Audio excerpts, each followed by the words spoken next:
Hello. Are we live and streaming on this warm and merry Christmas Eve? Sorry, I forgot to put this on before I went live. Anyways, I hope we are up and running. Yo, yo, yo, ho, ho, ho. What's up, bestie? Happy Christmas Eve and happy holidays to all of you merry ass beaches out there. I hope that you're doing wonderful. This is kind of a last minute all signs that I decided that I wanted to do. I was hoping to go live. Luna's paw, can you guys see her? She's like pawing at me for attention. I decided, well, I was hoping that I would have time to connect with you guys all before Christmas. And I wasn't sure if I was going to, and I was just at a family Christmas Eve dinner, but I rushed out because I wanted to connect with you guys. So I hope that you're all doing well. Yes, happy holidays, happy Hanukkah, Merry Christmas, all of the things. I hope that you guys are doing fantastic, but I know that this time of the season can be a little bit, it can be a little triggering, or it can be a little lonely sometimes. Sometimes you don't have a great connection with your family, or I don't know, maybe you just went through a breakup, or you're just living in a place where seasonal depression and cold weather is a real thing. Put your hand up if you're Canadian and you can relate. So yeah, I just wanted to do a little, hopefully it won't be 7 hours long, but just a shorter or shortish all signs to just check in with you guys and see how you're doing. So I hope that you're doing well.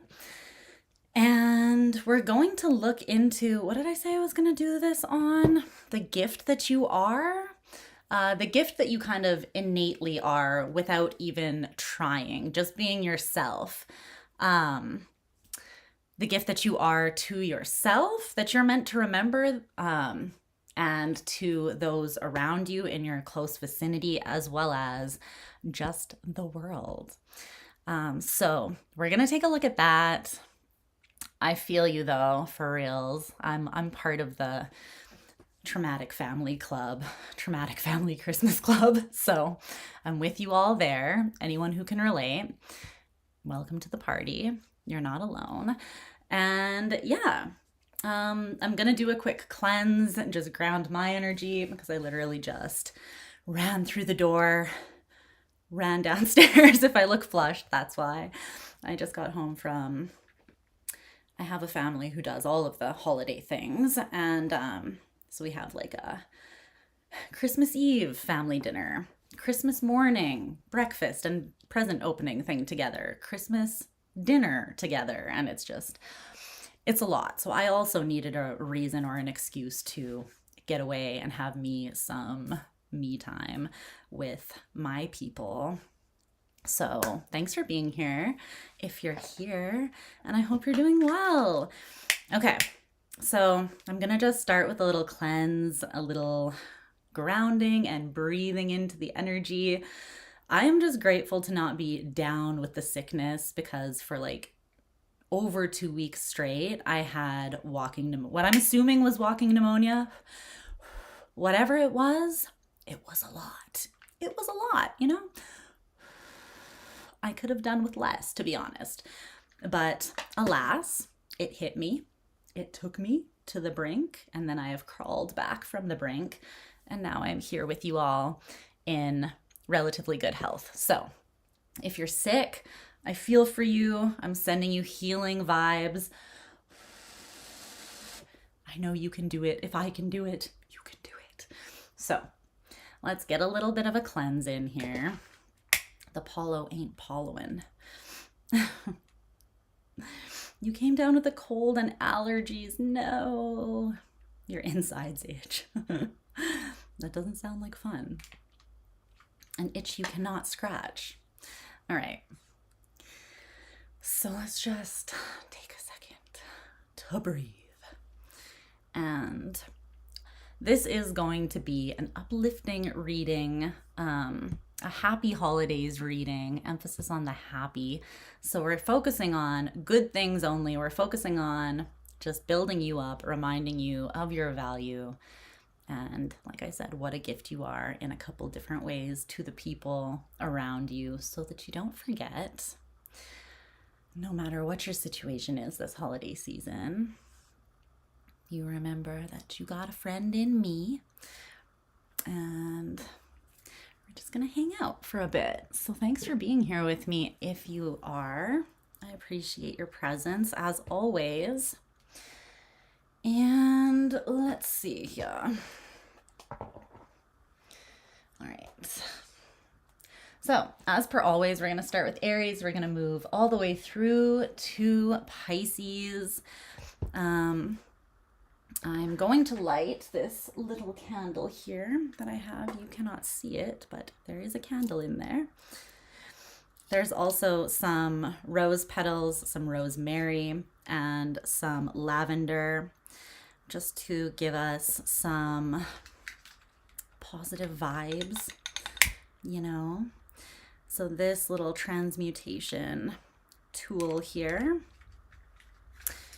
is going to soak up anything that would try to pop into this reading that we don't care for or need to tap into at this time. I don't read for any particular placement in your astrological chart. So that means that you can watch for any energy that you feel like you resonate with or feel called to, whatever strikes you and you feel like you want to check into. You can also cross watch for people that you care about. Remind them of what makes them so awesome. If you feel like giving them a little holiday cheer. I'm just gonna use this sandalwood incense to kind of run through your energetic body before we get started. Like that on this little, that candle's not burning intensely enough to light this. And yes, so you can watch for your sun, moon, rising, Venus, whatever you feel like, stellium, north node, whatever you feel called to. And you're welcome to cross watch as well. Like I said, just if you cross watch, maybe the roles might be reversed. If there's like, as I'm mentioning more than one person, I'm mentioning how you affect the people around you. So take the messages how they resonate for you.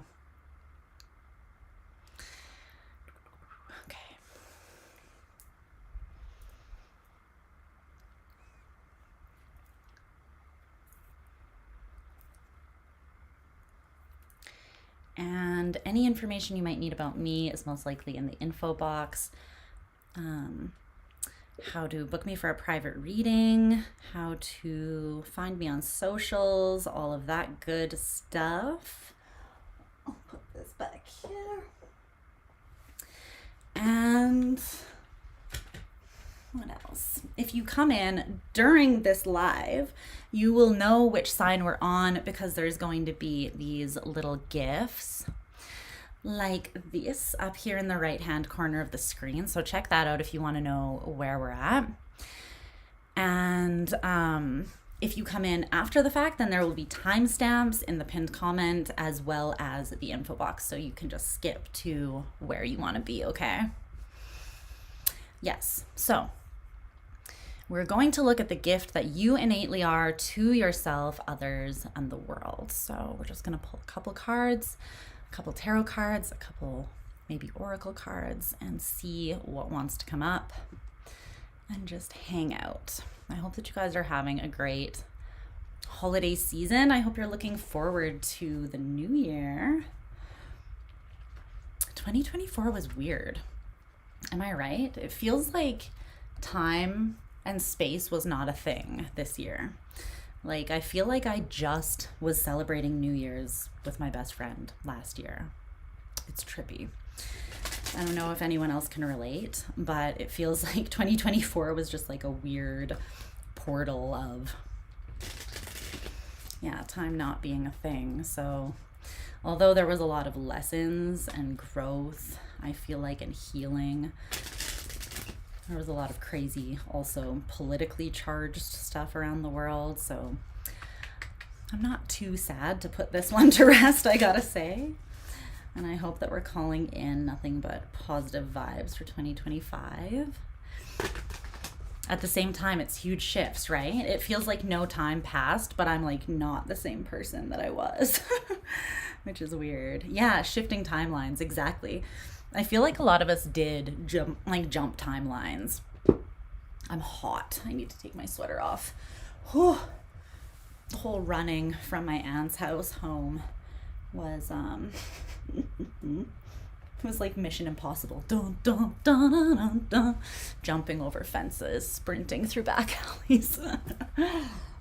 Dun-dun-dun. She does her own stunts, guys. Dun-dun-dun. Anyways. Oh no, not the Nelly reference. I sang it one time and they won't let me forget it. I'm just kidding. So, yes. Here we are. Here we are. This bra is not covered by the shirt. All right. I hope you guys are doing fantastic. Let me know how you're doing in the comments. Oh, that's much better. You are the one that always brings it up, which I love. I love it. I feel like that was like 2 years ago now that even happened. The original "it's getting hot in here" moment. All right, so let's tune into the energy of my beautiful Aries, my Martian baddies, my spicy little warriors. How are you doing, friends? Okay, let's see what's going on. So tell me about Aries. What can we highlight for Aries to bring them some holiday cheer, some good feels, to remind them of the gift that they bring to the world and the gifts that they're meant to also offer themselves. Let's see. So the gift that Aries is to themselves, or a gift they can offer themselves, self-love.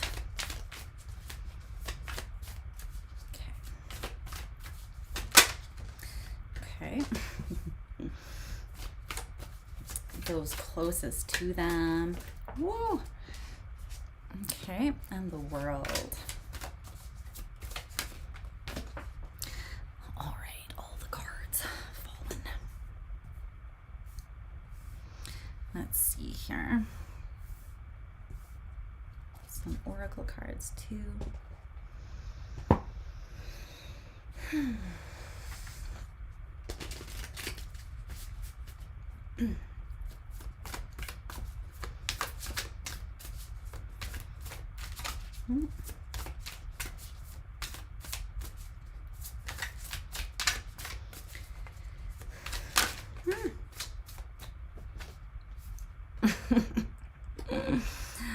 Yes.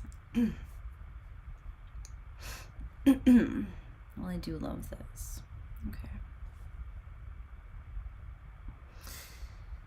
Okay.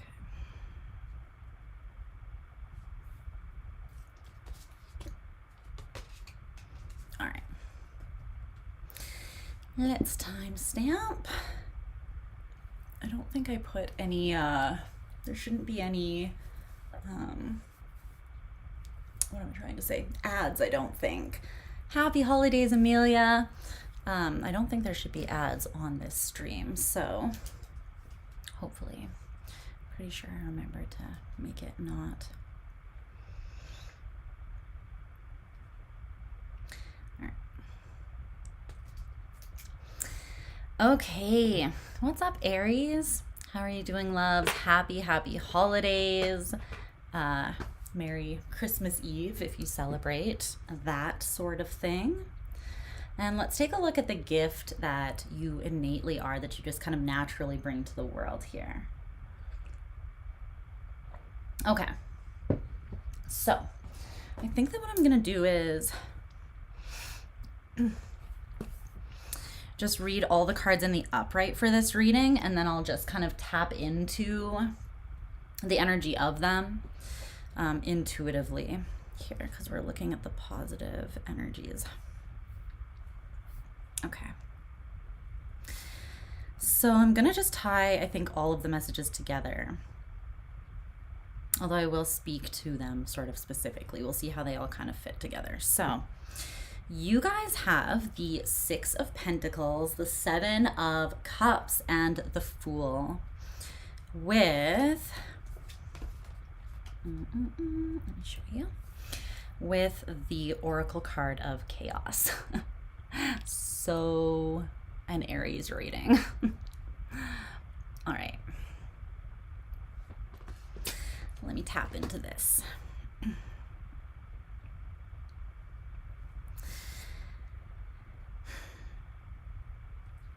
Well,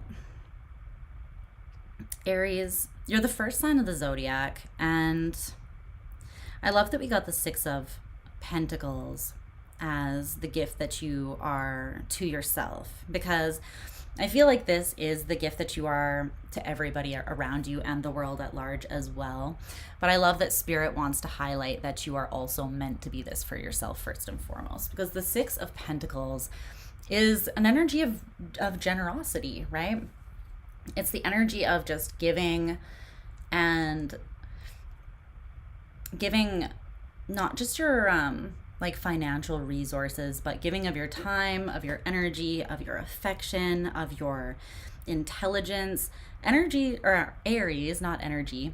Aries are some of the most generous and just warm and open-hearted people that I've ever met in my life.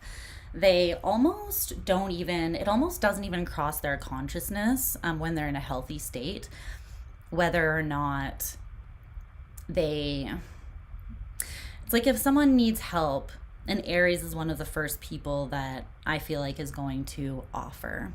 Merry Christmas, Haley. And they almost don't even need to know the details of what is needed before they offer themselves. A lot of the time, I feel like they're just kind of like, I'll be there with whatever I've got. And that's a beautiful way to be. It's like no stipulations, no requirements. And Aries can be some of the most unconditionally loving people. And it's interesting because it's almost something that they don't need to learn or build in themselves. It's kind of just, again, innate, right? It's something that just kind of comes naturally to them. But I really love that Spirit is highlighting that this is a gift that you're meant to give to yourself as well. So don't forget to be just as generous and giving with yourselves as you are with other people. Maybe that's something you want to focus on this holiday season. How can you give to yourself in any way, whether you want to buy yourself something that would be practical or something that would help you relax? It's like, what do you need most right now? And how can you give that to yourself? Whether that is just more time and energy to yourself, whether that's independence, spontaneity, freedom. With the Chaos card, how can you like break out of the status quo and do something different to light yourself on fire as well? I've never known an Aries to shy away from a little bit of chaos and adventure, a little bit of a challenge, right? So I feel like this natural openness and somewhat fearlessness, it's not really fearlessness, let's say courageousness instead, right? Because everyone has fear. It's just certain signs seem to sort of fly in the face of that fear and just naturally be more liberated from it because they choose to be brave. And, you know, as the first sign of the zodiac, it's almost like you didn't really have much of a choice, right? It was like, show up and you have to be brave. You have to be the warriors. You have to be the ones that are willing to face everything alone for the first time because you were the first one on the scene. So there's this instinctual kind of, it's almost like freedom and chaos is you in your element a little bit. And I love that the Fool came out as well, because this card is Uranus energy, and it talks about that kind of unexpected, spontaneous, like prepare to be surprised, usually positively surprised, but like you can never really quite pin down what Uranus is going to do. It's like the one thing that you can depend on is that you're probably going to be unsuspecting of, like, you're probably going to be thrown off. You're probably going to be surprised.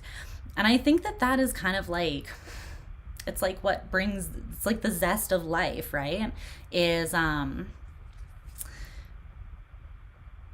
choice. Shaking it up, not being afraid to do things differently, not being afraid to grow and evolve, not being afraid to try new things. It's like variety is the spice of life. And one thing that I also really love about Aries energy is that the more that you kind of show up and you generously give to all of these different kind of things, the more you realize, recognize, and cement the capability within yourself. You realize that there is not really anything to be afraid of, that you are fully capable. And then you kind of just continue to set yourself more and more free, because you gain this wisdom, right? That you don't really need to, you love to have people around you as a support system, but do Aries often need support? Not often. You're mostly either the leading or the supporting characters to the people around you. And that's because you do have this wisdom, this strength, this courage to face the chaos, to face challenges, to not stand down. You're usually also people who, when you have your morals and your values kind of solidified, or even when you just know how you feel about certain people, it's like your people are your people, and it's usually pretty ride or die, usually pretty like you fuck with them, you fuck with me with Aries, you know? And I love that about Aries. I have an Aries Venus, and I'm very much that way with the people that I love. It's like your problems are my problems by extension. The things that you love, I naturally care about. If something bothers you, it bothers me. And I think that that's a beautiful trait about Aries people. So let's clarify this a little bit and see if anything else wants to come through. But yeah, you bring variety, you bring excitement, you bring that pizzazz. You inspire other people as well to be more courageous, to stand up for the things that really matter to them. You bring this level of passion. And fortune favors the brave, baby, you know? So one thing that I love about Aries is like you get knocked down, but you get up again. And nothing holds an Aries down for long. Just because you get knocked down, just because you bruise your knees, just because you get, you know, shot with an arrow, it's like, it's only a flesh wound. It doesn't keep you down. It doesn't usually stop you from tackling the world the next day, the next week, the next month, however long it might take you to recover. You always do, and you always get back up there. And the beautiful thing as well is that I feel like oftentimes you don't hold that within you. You kind of just have this way of letting it go, which is lovely, because Martian energy, if you do hold it or repress it inside of you, it has not the best, it's not the best, right? It's Mars energy, that energy of war, something that you don't want to hold inside, because then that brings you to a space of war and chaos within yourself, right? So I feel like a lot of you find creative outlets, you find physical outlets, you find ways to level up through the pain and challenges that you go through. And it's really admirable, you know? Nobody in all of Oz, no wizard that there is or was, is ever gonna bring me down. Exactly. An Aries statement.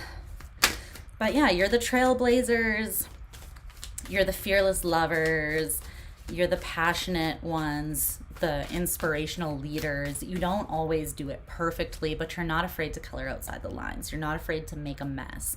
You're not afraid to embrace the chaos and let that set you free. And I just think that's beautiful, honestly. All right. Is there anything else you want to say about Aries?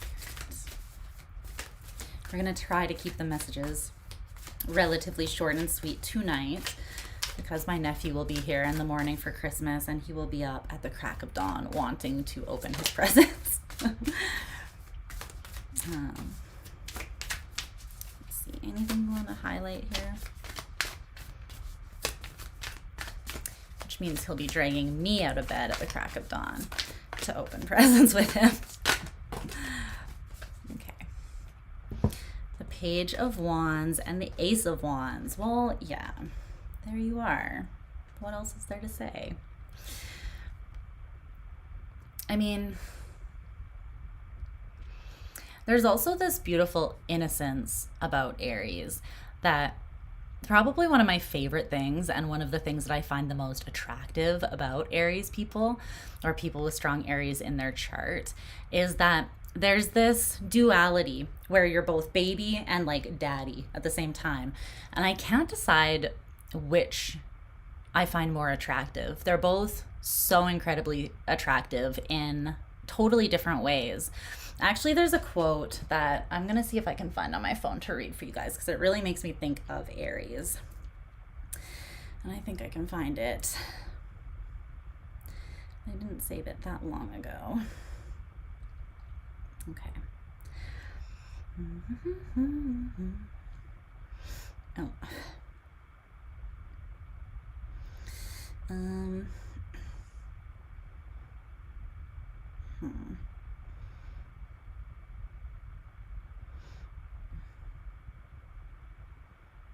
Okay, yes. It's a quote here. Okay, it's by Anais Nin. And she said, "The people I find irresistible are those in whom the child was not killed. The qualities of openness, trust, inquisitiveness, tenderness, eagerness, enthusiasm, others undefinable, come from the child in us and are the source of charm. The laughter and the smile that do not calculate, the spontaneity that is not arrested. I cannot remember adult charm or whether it even exists." And I feel like that's you, boo, you know? It's this unassuming, irresistible charm that comes, it truly is innate. It truly is just something that flows from you, and it is a gift that you give to the world. It's a gift that you give to yourself because the things that you draw in with those qualities of openness, of trust, of curiosity, tenderness, and that eager enthusiasm to get your hands dirty, to try new things. It's the child in you that cannot be killed. The spontaneity that is not arrested, you know? And that is a massive creative force that brings so much to the world. It brings so much beauty. It reminds adults who feel like we have been separated from that part of ourselves, which is honestly such a healing force, such a healing energy. It reminds us that we can still tap into that it does still exist in us, and it comes from the heart. And I think that that's just fucking beautiful. So those are the messages that I see coming through. But yeah, there's so much passion, inspiration, and just fearless approach to the world, childlike approach to the world. What's up, Vic? How are you? And I think that that is something that you offer in a fiery way. Gemini also offers that. I feel like that childlike sort of inquisitive openness, but it's in a very different way. Your way is more, it's chaotic in a different way. It's more from the soul.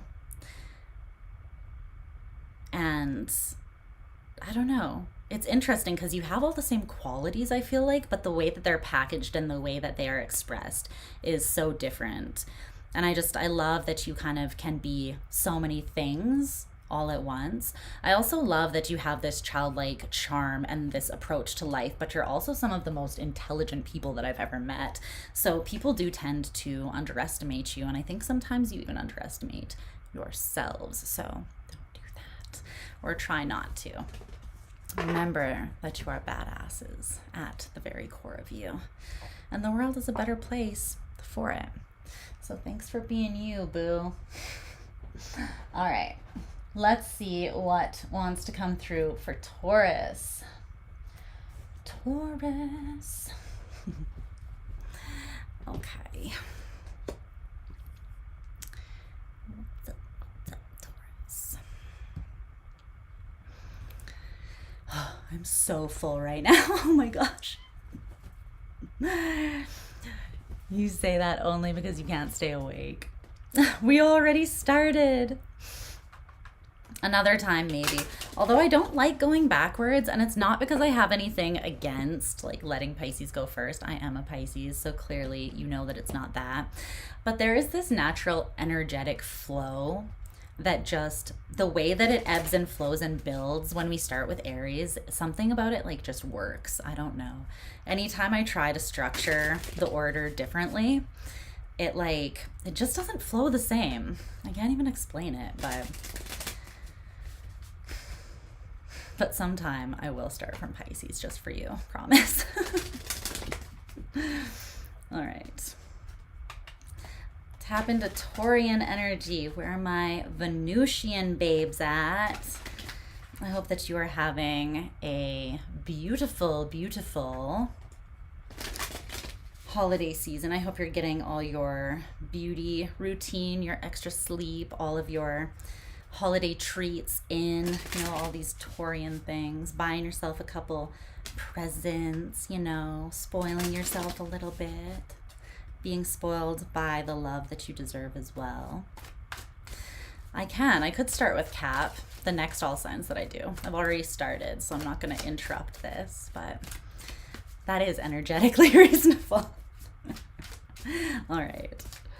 Maybe the next one that I do, I might do like not a New Year's Eve stream because I have plans, but maybe early in the New Year's. Wow, that just exploded everywhere. Early in the New Year's I will. And I think I'm going to be putting up a poll on my community tab as well, so that you guys can vote on the topic that you want for that reading. So check that out. It'll be up in the next couple days, and you guys can pick what topic you want that reading to be on, okay? I've never known an unreasonable Capricorn. All right. Let's see. Well, actually, sometimes my own Mars in Capricorn plus stellium is a little unreasonable, but, you know, only in that it's like, we work until we die. No breaks needed. But it's passionate about it and doesn't really mind, so, you know, what can you do? All right, Taurus. Taurus. What can I highlight for Taurus about the gift that they are? All right. And big cap energy, aka big dick energy.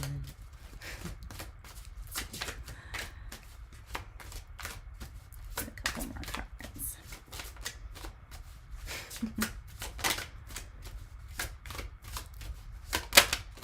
Yes, yes, we share a Capricorn stellium.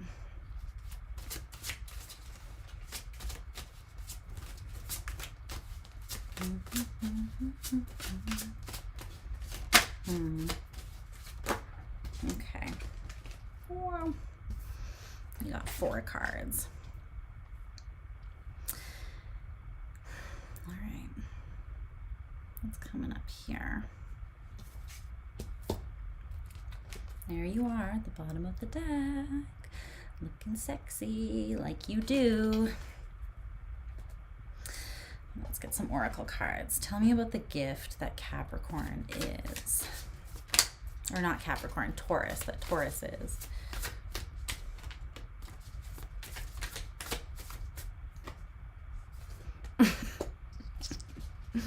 All right. Oh, this is beautiful. Okay. Let's see here.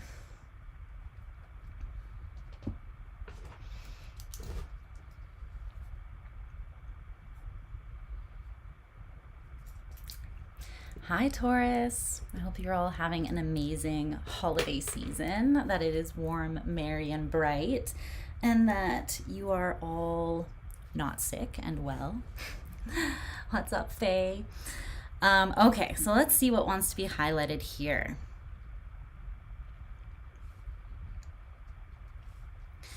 Okay. So you have the Three of Pentacles, the Ten of Wands, the Eight of Wands, and the Ten of Swords. With the Oracle cards of Silence and Birth. I love this. I feel like this encompasses you in a beautiful way. This is giving Empress energy. All right. What I'm getting, first of all, is just the beauty that you bring to the world. And I don't mean just, the obvious, external, superficial, which is kind of just a given for you all. You're just bombshells, okay? We don't have to say it. We all see it. But a lot of the beauty that I see in Taurian people is in the way that they carry themselves, in the graceful sort of way that they tend to approach life and their relationships.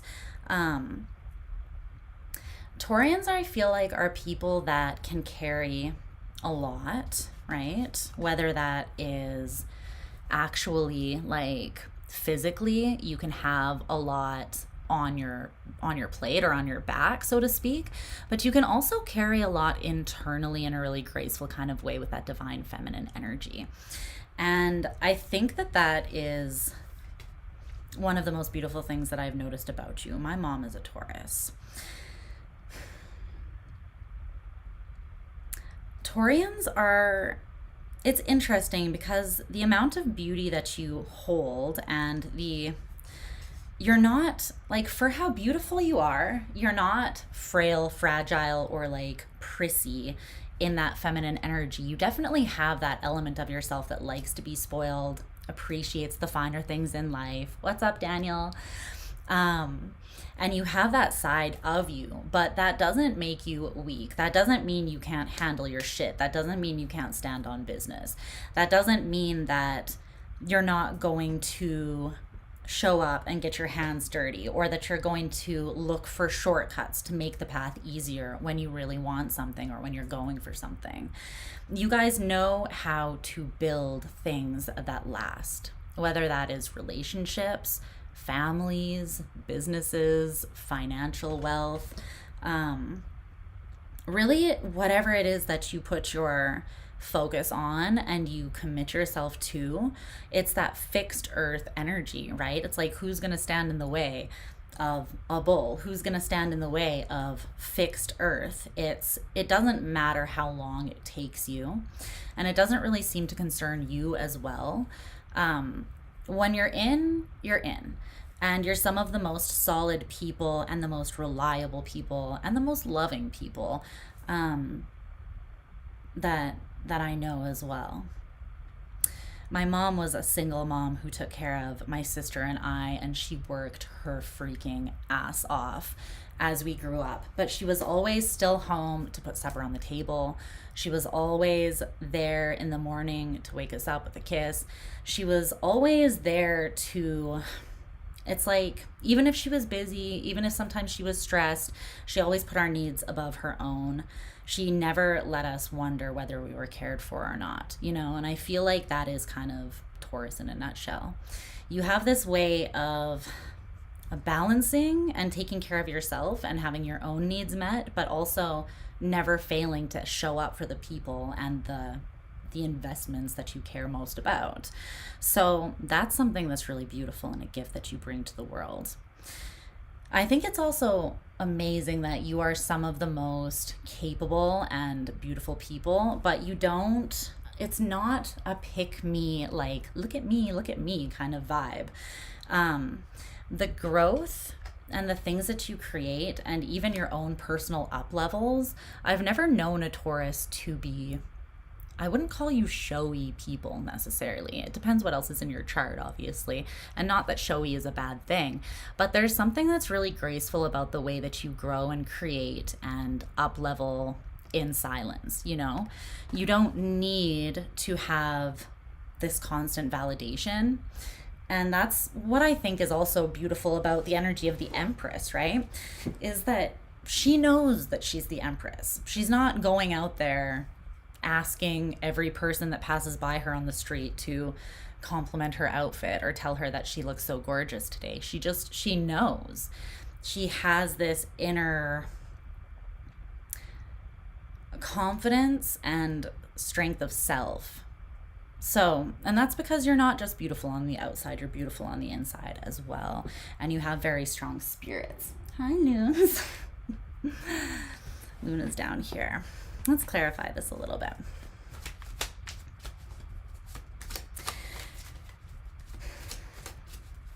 You also, you're fixed Earth, but you know how to make shit happen when you need to make shit happen. Even if you feel, or even if the situation feels heavy, even if the odds seem insurmountable, you also have this fearlessness that comes from, again, it's like it comes from different places, but I think part of it is that you do have this innate understanding of your own worth and value. And you know that that's going to get you somewhere, right? It's the same way that the Empress can build this beautiful world around her, not by going out and having to push and strive and beg and, again, like be a pick-me kind of energy or even draw all this attention to herself.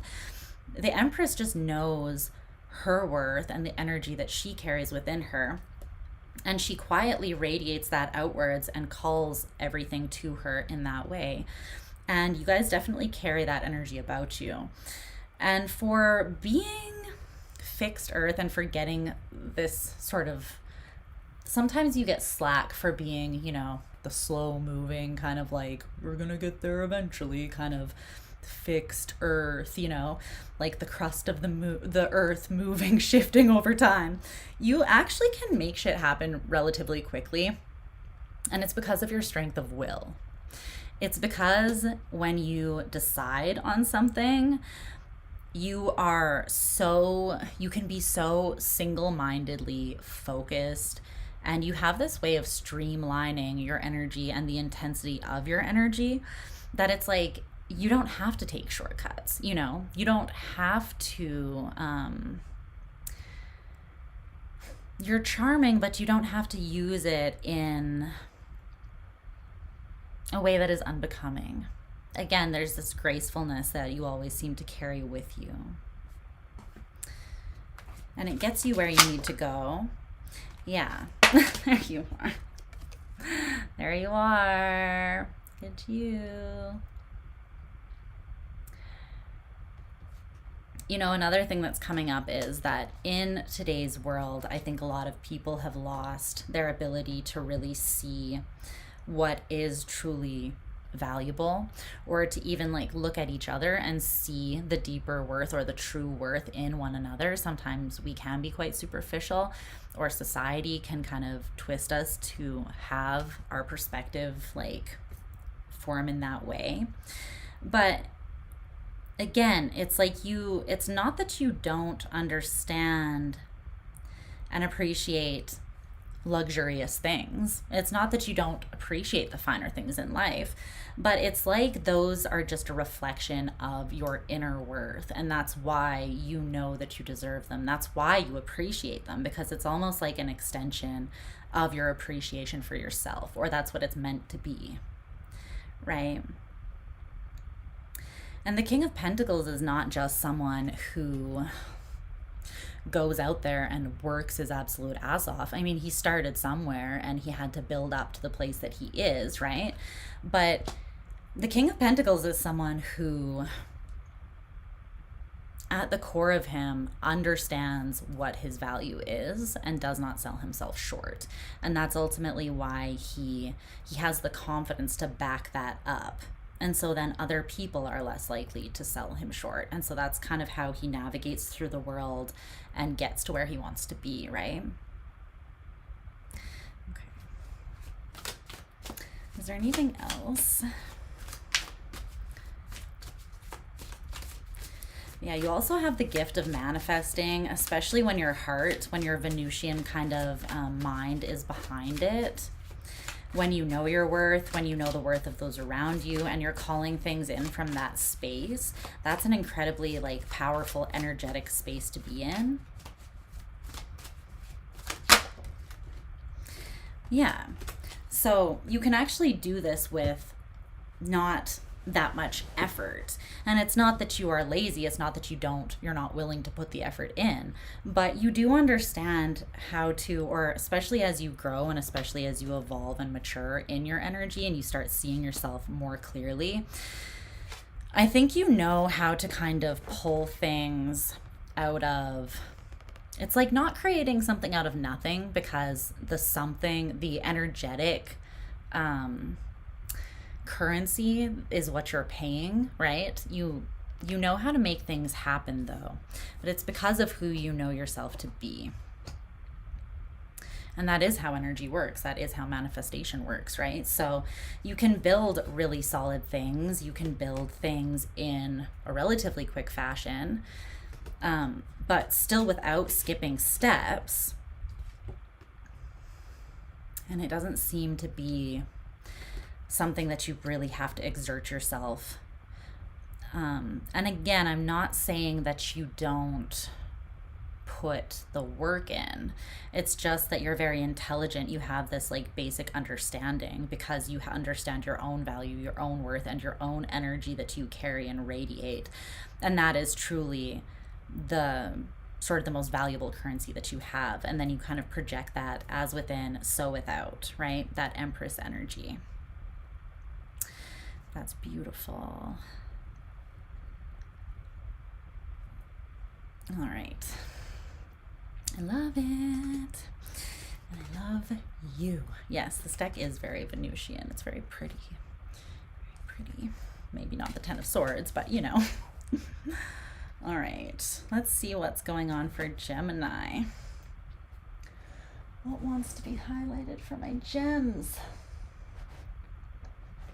Gemini gang. Let's see, I have a cramp in my butt, my right butt cheek. There's a cramp. Gonna need to stretch a little bit while I do this.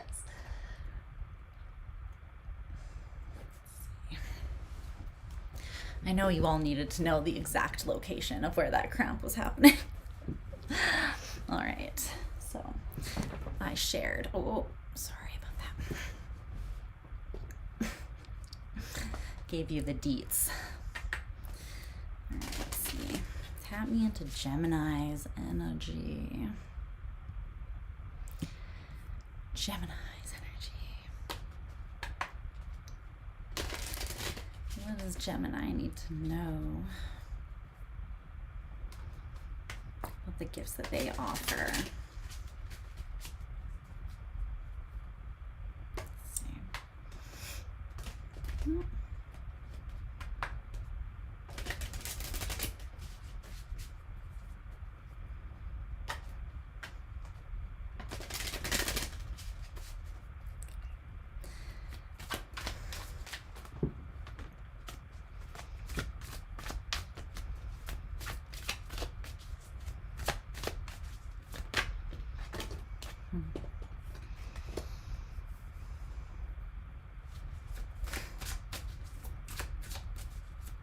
I guess I'll just let the cards come out how they want to come out. Don't worry about it. Putting them all in the upright.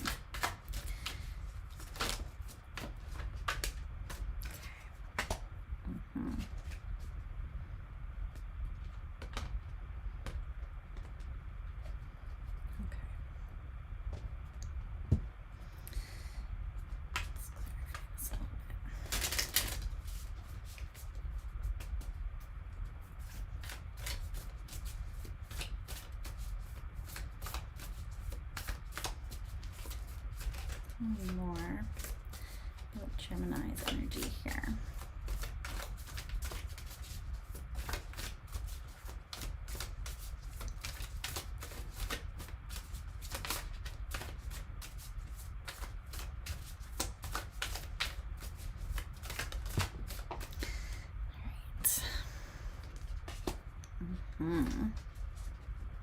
I love that. You guys got the same card as Aries too. Right after I said you guys share that energy with them. Okay. All right, let's see. Gemini energy. Hi, Gemini. How's my Gemini family doing? Let me know if you're a Gemini moon of chaos and beauty like I. All right, so you have the Five of Swords in reverse, the Seven of Wands, and the Three of Wands with, let's see, with the Oracle cards of support and freedom. Okay.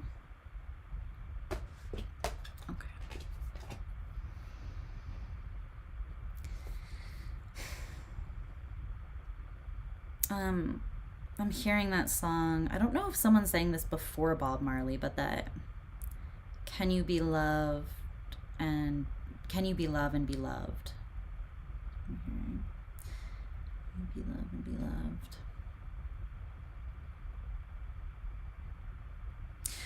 So Geminis are the lovers in the tarot, obviously, is your major arcana card. And I feel like with this support and freedom, I love this support card here. It's showing everyone's, this whole support system of people kind of standing on each other. It kind of reminds me of like cheerleaders holding each other up. But this person at the top is kind of in this almost like solar energy, but that energy is flowing down from them. And each person in the structure has a part to play that's kind of like equal and supportive. I feel like Geminis are, it's interesting. Geminis encompass, I feel, some of the most variety or the greatest span of different types of energies. Almost like, I mean, of course you can use it to be like a chameleon, but it's not really that you're faking no matter what energy you're in necessarily. You're more like this prismatic, you're mutable air, right? And because of your innate curiosity and your openness and your intelligence, as well as like the openness of your mind paired with the openness of your heart, is what I think makes Geminis so special. Because there's this beautiful play between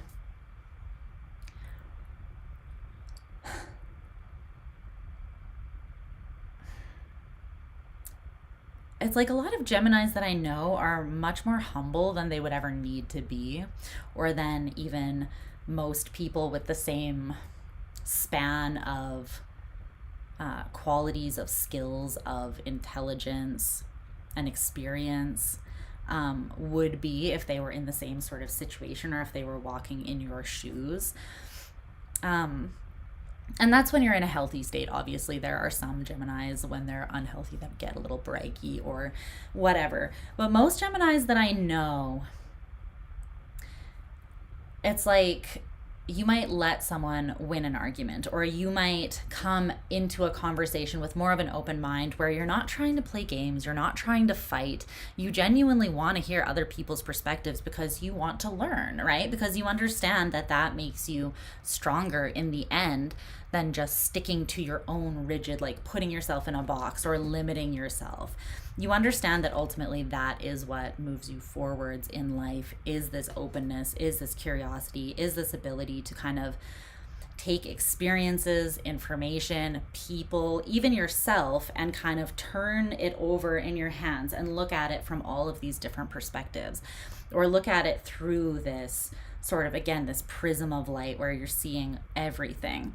But then you also have this ability to come back and streamline it and make sense of it.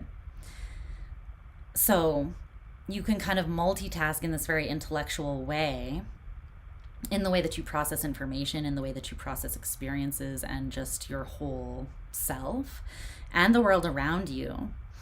And it's kind of unlike any other sign. And it's beautiful because the more that you grow, I feel like you still have this way of maintaining this kind of childlike innocence about you that is still rather unassuming. Almost to the point where some people might even call you naive at times. But the thing I think that they don't realize is that it's very much a choice to stay that way. Geminis, out of the people that I know, are some of the people that have gone through some of the gnarliest crap. They've been taken advantage of. They have been manipulated. They've been abused. You know, they've just gone through situations that are difficult, like, to put it lightly. But they always still have this way of crystallizing their experience and finding the light in it, like extracting the light from that experience and not letting it just, not allowing themselves to become like this lead that just sinks to the bottom of the ocean. Because let's be honest, if there was ever a villain that was a Gemini, if Gemini in their dark side could be the villain of all villains. I mean, you're intelligent enough. You, again, like I said, you can be so many things that you could probably destroy about just about anyone if you really decided that you wanted to move in that direction. But more often, Gemini will choose to move in the direction of love. And a lot of the time, they'll do that at their own expense. And a lot of the time, it doesn't make any fucking sense to the people around us, right? Or the people around them. But I think that Geminis have this purity of heart, and they know that to hold on to that openness and that purity of mind as well, that allows them to be so flexible, that allows them to be so intelligent, and that allows them to ultimately be such a support system to the world around them, while also not really asking for much in return. It's very unconditionally loving energy. They offer a lot while not really boxing people in, not really asking you to be. It's not conditional love. It's not like, I'll give you this, but you have to be this for me. It's more like, I accept you as all that you are because I can see all that you are, and I can understand how all of those things can exist within you, even if they seem to maybe conflict, right? Or not make sense. Gemini has a way of understanding and being quite accepting. And I think it's really beautiful when you can also extend that to yourselves as well. And I feel that sometimes ourselves or yourself is the person that you struggle the most to offer that to. So remember to offer that to yourself, that grace, right? That radical acceptance. And because of that as well, because you don't require people to be something specific to you in order to love them or to show up for them, you also don't limit other people's growth. You actually inspire them to grow more. You inspire them to play around with more archetypes that live within them. You inspire them to be curious about different ideas that they have. You inspire them to be more creative in their approach, even to just everyday life, you know? You have a way of seeing the world that you don't lose that kind of simple awe at the magic and the wonder of life. That's kind of where the childlike sense comes through you the most. I feel like this sort of playful energy, where even if you've gone through, like I said, really heavy things, heavy experiences, you don't lose that lens of love. And it doesn't mean that you look at the world with these rose-colored glasses. I think that people assume that sometimes. Again, like I said, they assume that it's this naive sort of thing, that, oh, you must approach life that way and get hurt that way and get taken advantage of because you're just naive and you don't see it coming. No, that's not it. A lot of the time, you do see it coming, you know, but you decide to do it anyways because you know that love is worth it. You know that to pin yourself down or to limit your experience would ultimately be to take away your own freedom, and you would rather be liberated, and you would rather support others in their own liberation and their experience as well. And this is something that you actively fight for. And it's beautiful. You also have a way of looking at the world where you're always scanning the horizon for something, for what's coming in next. And it's not necessarily a restlessness or an inability to appreciate what you already have at your fingertips, but there's almost this energy of assuredness and excitement that you know, again, because you're aware that there is this magic in the world, that there is this, that even if you're just walking down the street from your house to the bus stop, to the bus that you take to work every day, and you've walked these couple block stretch like 1,000 times, right? You still have these eyes where you can see it with fresh eyes. You can still find something magical to be inspired by, to light your soul up, and to fall in love with life every day, even if you're just having the same experience. And I think that that is incredible. That is a trait that is something that you should never let go of. It also means that you never get bored of your own company, right? Like, Geminis are just such fun and interesting people to be around. There's never a lack of conversation. There's never a lack of joy. There's never a lack of laughter. And it's not superficial. Just because it extends over a wide range, and because you can be many things, it doesn't mean that you're any less authentic in any of those things. And I think that that is absolutely incredible as well. And you show other people that they have that same range, that they don't have to box themselves in or limit themselves. So there is a very liberating and free kind of energy about you, and you offer that as a very supportive kind of energy to other people, where it kind of gives other people the opportunity to show up in any and all states and still know that they are safe and accepted and loved. All right, is there anything else you want to bring through about my Gemini family here?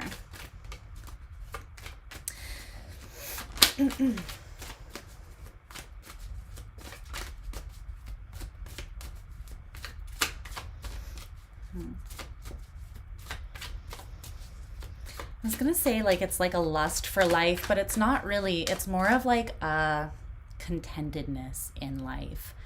But you're content with life because you know that there is an unlimited amount of magic to be uncovered. There is an unlimited amount of things and people that you can be and experiences that you can have. You can even have the same experience, like I said, 1,000,000 times over every day of your life, but a Gemini will find a way to experience that same thing differently, to see it differently, to take something different from it, to extract and integrate a new energy or experience, and to add to themselves, and then to add to the world as an extension of that. And I think that that's beautiful. Okay. Very intelligent people, but you maintain that playful, that lightness. And I think that that combination is something that not that many people can pull off as well.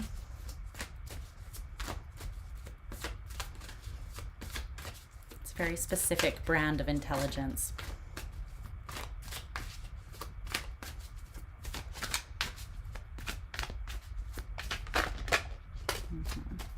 Yeah, the Six of Cups.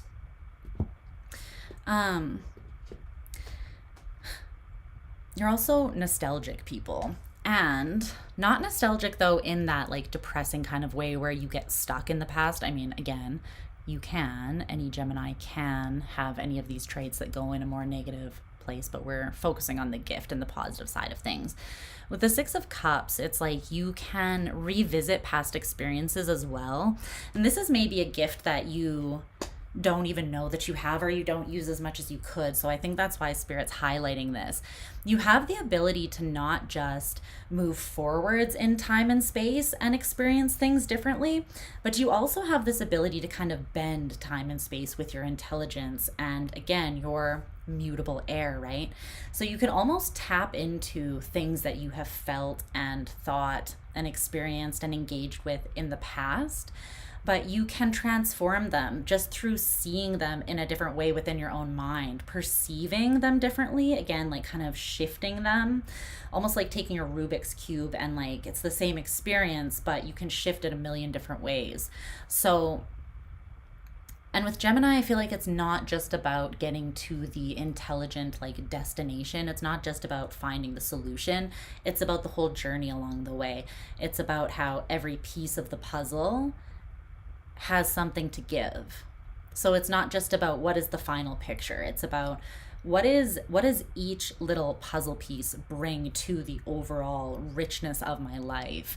And you have the ability to tap into every puzzle piece that has fallen into place thus far and then experience that in a myriad of different ways as well as you move through life. So again, you have this way of tapping into this richness of life that just never stops giving. And when you freely share that with others, that is a massive gift, massive gift. So thank you for that. And thank you for being you. All right. That's what I'm getting for Gemini. This is beautiful. Yeah, Geminis are beautiful. I love my Gemini family. I love all of you, but I definitely love Geminis. Something fierce. All right, let's see what wants to be highlighted for my crabby cakes, my Cancerian homies.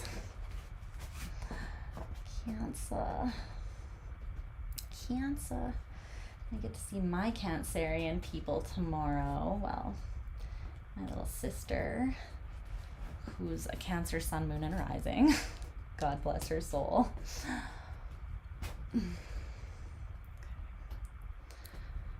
What's up with Cancer?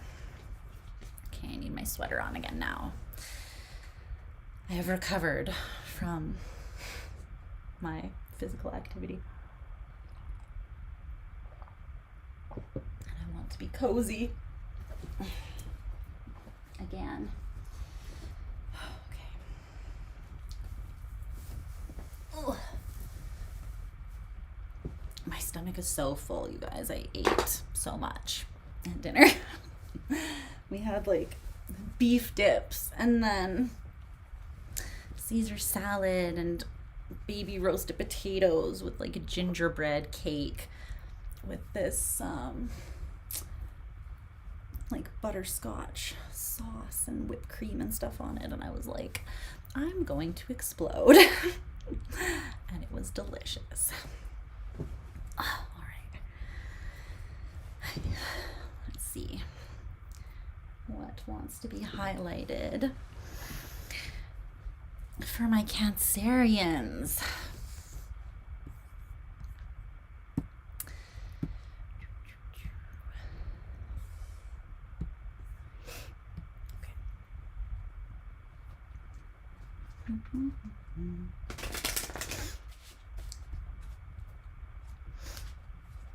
There you are. The Chariot. The Chariot.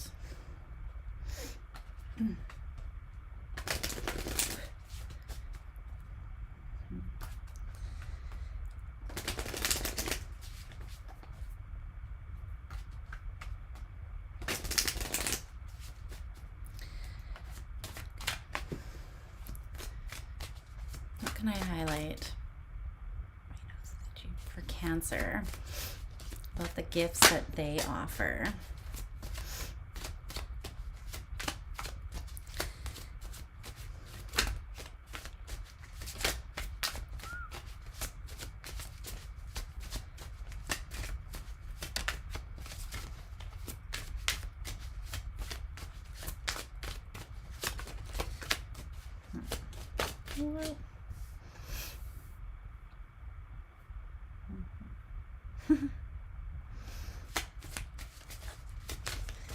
Pisces gang, yes. We love our Pisces gang in this house. All right, let's see.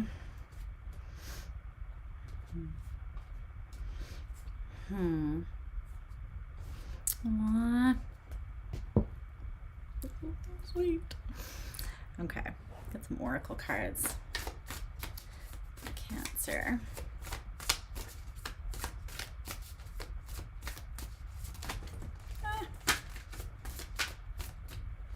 Too many.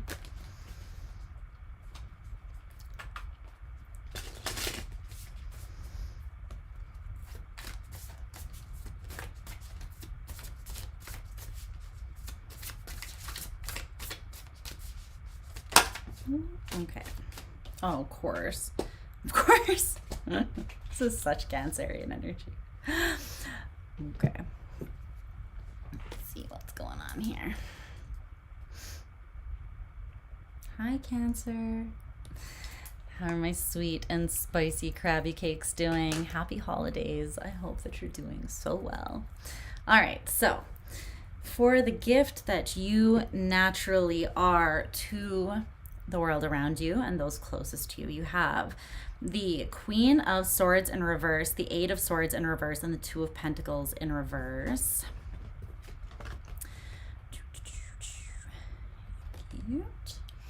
With the Oracle cards of Nurture and Heal. I feel like this is just so you.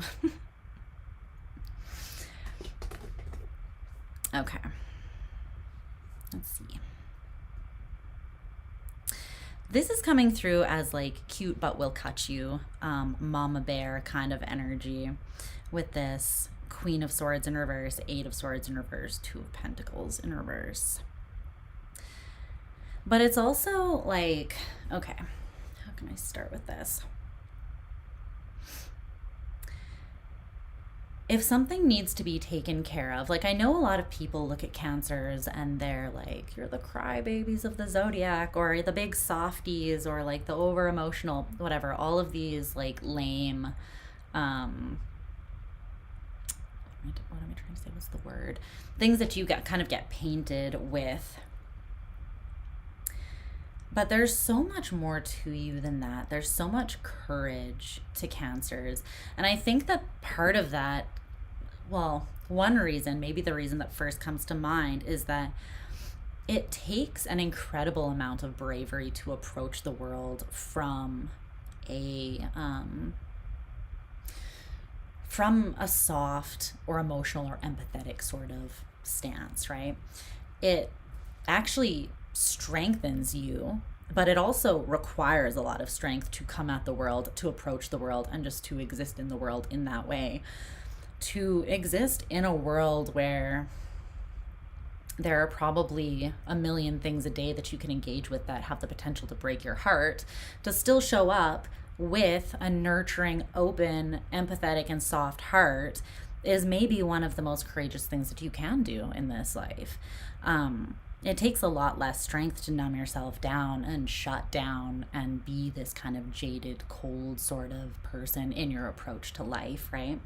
A lot more strength is required to keep yourself soft in the face of everything that humanity goes through and everything that we go through on a personal scale. And even to love in such a way where it's not... I feel like when Cancers love, much like Pisces, but there's like, it's almost like the idea of separation between you and your loved ones kind of dissolves in that salt water. It's like the amount of which you give to yourself or to others, to yourself, to those around you, to the people that you nurture, it almost makes you one with them, right? In the same way that you have this kind of like, thanks, Lindsay, I appreciate that. Merry Christmas to you too. It almost makes it so that like in that like sense of like a mother bear, right? Who would give literally her life without a thought for her cub, who would go to battle fearlessly. It's like almost not even thinking. It's like there's not even a choice, right? I feel like when you think about those mothers, what's up, DD888? Merry Christmas to you from Calgary, Alberta, Canada. I love London though. I hope that you're having an amazing holiday season there. When you think about those moms that, like, let's say, I don't know, like a car is speeding at their child and they run and push the kid out of the way and then they are killed by the car.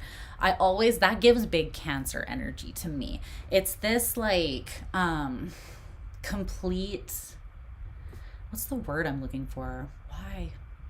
Mercury retrograde has passed, but suddenly I can't think of the words that I want.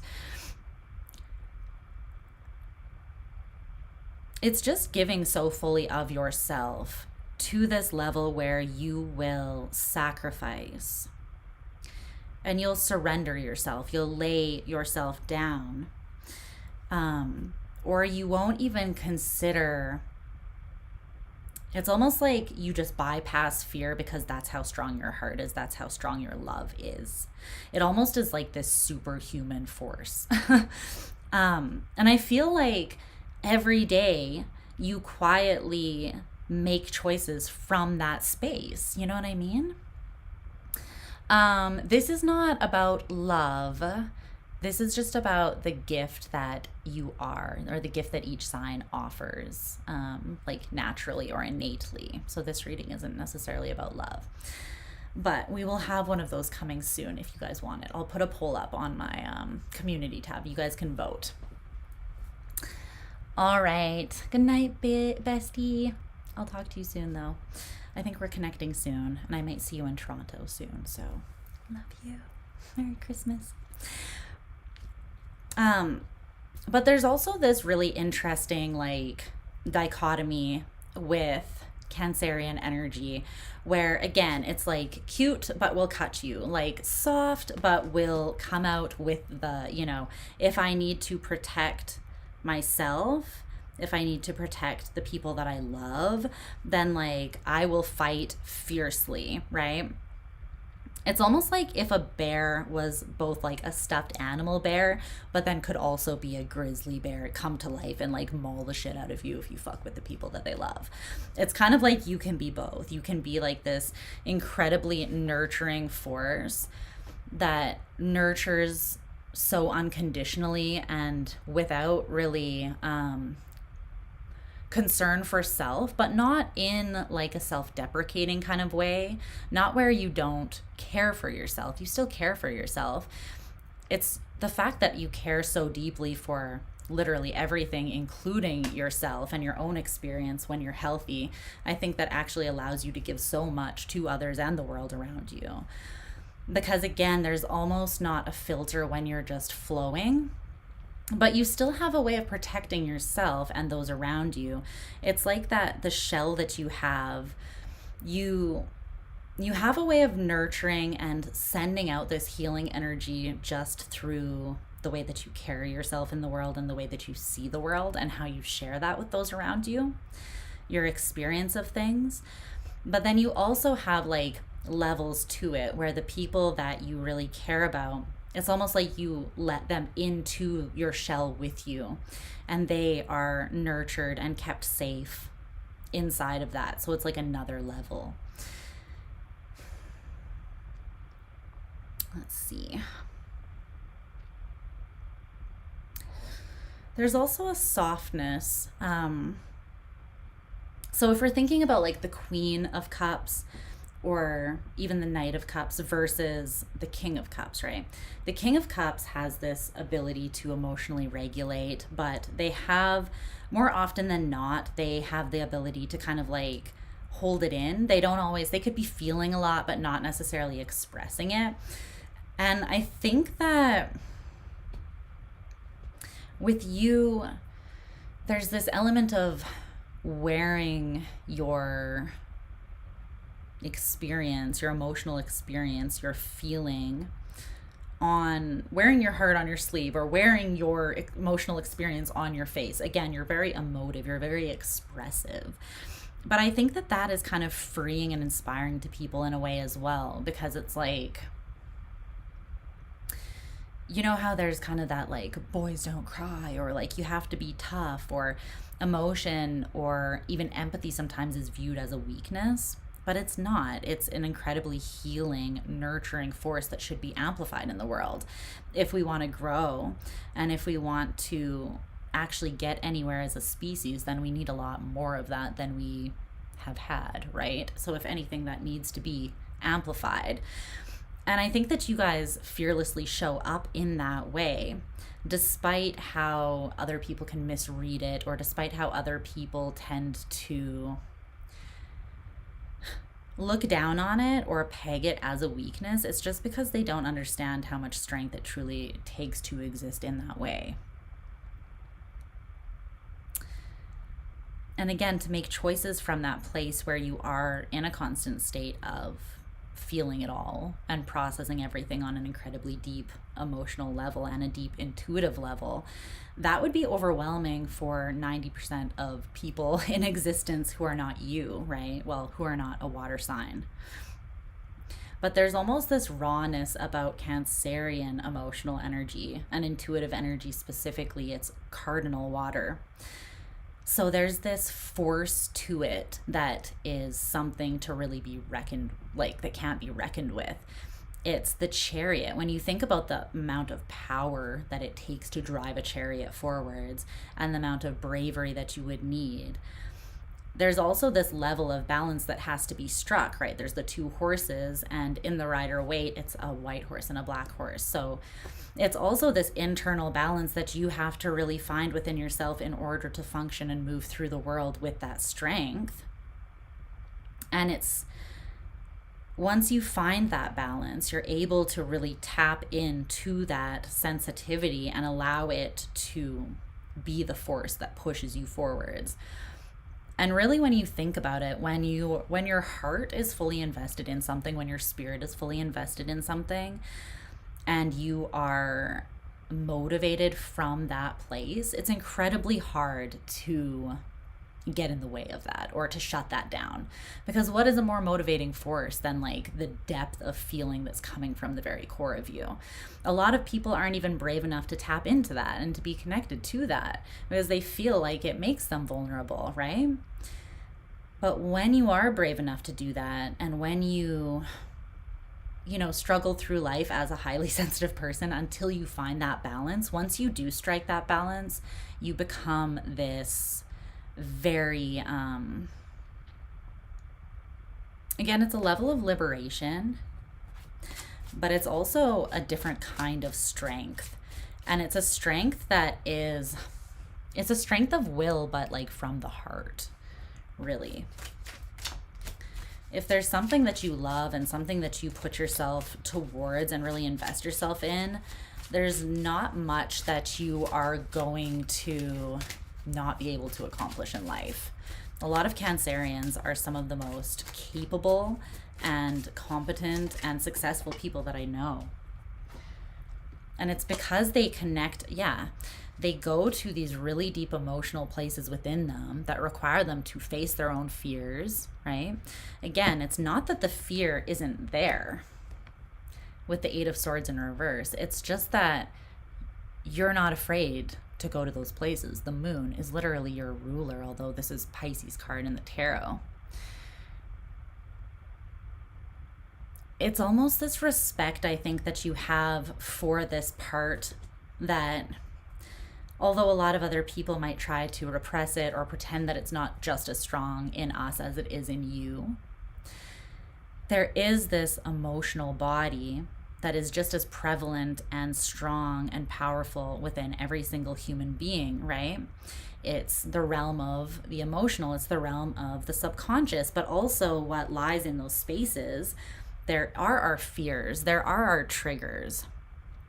And there is the ability that when we're in tune with that, to be pulled and to be influenced by what we feel, right? When you open up your heart, you make yourself available to be influenced by that element of yourself, by the emotional body. And that does require strength. But the more that you open yourself up to that, the more that you understand that that is a part of us, whether you want to admit it or not, whether you want to kind of repress it and let it rule you more from the subconscious, or whether you want to kind of embrace it openly for what it is, it's still just as much there. So I think that the way that you guys approach it is not only brave, but it's also, it shows that vulnerability is not a weakness, and it shows that that softness can truly be strength. And really that there is no way to make that element of ourselves strong without fully embracing it and being able to dive into the deep end, right? And being able to admit that we are pulled by those tides. So I love the way that you guys approach life in that fashion. There also is something very strong about the way that you show up lovingly, and how you nurture in even just the smallest little ways that some people don't even really notice, but over time they build up to create a healing force that in some ways it's kind of like unassuming almost, but I don't think that it's like, you know what you're doing. You know what you're bringing to the table, even if other people don't see the strength in it immediately. They inevitably will over time, because there is no way around it. It is strong, right? Again, it's like, what is stronger than the unconditional love that a mother has for their child, or, that a person has for someone that they love? It doesn't have to be mother and child, but when you really tap into the purity of that and you allow yourself to give from that place, there's not a lot that trumps that. And there's not a lot that has the ability to impact someone else's life in a healing way with as much force. So when you are intentional about it, especially, you can really almost create miraculous healing in people. And even in like society at large, really wherever you point that energy is going to have that effect. So that is what's coming through for my beautiful Cancerian people. And again, it's something that, yes, is natural to you, but it's also something that you very much have to choose every day. And the thing that I've noticed about Cancerian people is you choose that way of being every day, no matter whether you yourself are in a state where you're unhappy, where you're hurting, where you feel depleted. It's like somehow you still find that emotional will to push forwards and to offer those gifts to the world, regardless of where you're at, which is kind of incredible, actually. So, bravo to you. All right, let's see what wants to count for Leo. For Leo. I'm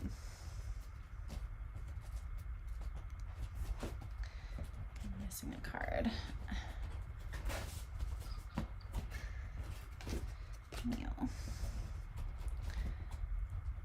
Okay.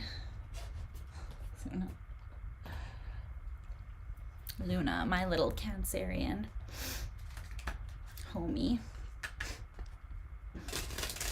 They're sleeping on the bed. Looking like a cutie. Let's see.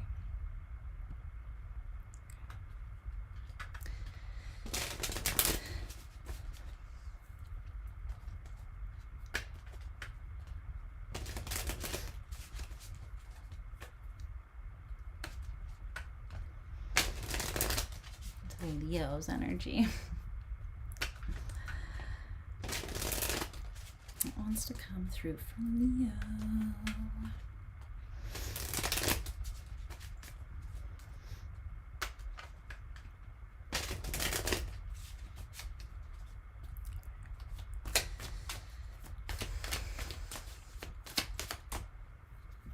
What's going on with my hair?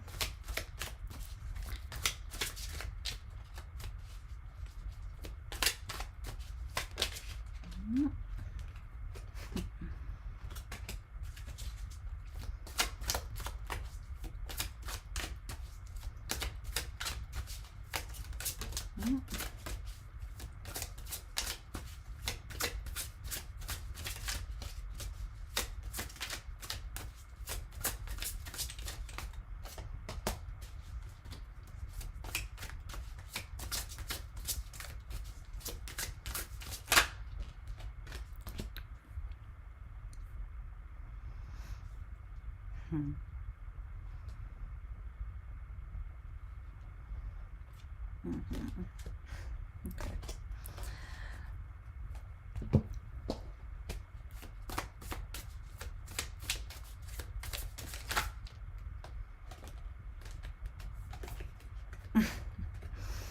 Yes. Okay. Love this too. There. There's a hair stuck to my face.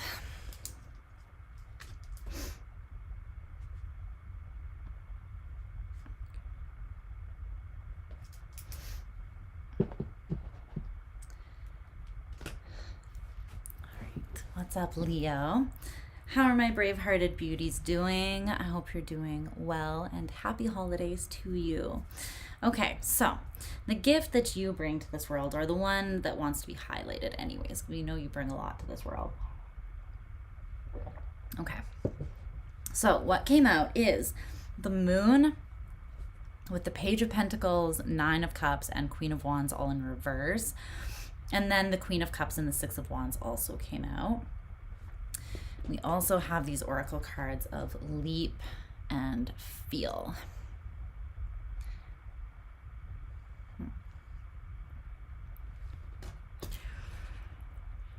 So, you know how every zodiac sign, well, I mean, we all carry a little bit of every other zodiac sign within us, obviously. We all have all of us, all of them within us in some place.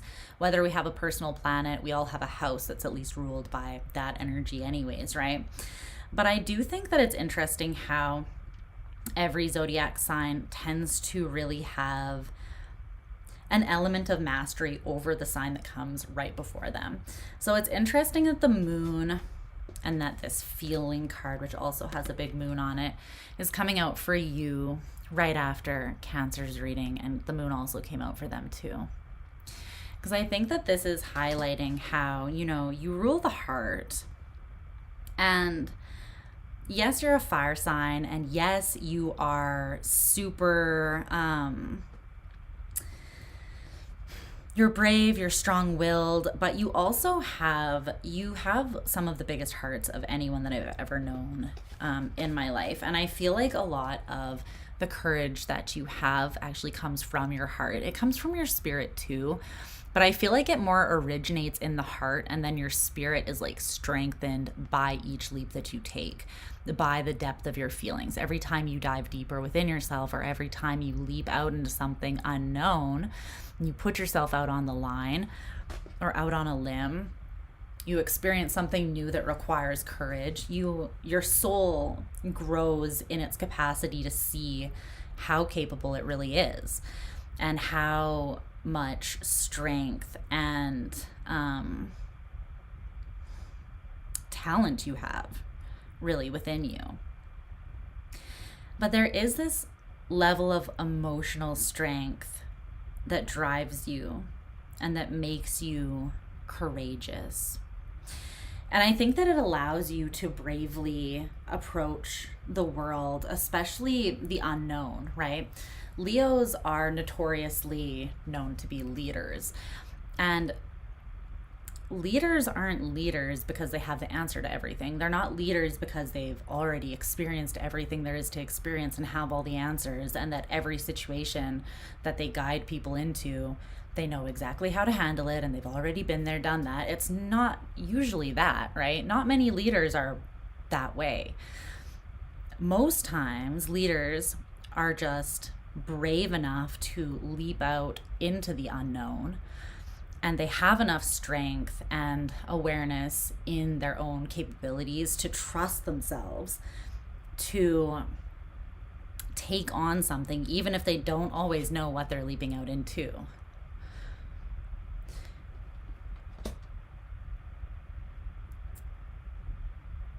When you think about it too, right? It's like there's not really any way to avoid failing, or getting hurt in life as a human, right? We're all going to experience that to some degree.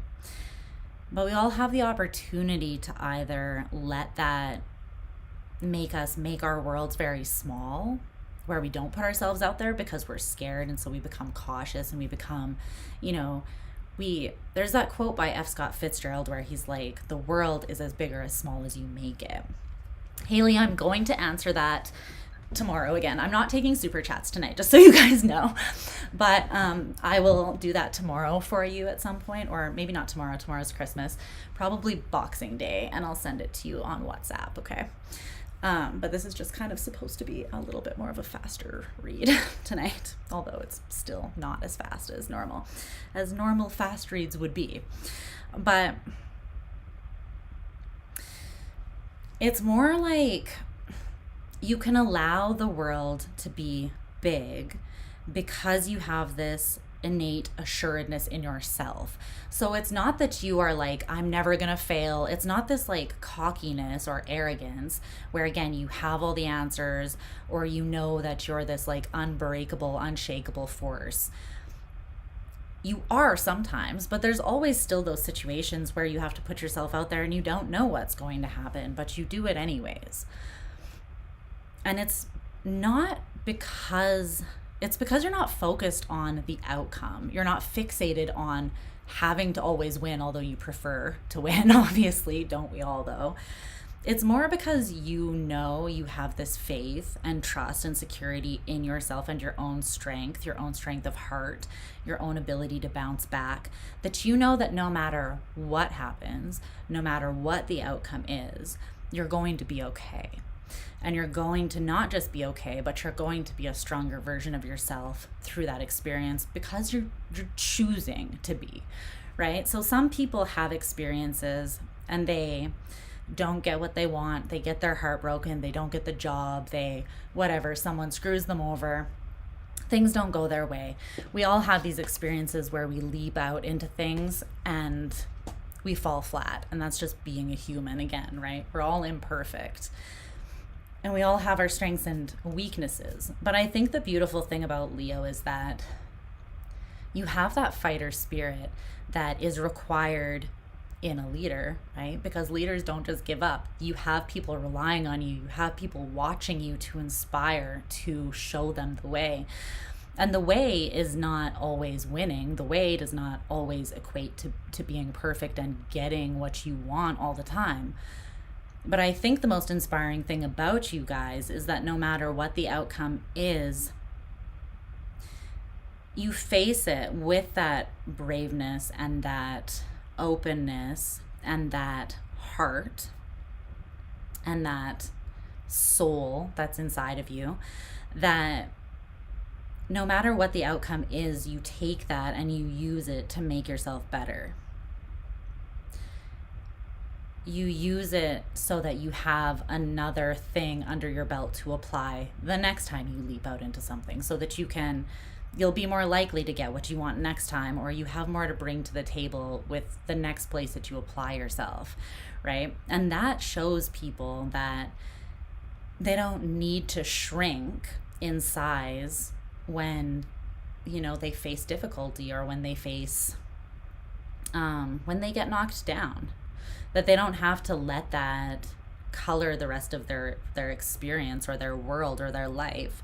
That they can still go out the next day and feel unashamed and still try new things and not have it hinge or be so contingent on something so black and white as whether I succeed or whether I don't, right? It's really all about your perspective and the way that you approach things. And that's super inspiring, because the strongest and the people who have the ability to expand the most and succeed and have the biggest impact in the world, I feel like, are not the people that necessarily always win, but they're the people who aren't afraid to put themselves out there. They don't let their experiences, whether good or bad, make their life smaller. They continue to expand despite what they experience. And so it's almost as well like when the heart breaks, right? What it's really doing is expanding, because that's the only way that the heart can expand. It's like it has to crack itself open. And I think that you take those experiences, whether relational and in regards to love or just in regards to the things you experience, in life, or the things that you go after in life, and you almost have the ability to make anything a victory, whether it looks like it was a victory from the outside or not, right? And it's because of, again, your approach to things. It's because of the way that you see it. And that's why you inspire so many people. That's why you're so creative. Thank you, DD888. I appreciate that. It's your heart, the Queen of Cups, that leads you to this overall energy of success in life. And I think that as well, the way that you see others, the way that you have this ability to inspire others, is because you are seeing them from that place too. You have the ability to see the potential in other people and the potential in yourself and situations. You don't just look at things for what they are, cut and dry, black and white. Like I said, you have this greater vision. And another thing about you that makes you incredibly powerful is once you have that vision and you cement it and you fix your fire, right? Your fixed fire, you fix your spirit towards that vision, you're basically unstoppable. You don't give up. You don't let the detours and the challenges get you down. Much like in Aries, you have this kind of warrior spirit about you. But there's also this lightness about you that is kind of childlike. Again, you are a warrior, but you're a warrior of love. You're a warrior that comes from the heart, again.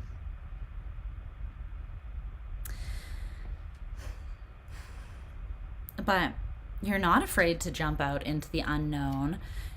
If it's something that, you've tried before and you have failed at, you're not afraid to try again. Or if it's something that you've never tried, you're not afraid to leap out into it. You're not afraid generally to try things, even if, like I said, you don't get the feel good outcome. You still know how to take from whatever happens and choose to make yourself stronger and make yourself more valuable, and take from that experience something so that you have more to offer wherever you go next, whatever relationship you go into next, whatever. You know how to evolve with strength and grace. Essentially, I guess is what that is. The other thing about you is that you are deeply feeling, and you can be very sensitive people, and I think that sometimes gets missed by other people because they see you as just this bright, shiny thing, and they don't realize that a lot of the time when you leap out into things, you leap out and you have this natural human level of insecurity within you, right? Again, it's not that you don't have fear. It's just that you have courage, which is choosing to do the thing despite the fear, choosing to not let the fear win, choosing to let the love or the inspiration be more of a motivating force than the fear at the end of the day. And that's why your life doesn't shrink in size. That's why, despite having that full range of feeling, you still submit yourself to the world and to these experiences that a lot of people, they would either never try because they're scared of, failing and looking stupid or feeling dumb or other people judging them. When you're in a healthy place, you have such an abundance of self-love that you try things and you're open, and that's what makes you so creative geniuses as well, and great leaders, because you're willing to try things that a lot of people wouldn't. Because again, you're not letting the insecurity overpower the experience, where you're not so focused on these are all the things that could go wrong or these are all the things that are unknown factors. It's more like you can build yourself up from that space of, but what if I do succeed? Or, but how could I grow even if I don't, quote unquote, succeed from this? It's this level of, the Six of Wands is about recognition, right? The reward of recognition, of feeling truly seen for what you have accomplished. It's like coming out of a battle and coming home and you know, you're riding into town on your horse, and like the townspeople are standing and they're all congratulating you for making it home from battle or for winning the battle. But this is a battle of the heart. It's a battle of the soul. It's recognizing yourself on those deeper levels that really carry a lot of weight. So the things that you go through, like when you do get your heart broken and then you put yourself out there again, you have this self-love where you don't just stay in that pit where you're beating yourself up about, you know, that person chose not to see my value and they chose not to love me or they chose to screw me over. You don't focus on that, and you don't always take it personally, right? It's like you understand that shit happens and that it takes more strength of spirit to forgive and move on than hold a grudge. And that it's more powerful as well to show yourself that level of forgiveness and to recognize the strength that it takes to experience things despite the full range of outcomes, to still put yourself out there. Because you still feel things deeply. You still feel when someone hurts you, obviously. You still feel when you don't accomplish something that you've put your whole self into, but you don't let it break you. Very strong-spirited people. Fixed fire. Incredibly strong. And that's what makes you beautiful leaders. The world needs you. All right. That's what I see for my Leos. I love Leos. My nephew is a Leo. He's my favorite person in the world. So I get to see him tomorrow. I'm so excited. He wanted like games, board games and different things like that. He's in a game phase. He's 8 years old. And I found this game that's like something about like, it's like there are these 2 stuffed burritos.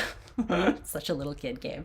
But it's like a card game, but then at some point you're supposed to throw the burritos at each other. I don't know. And I think he's going to love it because it's like an 8-year-old boy thing. Who doesn't want to throw a stuffed beanbag burrito at someone while playing a card game? Every 8-year-old Leo that I know would be down for it. So hopefully we get to play that tomorrow. It's going to be good times. All right, let's move on to Virgo.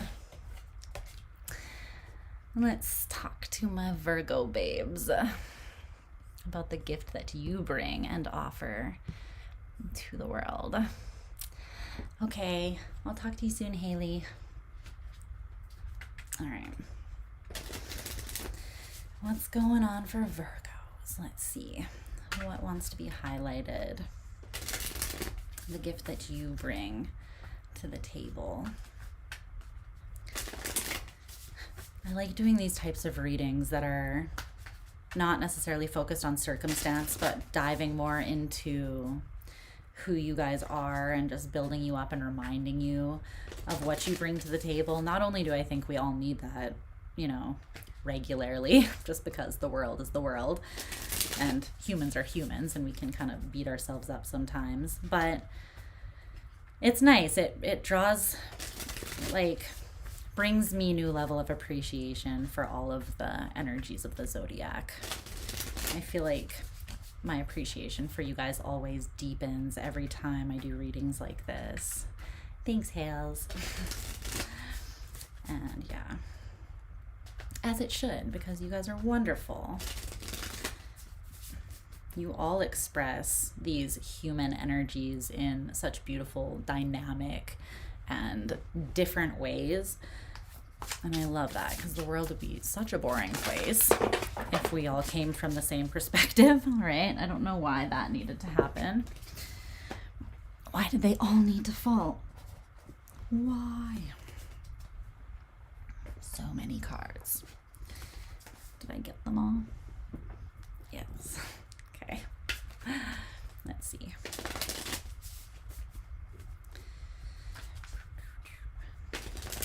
Okay, Virgo.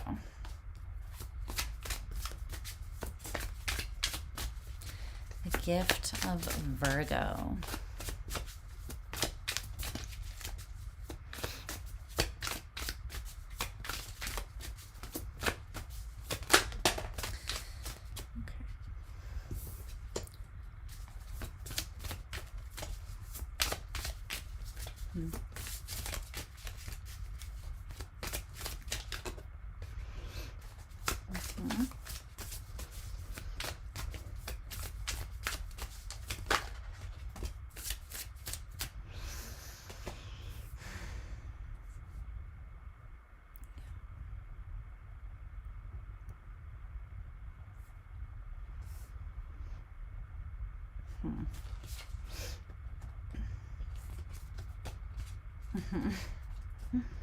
Okay.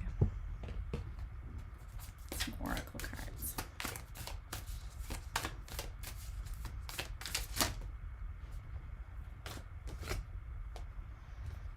Aww. Love it. Okay. My Virgo babes. How are you doing? Let's see. Hi Virgo, happy holidays. I hope you're all doing so well and staying safe, warm, and healthy wherever you are, however you're celebrating. I hope you feel loved.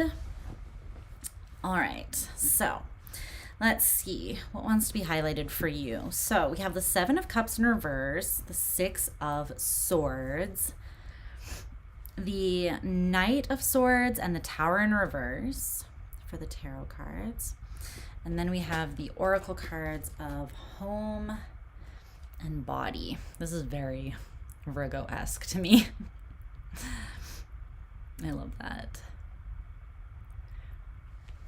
Okay.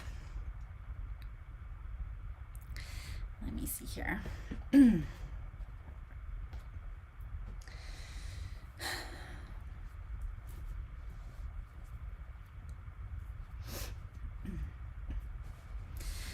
Okay. Well, my leg keeps on cramping. I'm trying to find a way to like stretch it while sitting. Okay, that's better.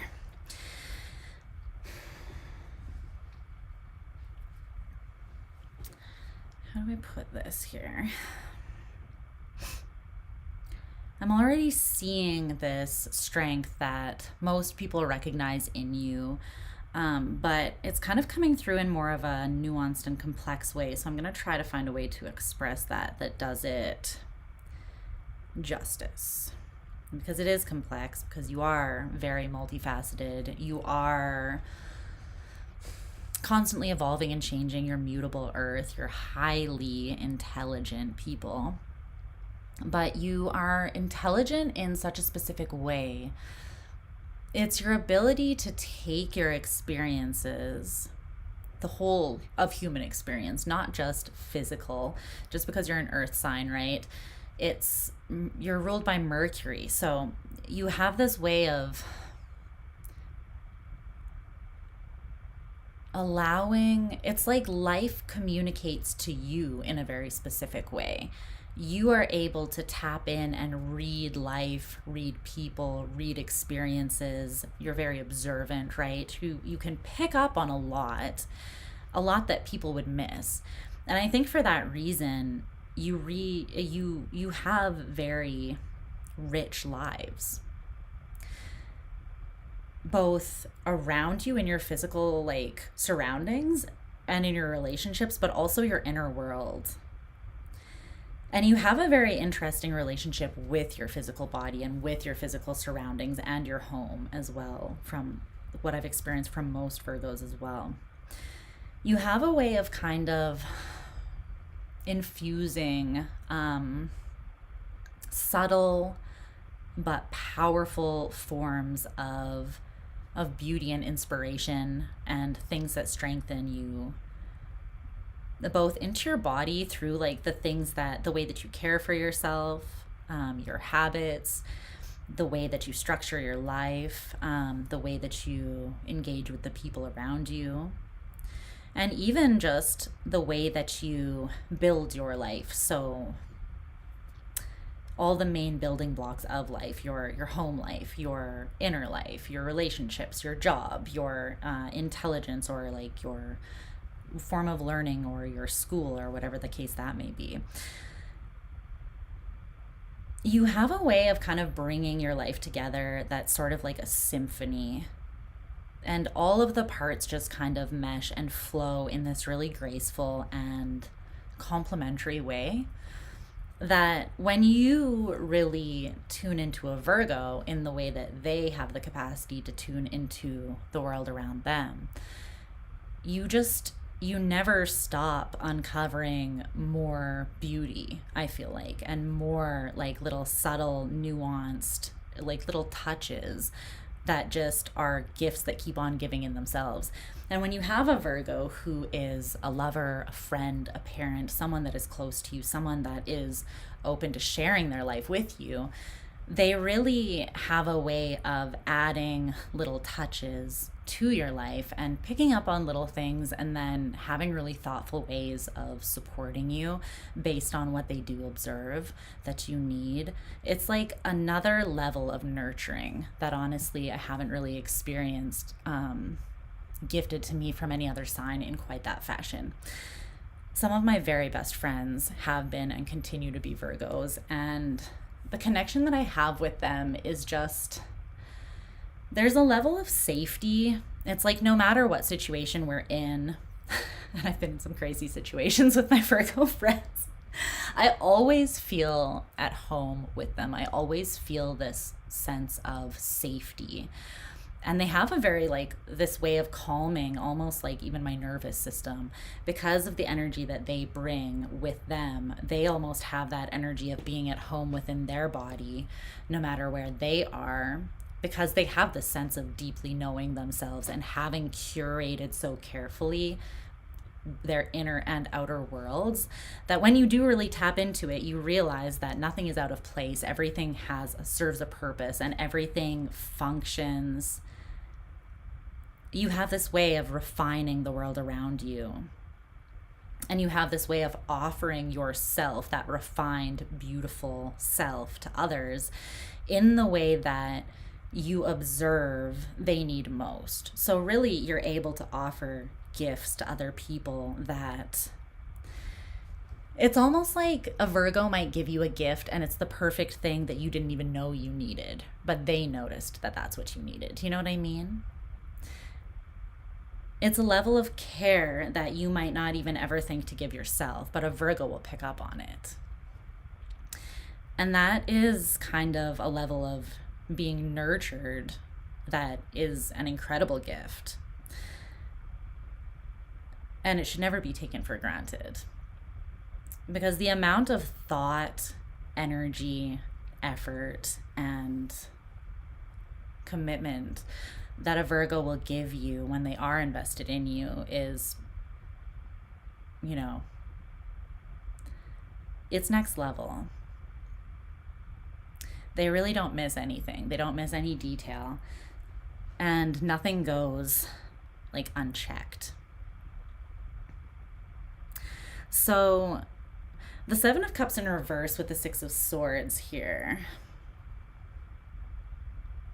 This is showing and highlighting to me because the human experience, right? Like I said before, it's more than just the physical experience. So even though you are an earth sign, you're having that, you're refining the entire physical experience, which is emotional, which is mental, which is physical, and it's the whole thing. And again, you have it working together in this refined kind of melodic way that creates this symphony that comes off as being kind of effortless, but to you, you know how much thought and effort you actually put into creating that so that it all comes together. It's kind of like when someone's having a party, right? And you show up and you walk in and you're just like, the mood is just right. The playlist is perfect. The lighting is perfect. The snacks are like exactly what's needed. There's like every little detail is thought of. And most people will just be like, oh, this is a vibe. They might not think that, but then behind the scenes, you've actually painstakingly refined and like thought of every last little thing. And so it's the energy that comes from your ability to do that you bring, again, to everything around you. But in your own life and your own experience in an independent way. With that Seven of Cups in reverse, it's like You, just like everybody else, has the full range of emotional experience. You go through pain, you go through sadness, you have anger and resentment, you have inspiration, love, joy, gratitude. You have all of these different things, right? But you have a way of refining and kind of feeling through. It's not, it is a feeling through, but it also has this like level of intelligence to it that's hard to put into words.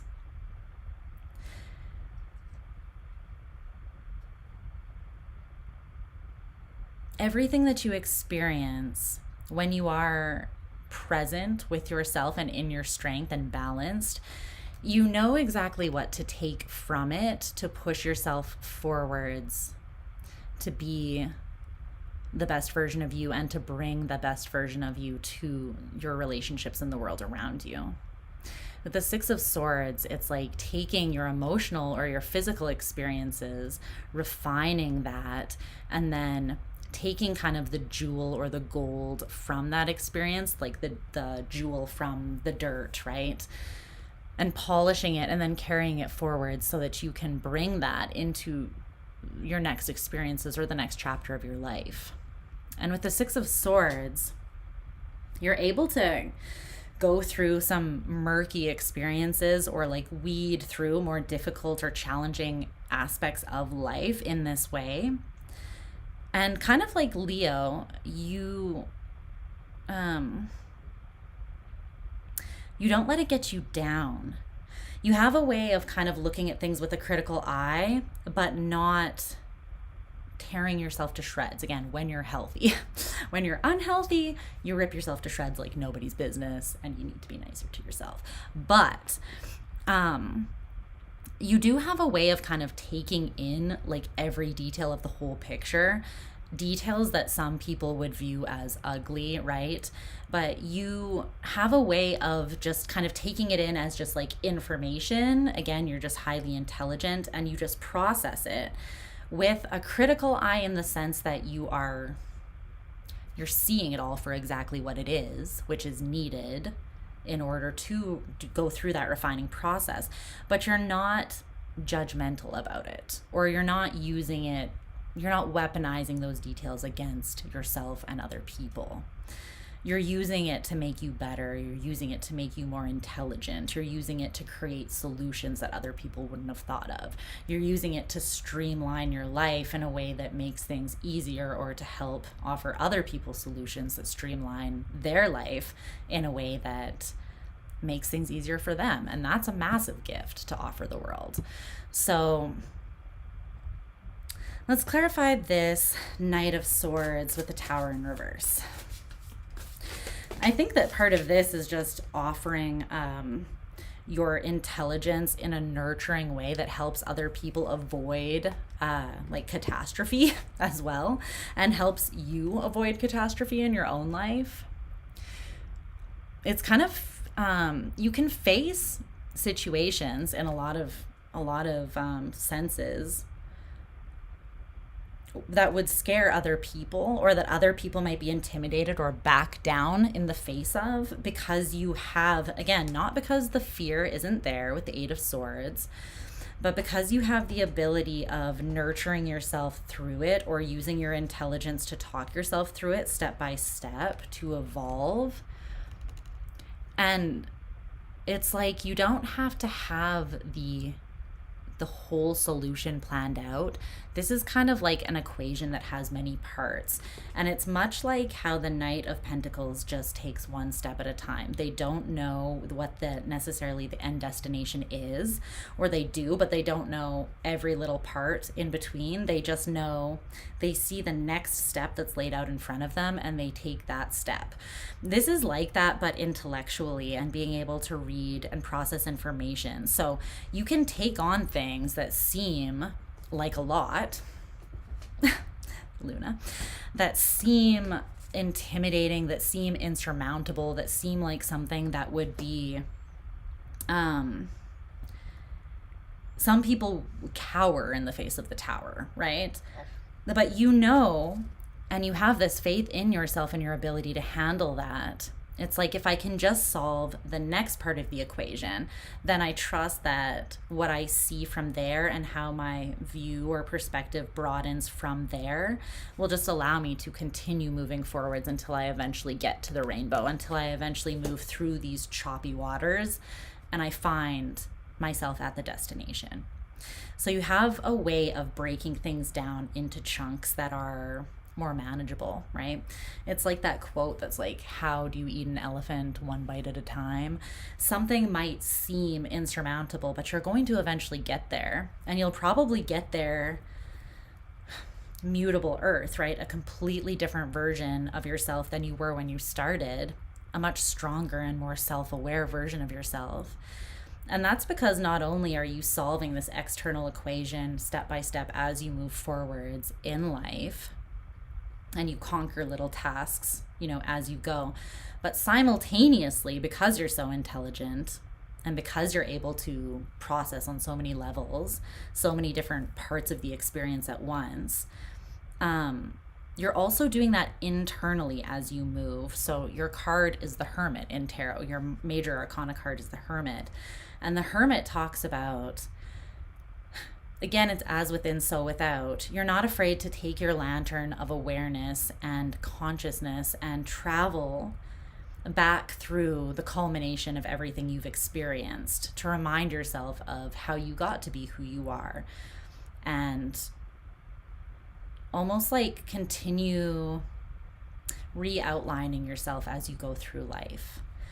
So you always have this strong sense of who you are, how you got to where you are, where you want to be, or how you can exert that or bring all of that, the culmination of that, to the world around you and to yourself so that you can show up as the best version of yourself. Okay. And that allows you to expand a lot in life as well, because the further that you are willing to look within yourself, the further you're able to apply all that you are and expand outwards as well. So that's what I see for you, Virgo. Yeah. You also have this ability to go through heavy grief and to kind of process it in almost like a refining sense, in that you kind of purify it.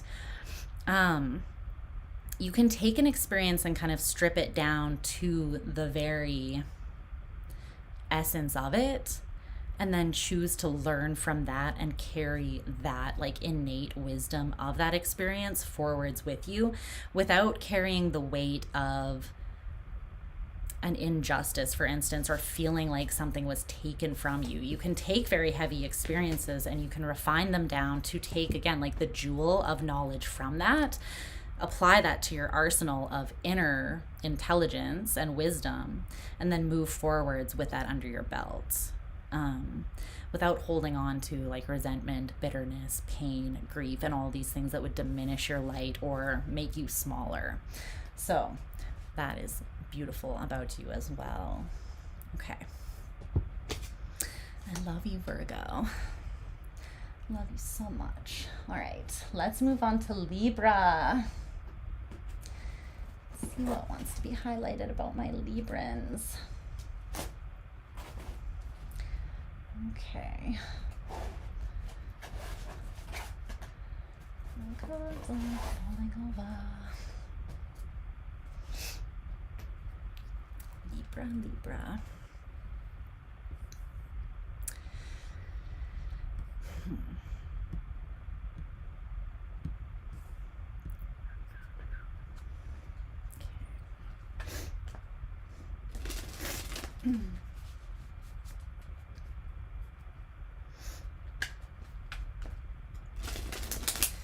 Wants to be highlighted about Libra.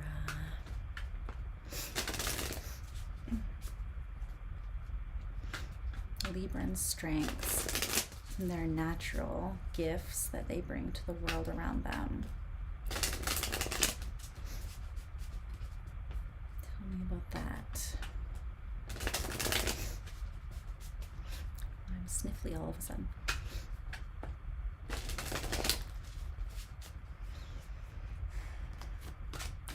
Libra. What's up, Nicole? Libra, we love this Libra energy. Ooh. Okay. What was that?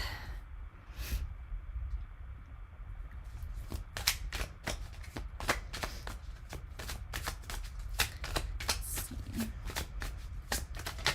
Ah.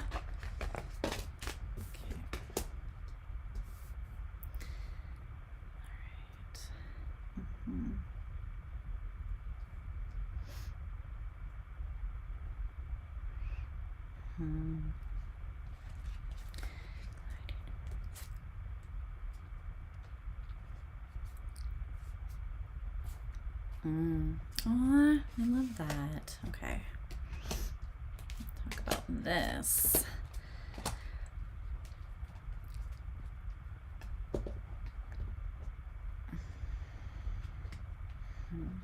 Okay. Tell me, or give me some oracle cards here for Libra.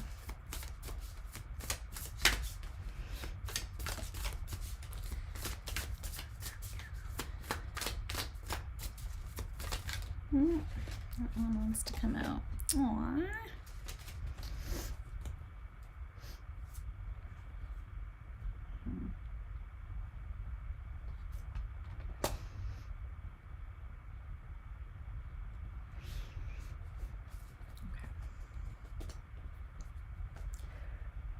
Let's see here. So Libra. Start it to...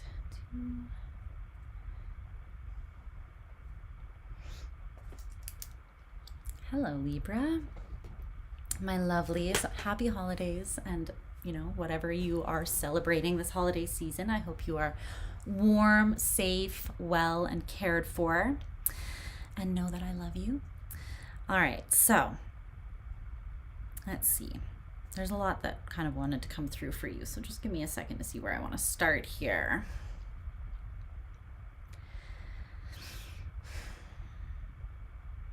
The first cards that came out, the World, Ascension in reverse, the Seven of Cups, Choices, and then the Three of Swords, Heartbreak in reverse. So let's start here maybe.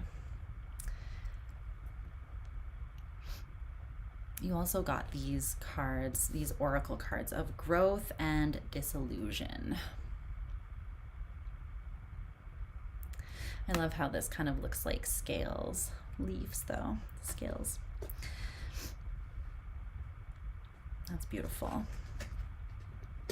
That's really bringing through your particular brand of Venusian or Empress energy for me. I love how they have the little face too. That's adorable. Because you are about that growth, that Venusian growth that comes from the heart and from being able to see both sides of things. But there is also that element of the Empress where it's very creative. It is very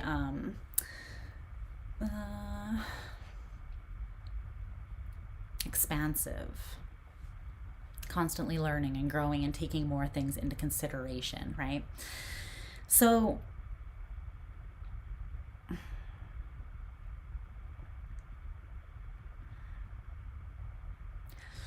it's interesting the way this is coming through. It's like with the World in reverse, there's a lot of elements and layers to this, which I feel like is like you, because you're highly intelligent and you basically don't let any detail go without being taken into consideration when you're balancing something out or when you're considering something, right? No detail is too small to consider for you. So this is why you do take your time making choices, because ultimately you understand that there's kind of an unlimited amount of information and things to consider when making a choice. You could probably spend your entire life making one choice if you were actually given the time and space to do so. But unfortunately, the world spins on. But I think that because of that knowledge that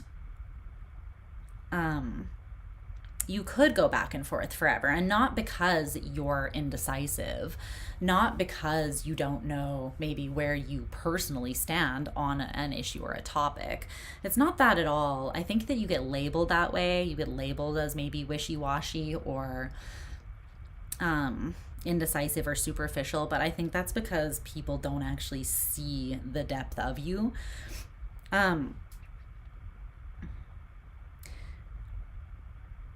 It's like, you know that you could easily be overwhelmed by everything that there is to take in and consider at any given moment.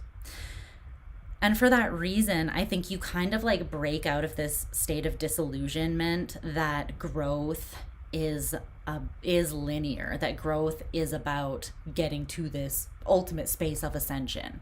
It's not really about that. And I think you understand that it's not really about necessarily all the skills that you develop and that you have under your belt. It's not really about the speed or the momentum at which you get where you're trying to go.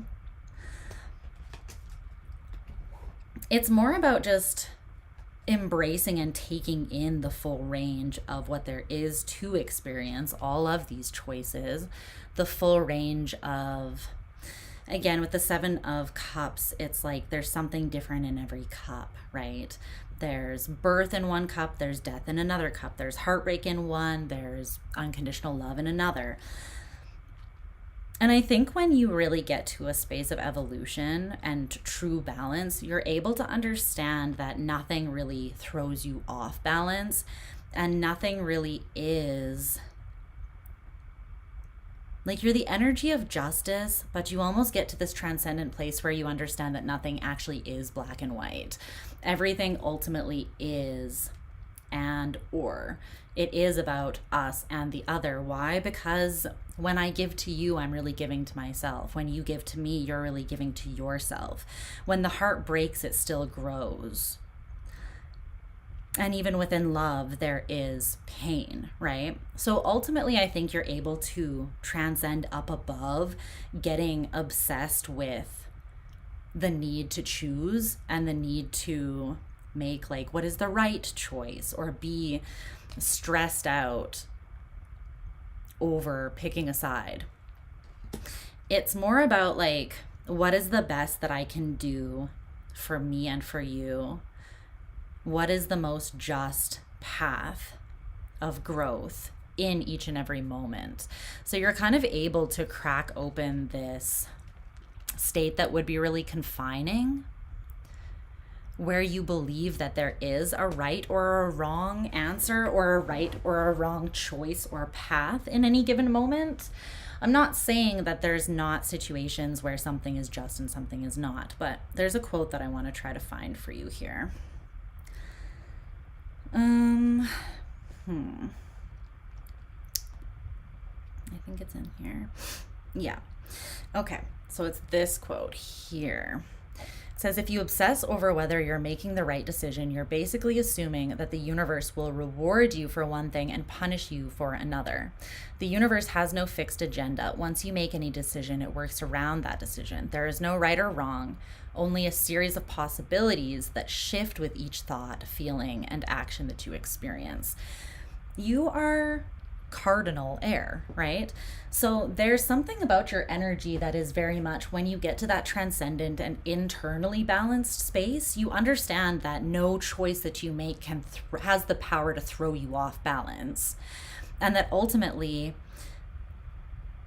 there will always be good and evil and duality in the world, right? But your power or your empowerment comes from that level of transcendence where you realize that your free will and your ability to just, again, growth isn't linear. It's just kind of shattering that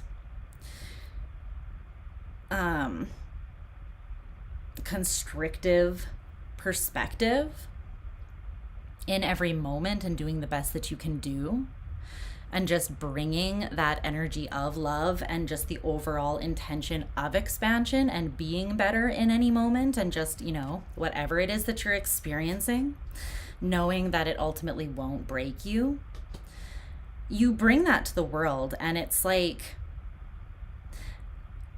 I think if anything, you help people see things from different perspectives or from both sides of things, which, I mean, sorry, I'm trying to think of. Being able to see things and balance things from both sides in somewhat of an objective way is one of your strengths for sure. And you bring that to any single situation. So again, it's like you can kind of remove the harshness of like that's good or bad, that's right or wrong, and you can help people see things from a more balanced place. Because really, when we are in that black and white realm of thinking, we are limiting ourselves, and there's more of an element of judgment to that thinking, right? And judgment is not the same thing as justice.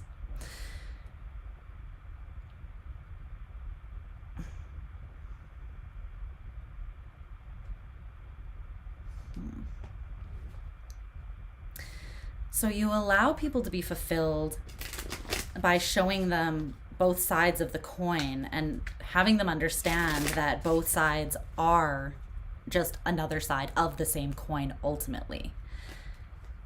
I hope that this is making sense. Okay, you also have the Knight of Cups here, charm. And I think that this is part of it too, right? Once you realize that nothing can make or break you ultimately, you're able to bring this level of charm that comes from the heart that is more expansive than constrictive in nature, because it's not hedged in by the anxiety of like, there's a right and a wrong choice. So you liberate yourself. And you're able to approach the heaviest energies in life from more of this light and charming and balanced space, where you realize that no matter what it is that's coming your way, or even that the world is facing as a whole, it is all ultimately just part of the journey. And it does all serve a purpose. It's all taking us somewhere, right? So you don't allow yourself then to get stuck under the weight of your own judgment, under the weight of your own anxiety, which is ultimately what sometimes puts you in that place where you do get indecisive, because that's the anxiety springs from a space of internal imbalance, right? Where you're not trusting yourself and the journey or the overall process. But it's very strong, the ability that you have to come at any situation with a level of diplomacy and grace. Even these really heavy energies, the Tower and the Devil, restriction and upheaval, you come at these things that can be very dark and very heavy, but you have this way of looking at them and unpacking them.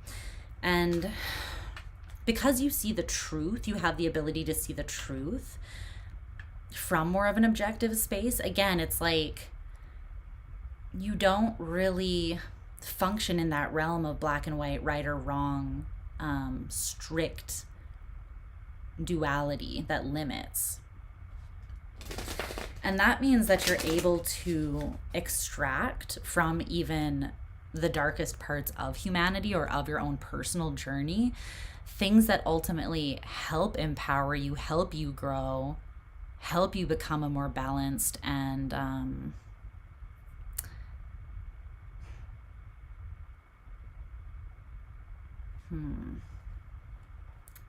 well-rounded version of yourself, I guess. It's kind of the understanding that there is a place for everything. So you have this level of acceptance. And I think that that's when you find your inner balance and you understand that no situation can really sway you or throw you off. And it's from that sort of fearless place where you can actually take leaps fearlessly. You can take up space without feeling like you're stepping on someone's toes, or because you're taking up space, you're taking away from somebody else. You're not. So this is when you become really empowered, is that you can not just be in that Empress energy, but you can also be in the Emperor energy. And I think that when you're balanced within those two, that's when the most growth actually happens. So it's kind of like that yin yang energy within you becomes balanced. The internal scales are balanced. And so then you can approach life from that place, and you can actually take risks that are calculated, but not coming from an anxious or like cautious place. You can take up space again without worrying that you're somehow being less generous to others because you yourself are allowing yourself to shine and take up space. You don't walk on eggshells as much, and you give other people the permission to do the same, which is a gift that you offer. Okay. Is there anything else you want to highlight about Libra?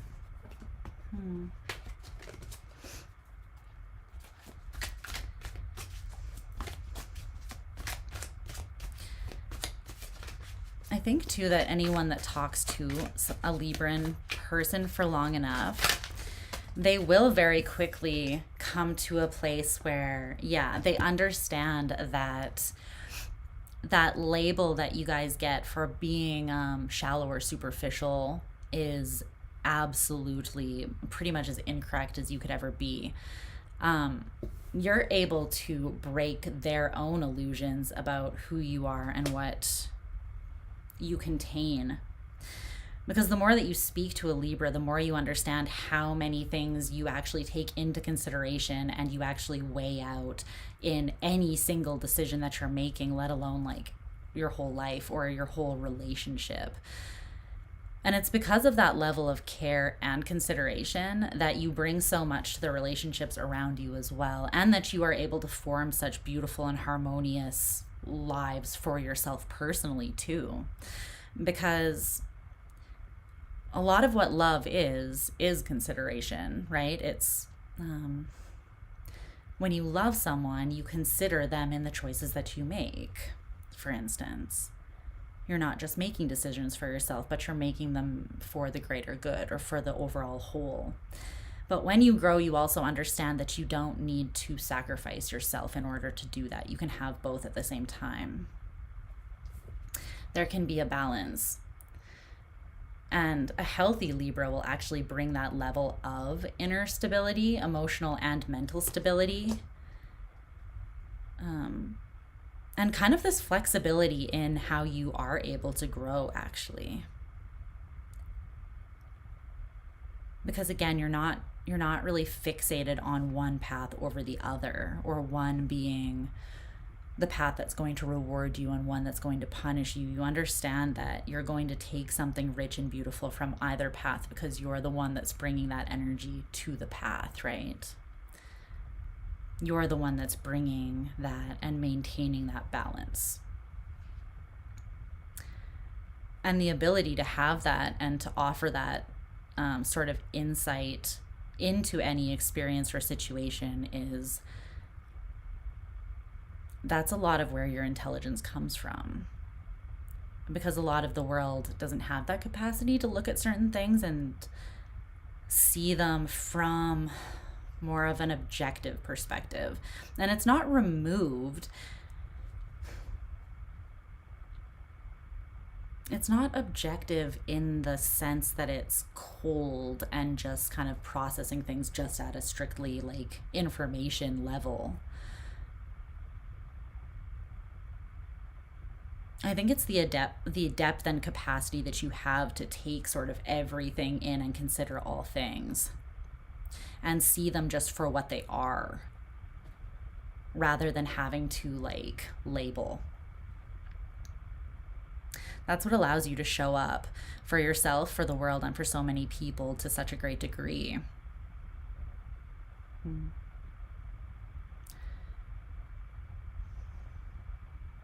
Yeah, that's what I'm seeing for you. Even how complex the information is coming through in your reading is a testament to your intelligence. Like, I've never understood when people don't see the intelligence of Librans. I'm like, are you kidding me? I feel like it's their own superficiality that they're seeing when they don't see the depth in you, you know? Yeah. Okay. Thank you, Spirit. Oh my gosh. I'm like, put it in words that make more sense. But there is a level of compassion and empathy that is needed to see and accept the duality, the dualistic nature of people and of life, right? Because this does exist. But again, I think the level of compassion comes in when you realize that although there is duality, again, it's all still part of the same whole, right? The duality exists within the same whole, two sides of the same coin. So they still are there to complement one another. They're still there not to go against each other. It's not like one's right and one's wrong. They both serve a purpose. So it's about finding the balance. And that takes a level of strength and compassion that you have. Okay, thank you. Spirit brought it together at the end. I was like, come on. Just do it. Hi, beloved. Happy holidays, babes. All right, Libra. I love you. Love you. And also, can we just mention the aesthetic? The aesthetic is unmatched. The aesthetics of Libra, unmatched. And not able to be copied by just anyone either. I feel like many people attempt to be like you and none succeed. And again, it's because they think that it's like you make it look easy, right? On the outside, on the like top level, it looks like you just effortlessly threw it together. And people are like, I could do that. And then they try and it's like clearly a cheap imitation. And it's because under the surface, you've taken so many different elements into consideration that they're not seeing, right? So unmatched style and aesthetic. But do I have to mention that? I mean, that kind of goes without saying. Lorna, a fellow Scorpio rising. We stan. We love Scorpio risings. Okay. Yes, let's move on to my Scorpio fam. Let's see what wants to come through about Scorpio and the myriad of gifts that we offer the world. Let's see. If Libra was complicated, God, now we're getting into Scorpio territory. But I understand Scorpio territory. Here we go. In Vedic, I'm a Libra rising. Let's see. All right. What ways will life look different by next Christmas? I like that question that Haley asked. Maybe I should do an all signs on that topic. How does your life look different this New Year's from the beginning of last year? And how will it look different next New Year's? That would be kind of interesting. Let's see. Scorpio, there you are. Showing up. Scorpios. Okay. Tell me about the gifts and beauty that Scorpio energy brings to the world, their relationships. Let me move this chair back a little bit. Tell me.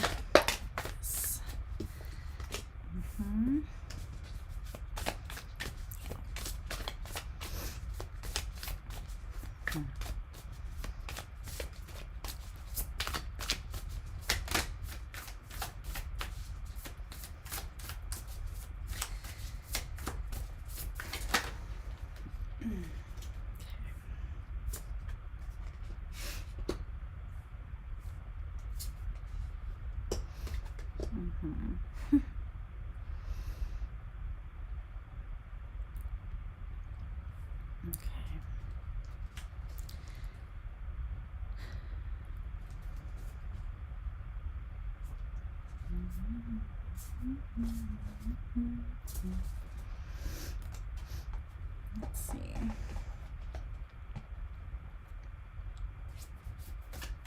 Maybe about Scorpio.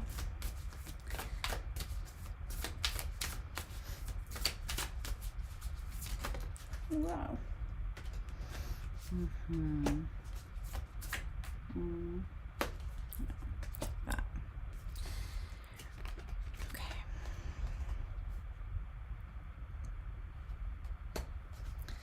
Let's see what's going on with my Scorpio energies.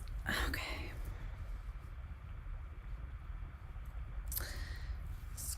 Scorpio.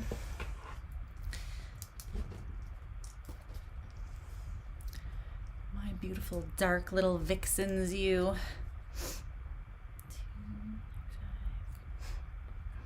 Hi, Scorpio. How are you doing? I hope that you're doing well. Happy holidays. And let's see what Spirit wants to talk about you, about us, Scorpio fam. Okay, so let me put some of this on while I just take this in. There's a lot that wants to be discussed here about you. And some of it is the obvious and some of it is a little deeper. So let me see where I want to dive in here. Okay, so the first tarot cards that came out, we have the Nine of Wands, the Eight of Swords, the Moon, and then the King of Pentacles. So this is how this looks. I feel like this is very Scorpio coded visually. It's like, you know, it looks scorpionic to me. And then this is the King of Pentacles. And then we also have the Oracle cards of Shadow and Harvest. So Scorpionic, with Patience as well. I love this. This is about a Scorpio as it gets. So, stretch my leg again. Putting it up on my bed. Okay. Oh, that feels really good. Okay, so let's see here. Well, you're co-ruled by Mars and Pluto, right? And so to me, there's this really beautiful and interesting interplay with Scorpio. You're kind of like the Dark Warriors. You're kind of like Batman, you know? You aren't afraid to fight, even when you know that the fight is going to take you to the darkest places. And in a lot of ways, you realize that the greatest harvest comes from going to the darkest places, looking into the darkest places, that kind of the space where either you're most wounded, where your biggest fears reside, where your triggers are, where your shadow is, the places where you least want to look, or where most people least want to look. Taking this strength of will and the fight, that warrior spirit, to those places, despite the fear, despite the unknown, despite the weight of it, you have this certain level of patient understanding that that is what's needed, and that you are needed because you're one of the few energies and archetypes that is willing to make yourself vulnerable enough to put yourself in those spaces in order to bring back the rewards and to reap the benefits of the growth that happens there in those spaces, right? Because what is Pluto? Pluto is the planet of regeneration. It's the planet of transformation, transmutation, but it's transformation that happens through pain, through trauma, through the shadowy parts of ourselves, through having to go, like the Nine of Wands is the Wounded Warrior card, which kind of talks about Chiron, right? But in a lot of ways, when you think about it, the Wounded Warrior has a very scorpionic energy to it as well. It's kind of like, I've experienced some really heavy shit. I've been knocked down a million fucking times, and the darkness, it's almost like I let the darkness consume me, and through that I realized that it never killed me though, you know? It's like I gave myself to the darkness and I rose in the morning with the sun. I realized that the shadow, right? We go to the darkest place within us and we find beauty there. We go to, it's kind of like it's darkest before the sun, right? You go to the darkest point here, the Eight of Swords and the moon, and you fight through it. You're patient with yourself in those spaces. You lower the fishing, you lower yourself, not just the fishing rod or the fishing hook, patiently into these deep, dark waters, fixed water, right into the bottom of your own internal Mariana's Trench. And in that space, you find light, you find beauty. And I think it's most beautiful because you realize that you are the light in that space. You are the one bringing light to that space, and that it's always existed within you in that place where you have felt like you're least likely to find it, right? I think that when Scorpio evolves, we begin to understand that vulnerability is the strongest thing that you can be. Vulnerable is the strongest thing that you can be, right? It's not a weakness. It's an openness that takes you places that you would never be able to traverse otherwise. And there's no other way. There's literally no other way of getting to these spaces and gleaning the harvest, the rewards, the growth, the evolution, the jewels that come from that place. The only way is making yourself open enough to go there. So, yeah, here's the Two of Cups. Because you're willing to go to those places within yourself, it makes you capable of also seeing and holding space for those places that exist within everybody, within other people. The Two of Cups is, I know myself, and so I know you.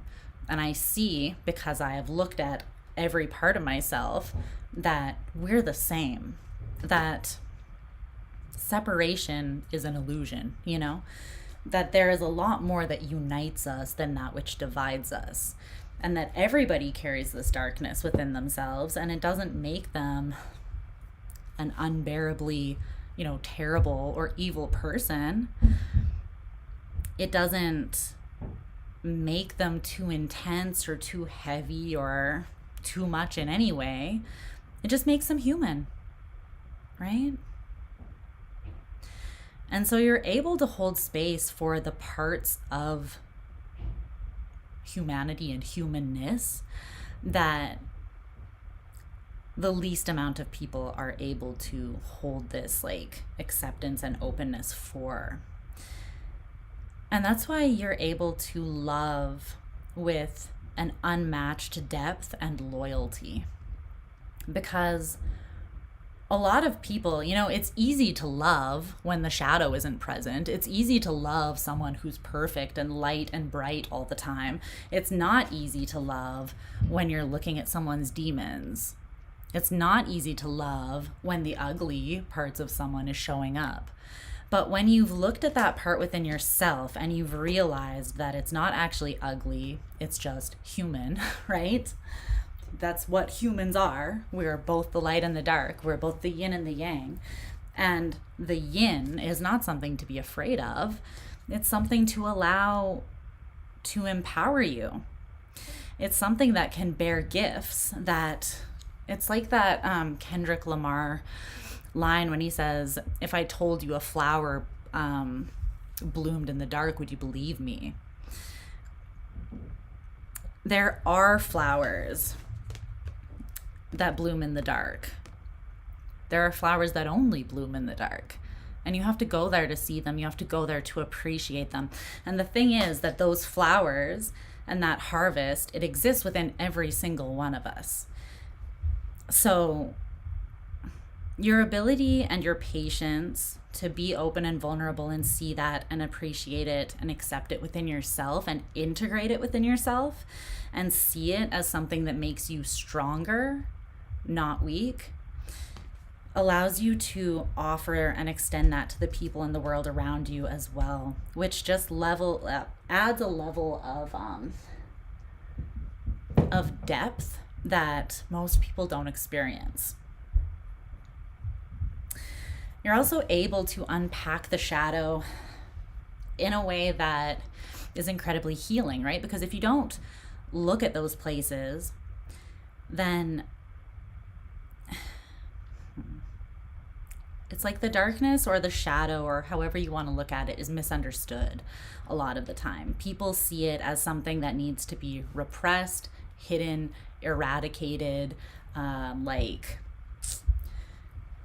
people even see it as a place that you need to go to turn it into light, right? But it's never the narrative of go to the shadow space to just hold it and accept it for what it is, because it is what it is for a reason, and it offers gifts as it is.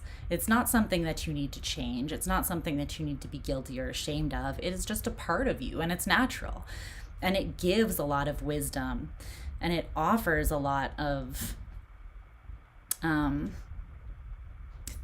things that could really enrich your life and make you stronger if you'll let it. But it can be misunderstood. And you have the patience to hold space to kind of get past that and to allow other people to get past it too. And the truth is that only when you are able to love the darkest parts of you as well are you able to truly love unconditionally. Because unconditional love accepts all, right? It doesn't judge or discriminate against certain parts of the self. It holds space for the wholeness of the self. And that's why it's so powerful. It shows grace to the elements of the self that most people would be more comfortable just denying, repressing, numbing out, or, lying about, right? Pretending that they don't exist. But they do exist. And so, yeah, it's a depth and a loyalty that comes with scorpionic love and commitment that is incredibly deep. And it's incredibly intense. You have the ability to see into yourself and the world around you and the people that you choose to commit to and love in a way that most people didn't know that they could be seen, in a way that most people haven't even seen themselves, right? And because you choose to not weaponize those parts that most people consider the least lovable parts of themselves, right? Because you don't go to those spaces to judge and weaponize, but you go to those spaces to just more fully see and accept people, that's incredibly powerful and healing. And honestly, it allows you to be the most empowered version of yourself and the most abundant version of yourself if you let yourself be. And it also gives other people the permission to do the same.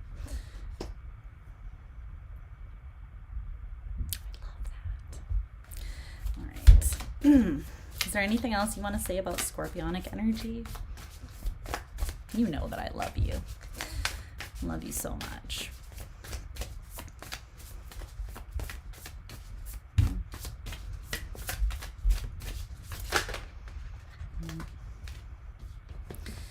Yeah, the Three of Swords and the Ten of Pentacles. You have this ability to not only just hold space for, in the sense that you're just oh, I'll accept you, I'll let you be. It's not only are you just seeing those parts and letting them exist, you go a step further than that. You see the value that those parts bring. You can go through heartbreak and you can take that and turn it into something that is abundant. through transmutation. And transmutation is more through shifting your perspective about an energy than it is about actually physically transforming the energy itself, right? Transmutation is more of like a consciousness thing. It's not actually taking an energy and magically shifting it into something else. It's shifting it through the way that you perceive it and how you hold it. The fact that you bring love rather than judgment to those dark places, that you can look in the mirror of the shadow and that you can see abundance instead of just pain and darkness. That's something that not many people can do.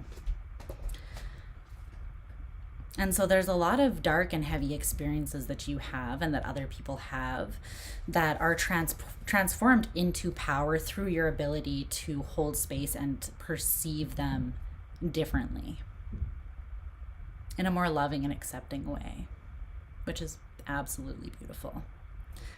I love you. I love you, Scorpio. All right, we're going to move on to Sag. What's Sag? What wants to be highlighted about Sagittarius?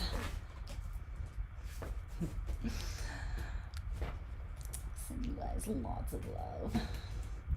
I can't play favorites, but I love my Scorpios so damn much. I have so much Scorpio energy in my chart. So much. And I wouldn't trade it for the world, even though it has been a life of struggle. But hey, you know, I think that honestly it has given me, the more that I've learned to accept it and see it as not like a curse, but more of a blessing.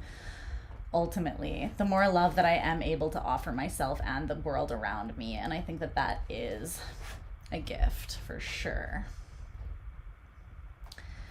That I am meant to be here to sort of curate in some way. All right. And if you are a Scorpio, then you should do the same. All right. Let's see. Because ultimately, light workers and shadow workers are the same fucking thing. You know, like one does not exist without the other.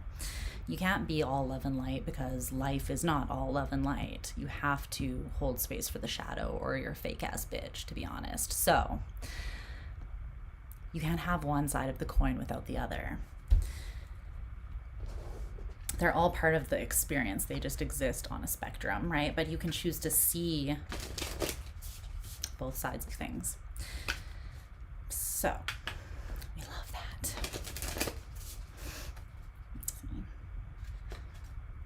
There's also a level of innate, like emotional,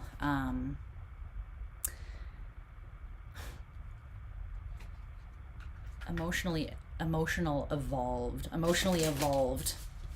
energy, emotional intelligence that comes with that. For sure.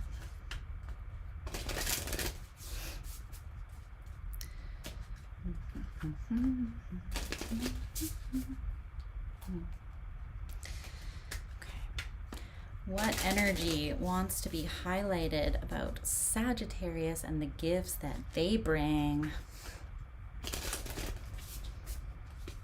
to the world around them? Let's see. My Sagittarians. Let's see.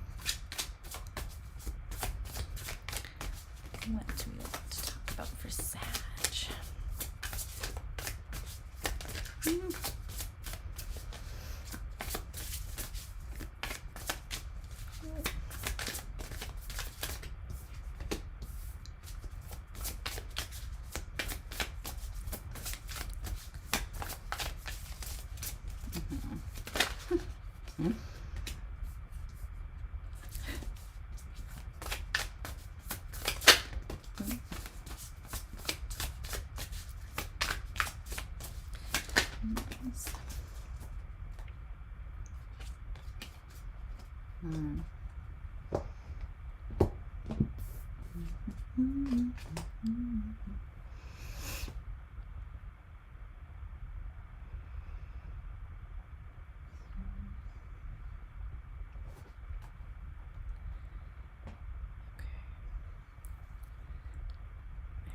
hair on my nose.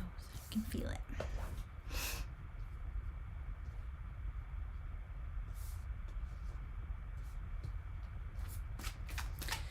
Let's see.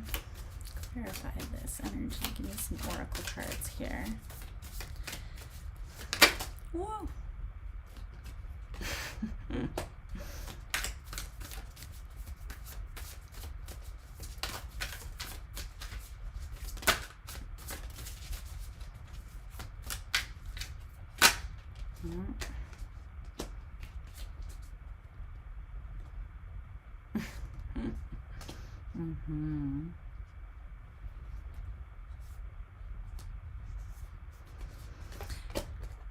Okay, let's see what's going on with this energy.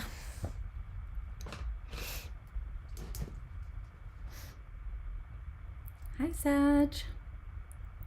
Happy holidays, my loves. I hope that you're doing so well. Okay, let's see about these energies that want to be highlighted for you and the gifts that you bring to this world. So, okay, so the first tarot cards that came out, the King of Pentacles in reverse, Death in reverse, which is interesting because that's Scorpio, which is the sign right before you, obviously, and then the Three of Wands.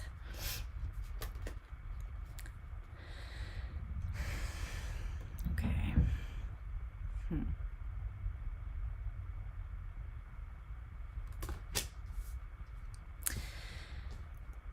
Okay. I'm just going to start with these before we even get into the oracle cards or anything else, because this to me says quite a bit, or has quite a bit to say. So there is this part of you, Sag, that's very much, it's interesting because you're mutable fire, right? And you're Jupiterian ruled. You're all about expansion, which is interesting because you actually do have this card of expand. But it's interesting how you expand. It is very soul-based. It is very higher learning. It is very breaking the boundaries of what is known, what is accepted. You are kind of the sign of like, let's go down that rabbit hole. Let's consider all things. No conversation is too weird to have. No adventure is too insane to go on. There are no limits with you. You have this way of escaping the limits that are kind of imposed upon us as humans. And it's super interesting because you have this escape card. And I think it's interesting that it almost looks like the Matrix in the sky here, but it's bending, right? And then you also have body and earth that came out. It's like you bend the limits of the physical because your spirit, by its very nature, is in this constant state of expansion and flow. And it's so powerful that it's like nothing can quite hold you in. Nothing can ever quite confine you. Even your own understanding of yourself. I feel like you always eventually get to this place where you break your own boundaries. And that is definitely a strength. So with the King of Pentacles in reverse, it's interesting though, because the way that you expand and the way that you create success and abundance in your life, it's not the way that most people, the route that most people would take. Like for instance, you're not always focused on physical abundance. I feel like you don't focus your energy and attention strictly on how much money can I make. Like there always has to be, your approach always involves there being more meat on the bones than just something as simple or as basic as that. You even go beyond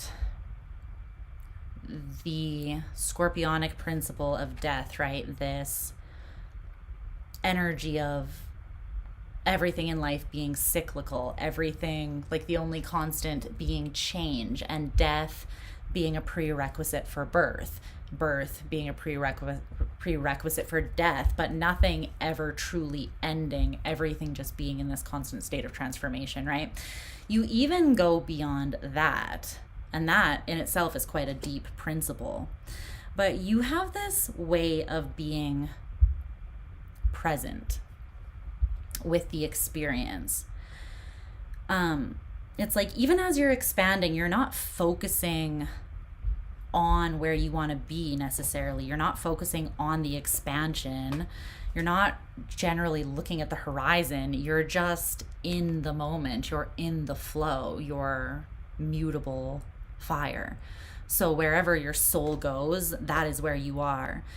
Wherever you are, you know, that's why you're so full of life. That's why people love being around you. That's why you find yourself in these circumstances that seem sometimes like a movie to other people. Like, how did you even get there? And you yourself sometimes don't even know. You're like, one thing happened and then the next thing I knew I was there, right? Like one thing leads into another. But it's because you have this energy of not limiting yourself. And so it's almost like anything is possible. When you're fully present and empowered in the moment, in the now, that's where the power is. That's where you realize that you are infinite, that you can expand and leap out into anything that you want, and you can create anything that you want from that place. So it's not about getting stuck where you've been. It's not about getting stuck in the vision for the future. It's more about your ability to be fully alive and present in the moment that really lends to this energy of expansion and limitlessness for you. And for that reason, there's this, it's very deep, but simultaneously uncomplicated, this energy that is Sagittarian, I feel like. It's like this lightness that allows you to be very fun, very inspiring, but at the same time, again, very intelligent, very deep, very expansive. You're never stuck. You're never in a space where you're confined, locked in, at a dead end. Even though you're always fully present, you always have this sense about you that there's always somewhere to go from where you are, even though that might not be your focus. It's more like this internal understanding, right? Because although all there is the now, there's always going to be, like, the now is infinite, right? So it's not like I'm in the now, and then in another second there's going to be another now. It's more like the now is just all that there ever is, and it's constantly expanding. I hope that makes sense. I feel like it does to you.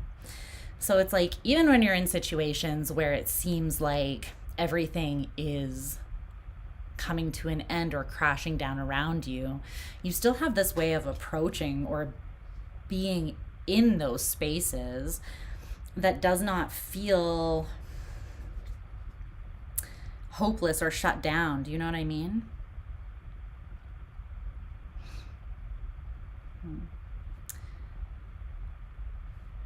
You can see beyond anything. But it's a very interesting way of seeing, because again, it's not like you're looking beyond the current experience. It's more like this deep understanding that there is always more than what you're currently in, because the now, again, is infinite.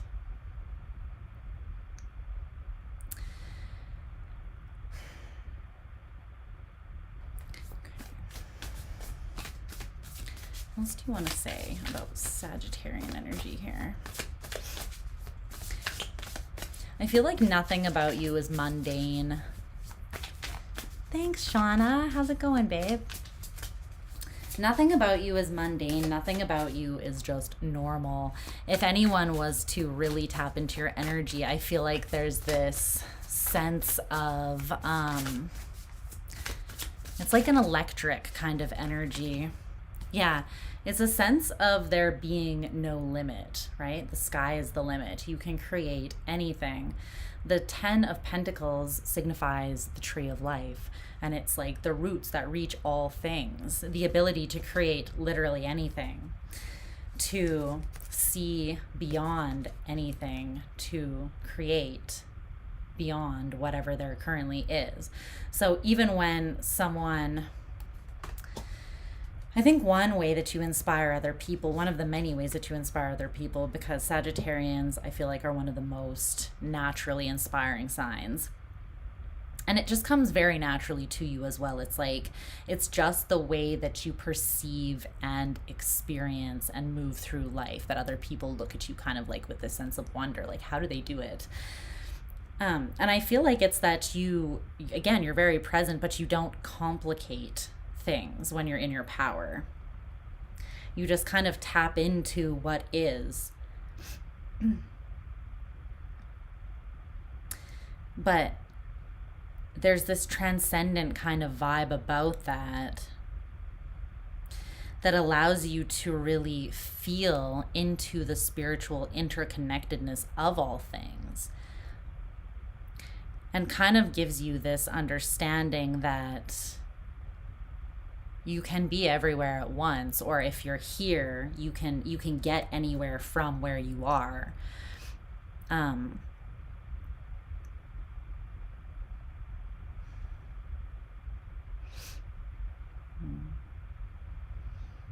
I feel like you have this very wise understanding of just the way that existence works, that does just kind of naturally see beyond the ways that society and culture and just, you know, politics and all these things that we're surrounded by and bombarded by every day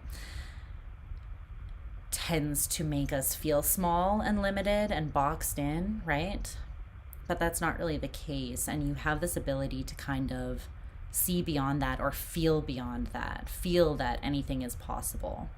And then because you feel that, you tend to put yourself out there more than most people. And because you put yourself out there more than most people, you tend to achieve more than most people.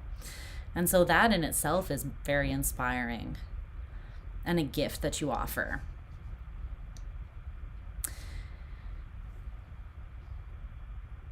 I think it's kind of just the way that you move through life that is the biggest gift to those around you, because you bring this kind of passionate, inspiring infusion of energy that helps other people see outside of the box as well. They start to understand that any ceiling really is just a glass ceiling that is self-imposed, and that through shifting the way that you see things, you can escape whatever those limits are.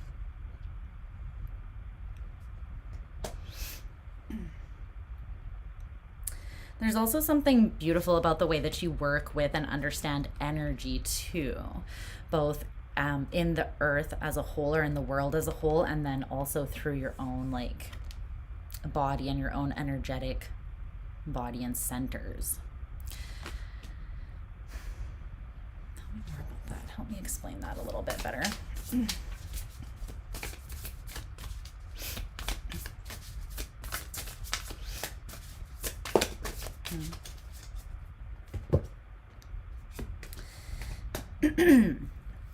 The Queen of Pentacles and the Moon.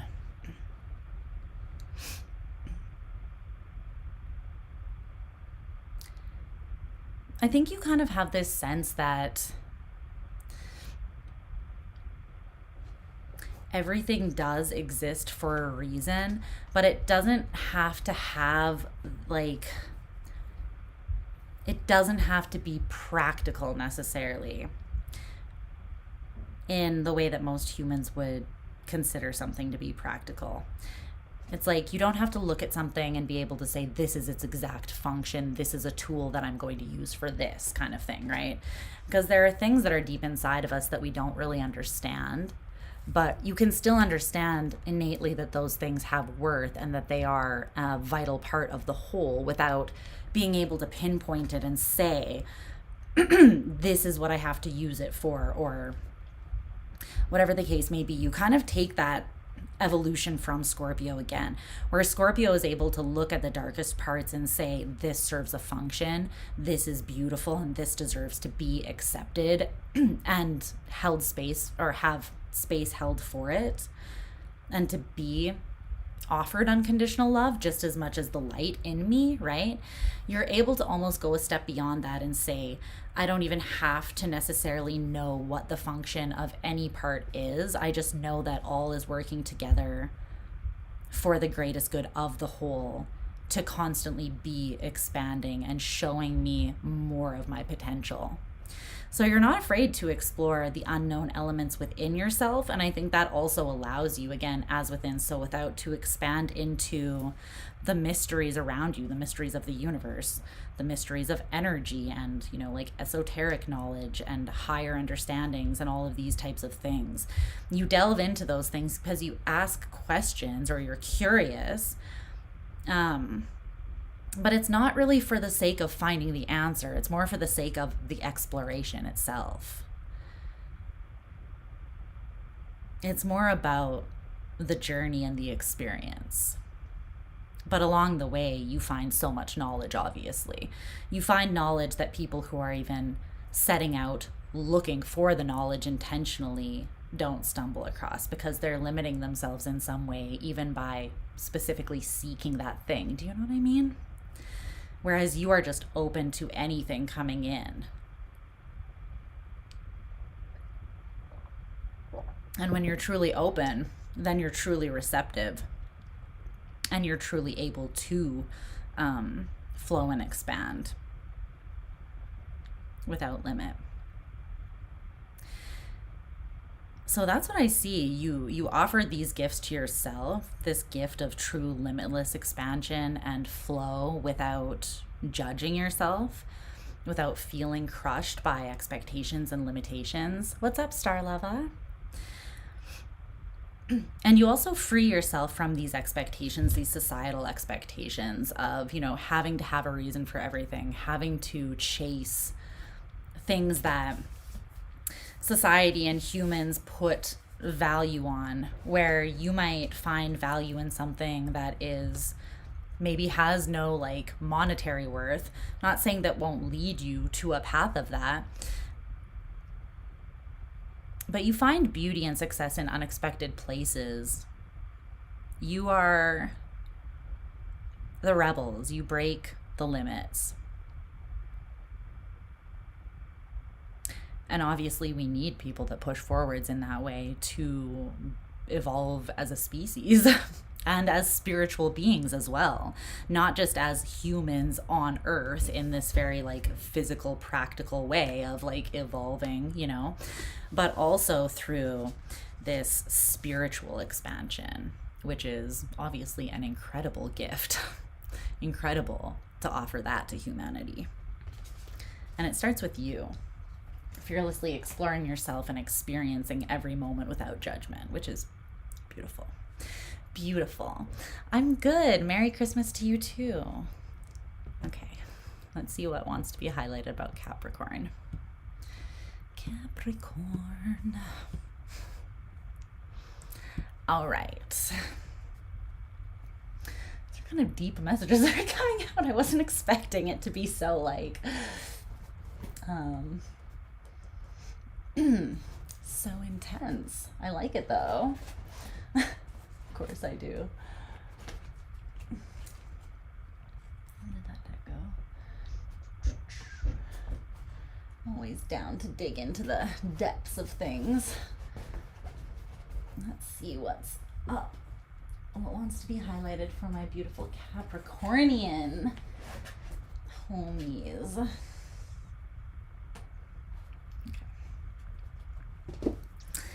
Okay, I keep on hitting the table.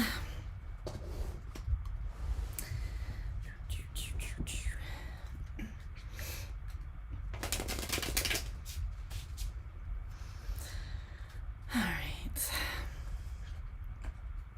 Do you guys have, what are your Christmas traditions? Tell me about your specific or just holiday traditions. There are lots of things that people celebrate around this year, whether it's like a pagan type of thing, whether it is Hanukkah, whether it is Christmas, whatever the case may be. I always like hearing how people spend the holidays or what their traditions are. So if you feel comfortable sharing, please do. What's up, Vanessa? Happy holidays to you too, my love. All right. Yes, now that I have recovered from my 2-week-long sickness, I plan on being back consistently again every couple days for you guys. So I'm excited to get back in tune with ya. Wait till right now to wrap Christmas presents. Me too. Well, I wrapped mine before dinner tonight, but yeah, I basically every year wait until Christmas Eve to wrap my presents. I just live for the thrill. I live for the thrill of it. I wasn't working. I just put it off on purpose. I live in a constant state of danger. All right. Tell me about Capricorn. What wants to be highlighted for them? Tell me about the gifts that Capricorn brings. Let's see. Flying home on Christmas Day is your tradition. Damn, you also live in a state of danger. I would not want to fly anywhere on Christmas Day. Although I did I did end up flying on Christmas Day, but it was because my Christmas Eve flight was delayed like a ridiculous amount of time when I went to visit my psychotic ex. Whoa, that is a crazy amount of cookie trays. My mom has a bake shop and she made a ridiculous amount of baking this holiday season, like a ridiculous amount. But that's her occupation as well. Okay. Woo. Okay.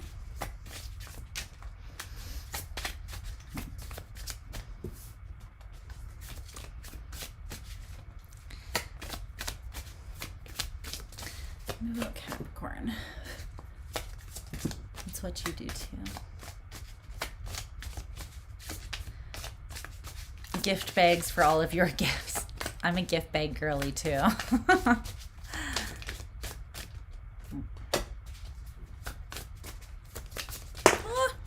Okay.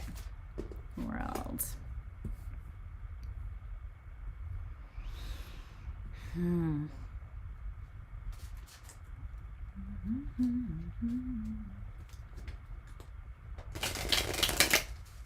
So much catering. Oh my goodness. Oh right, you have the Italian. Is it you that has the Italian like cafe? We were talking about this another live. I'm pretty sure it was you. Was it you? If not, then I apologize. My memory isn't what it was these days. It was you. Okay, sweet. I remembered. The world. Okay. Excellent. Love that for me. Let's see. There's nothing like Italian food. Oh my gosh. I dated an Italian guy one time and his grandpa had an Italian restaurant that he...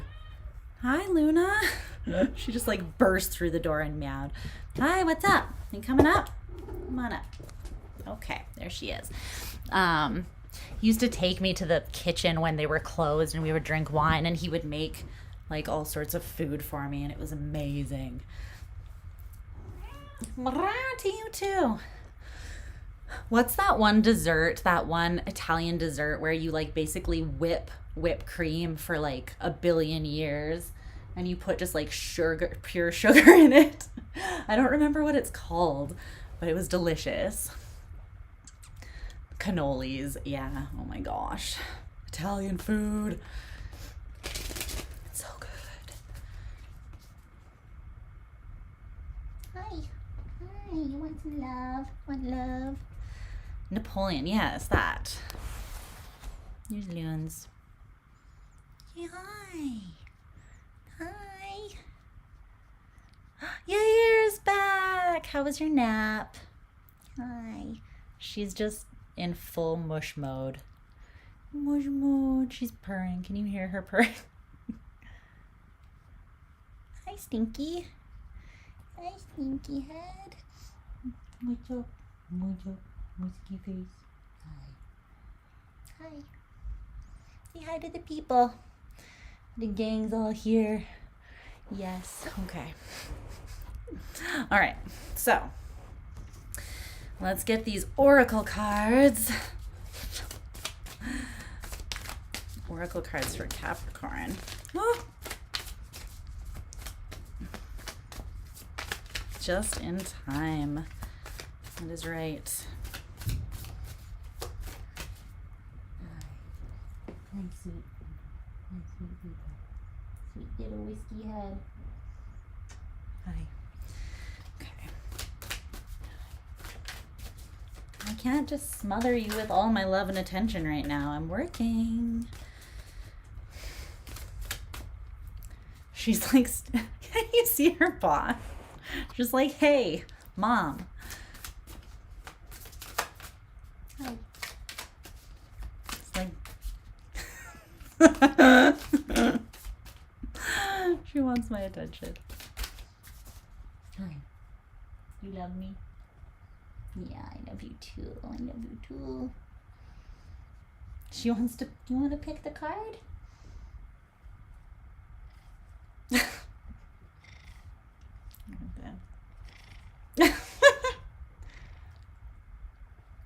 She's using it to scratch her whiskers.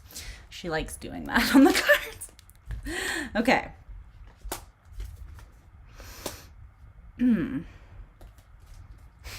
She's crazy. She's a crazy. All right. Hi.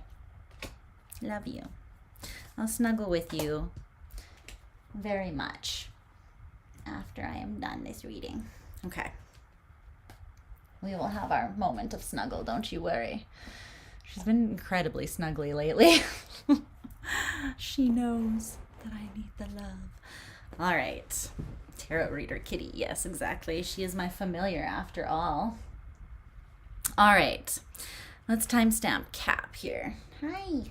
We're trying to get through this reading, okay? I can't just stop and love you. Yes, her Luna luck. That's right. Okay.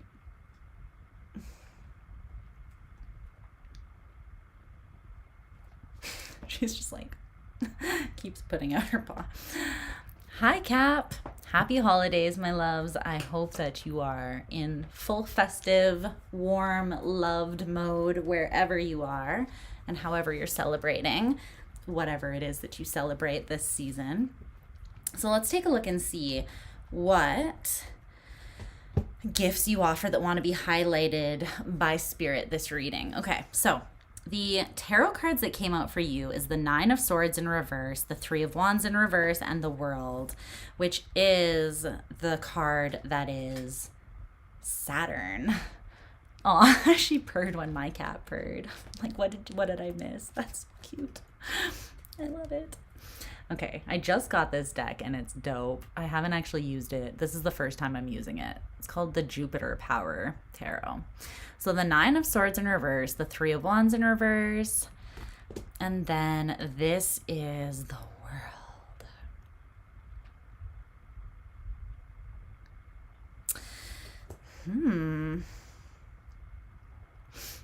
You like this deck? It's by the same... It's by Sick Sad Girls on Etsy. They do like, they have a Mars power, a Moon power, and a Jupiter power deck. And I have them all and I love them all. But yeah, I just got this one and I'm stoked about it. So, then the oracle cards that you got Observe with Wisdom. This is so Saturnian to me, this card. Like, yeah, do you guys get Saturn from that? Because I definitely do get Saturn vibes from that. And then also, you got Struggle and Illuminate. Those came out together too. Yeah, you need the Jupiter one. I'll show you some of my favorite cards in it before we move on to Aqua. But let me see here. Okay, so the Nine of Swords in reverse, the Three of Wands in reverse, and the World. Struggle is Saturn, yeah. Okay.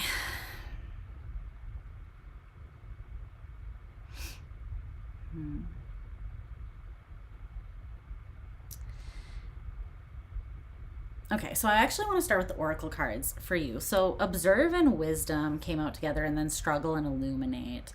I feel like you have, as Capricorns, being Saturn ruled, you have this energy where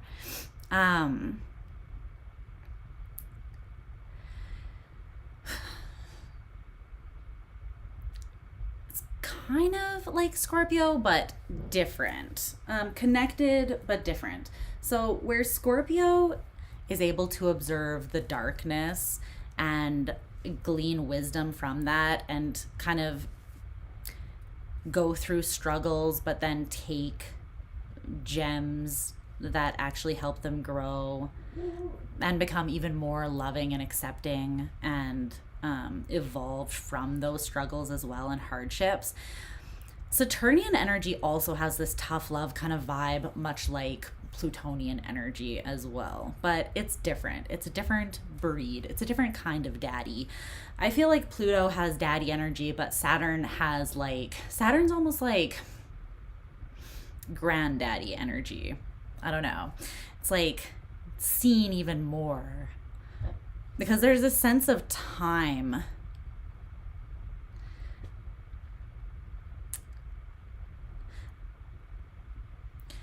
I feel like with Observe and Wisdom here, this Observe card is kind of coming through as like tough love, but in the sense of like the truth will set you free, but it might fuck with you first. You know, it might hurt first. This Observe card is like there's literally an eyeball looking in every single direction, and it's coming from this peaceful space of understanding that there's wisdom to be found in all truth, right? All truth is still truth. It doesn't really care if it hurts you, right? Uranus's great granddaddy, yeah, no kidding. It doesn't care if it hurts you because it understands that it's happening for the sake of expansion. There's this sense of illumination that comes from Saturnian energy and being Saturn ruled. And I feel like oftentimes the only way that you gain this level of understanding is through observing struggle, observing yourself when the world or when the universe is teaching you tough love, right? Or is teaching you through tough love. But it's still showing you that ultimately the illumination that you get or what you observe from that is bringing you a level of wisdom that is something that you couldn't get anywhere else.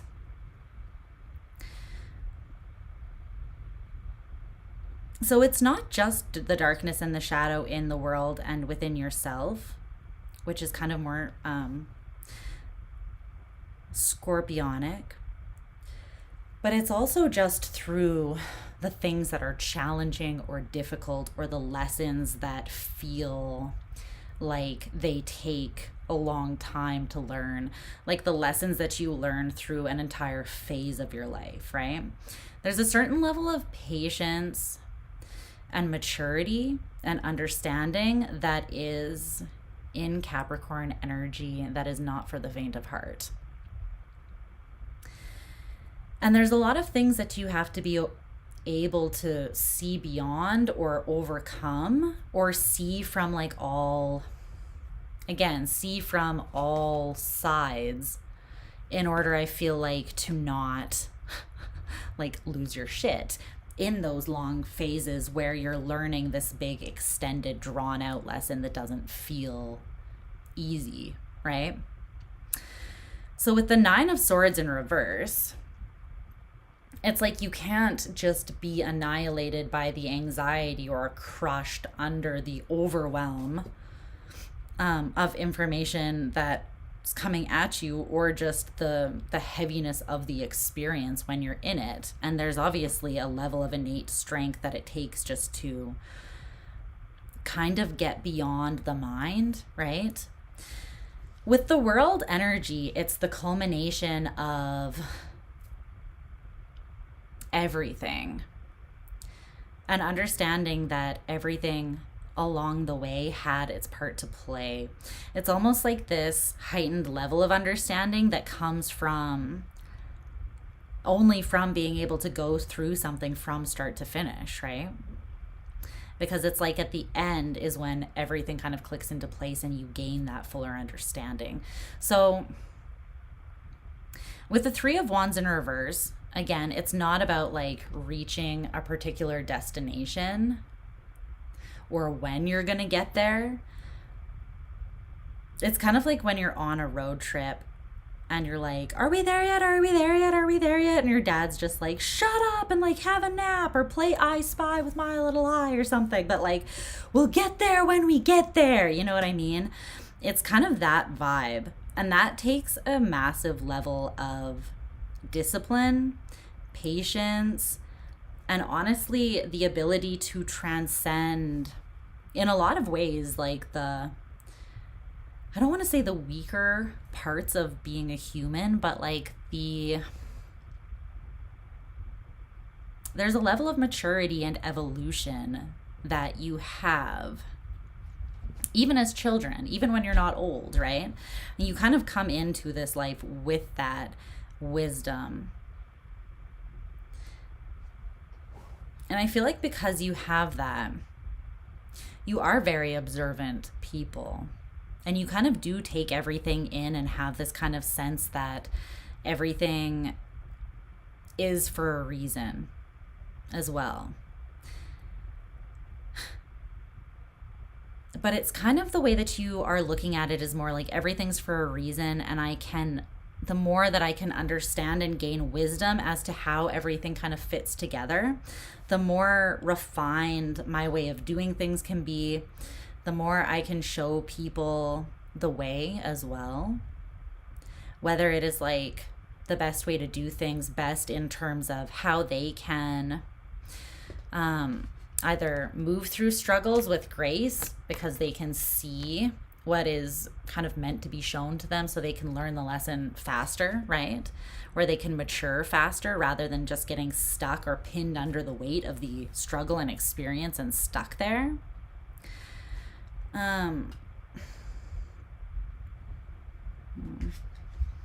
There's a clarity of thinking about Capricorn that is a huge gift. And you're able to have and sustain that clarity of thinking and that level of commitment and discipline, even when you're in situations where most people would like run out of steam, or where most people would just give up, throw the towel in and be like, this shit isn't worth it. You know, I'm not going to expand in this area if this is what it takes of me.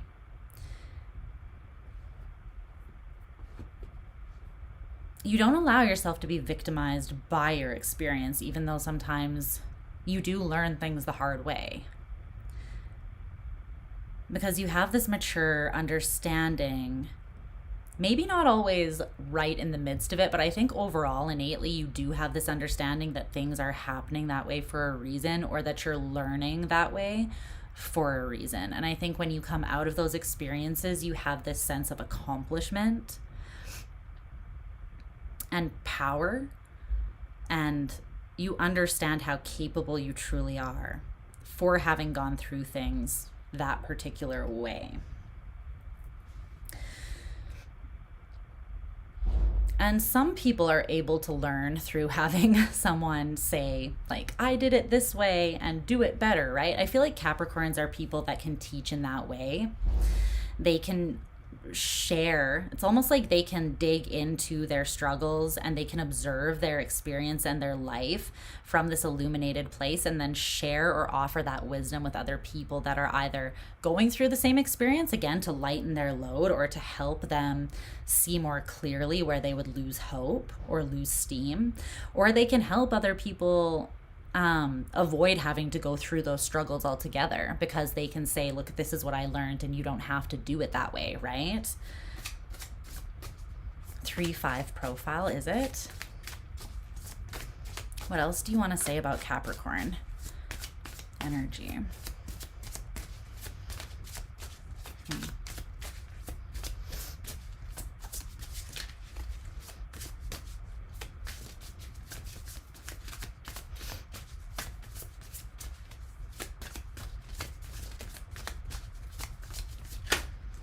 It's interesting. It's also kind of coming through as like a level of guru energy. It's like even amidst the struggle, you have this built-in understanding that, again, it's like, this is part of the journey. This is part of life. Like, this is life. This is how it is. 5. Wow, that's interesting. I'm 3-5 profile too.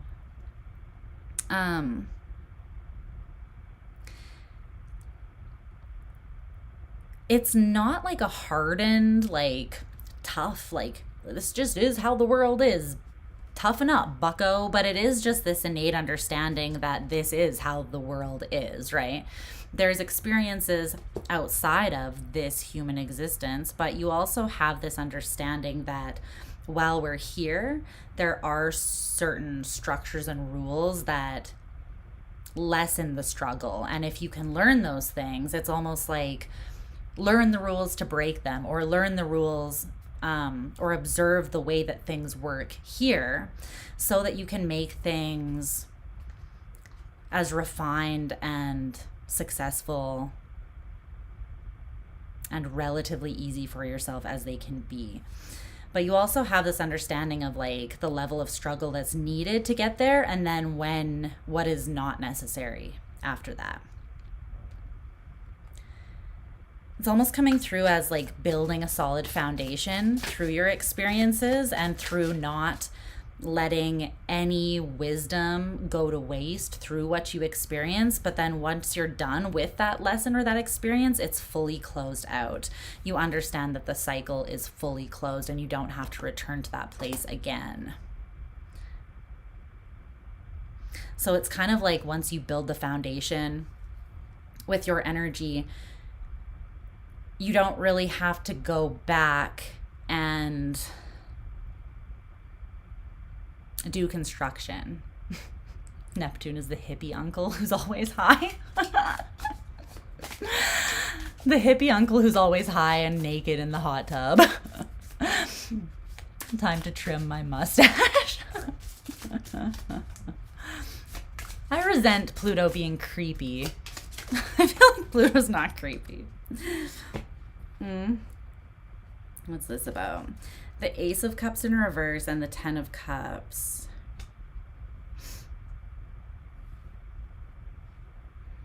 The 3 of Cups in reverse. Good creepy. Good creepy. Pluto discourse, yeah. What's good creepy? Let's say Ace of Cups in reverse. There's a lot of cups here that just came out.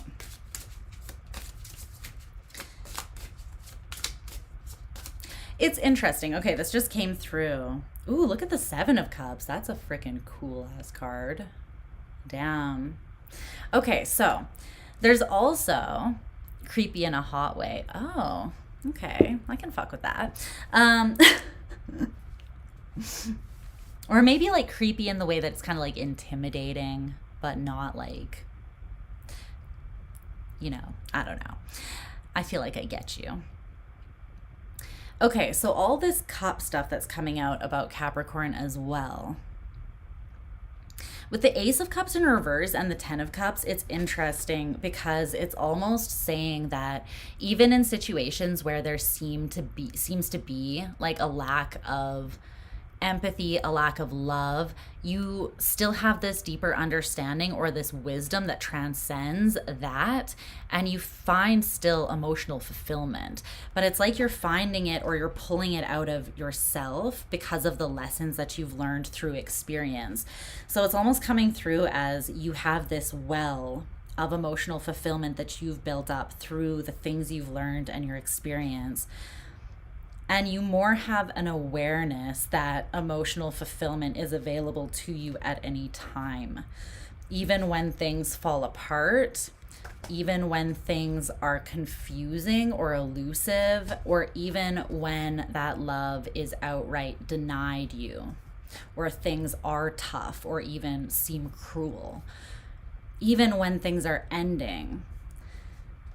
It's like you still have this understanding that there is this emotional fulfillment that you have within you that you can tap into and that you can offer other people even when the going gets tough. So essentially it is that understanding that even tough love is love ultimately. And even when the universe deals us difficult lessons, confusion, things falling apart, things being taken away from us, or even ourselves being broken down in some way, it's always still ultimately adding to our overall level of fulfillment because it's teaching us. And every lesson is ultimately showing us that we carry that within us. It's not something that the world gives or takes away. It's something that we have. And if anything, the culmination of our experiences when we get to that place with the world, we understand that it's not something we built up and gained along the way. It's something that, as the fool at the beginning of the journey, we always carried within us. And you have that understanding that comes from this deeper wisdom, which is really powerful. It makes you very self-reliant, and it helps you to instill that strength in other people as well. But it doesn't always come easy. You do have to have that deeper wisdom. You have to have that trust and faith in yourself and your own capabilities. And you have to have the discipline to follow through. But I think it's like you show people why those things that are not the easiest things to invest in and to cultivate within ourselves are vital, because they're what keep this sustained through the darkest times, through the heaviest lessons, right? It's the ability to carry joy even through times of grief, sorrow, loss, instability, and all of that sort of thing, right? Kind of how a father can stay strong and hold a family unit together despite, whatever happens throughout their lives, whether they go through trauma, loss, pain, grief, etc., through all the highs and the lows, there's still that element that binds and holds everything together and is kind of self-sustaining and strong. And I feel like that's the energy that Capricorn brings. That's really beautiful.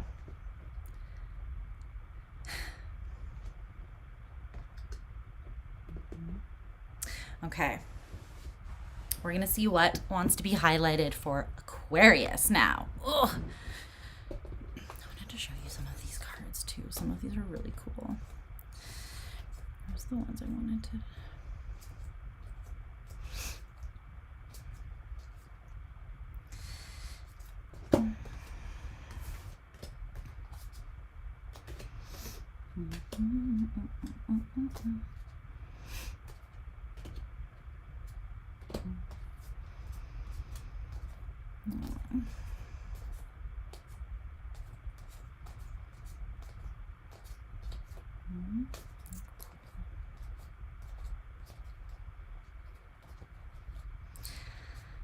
Aqua, Moon, and Mercury. Woo! I have an Aqua Mercury as well. Okay.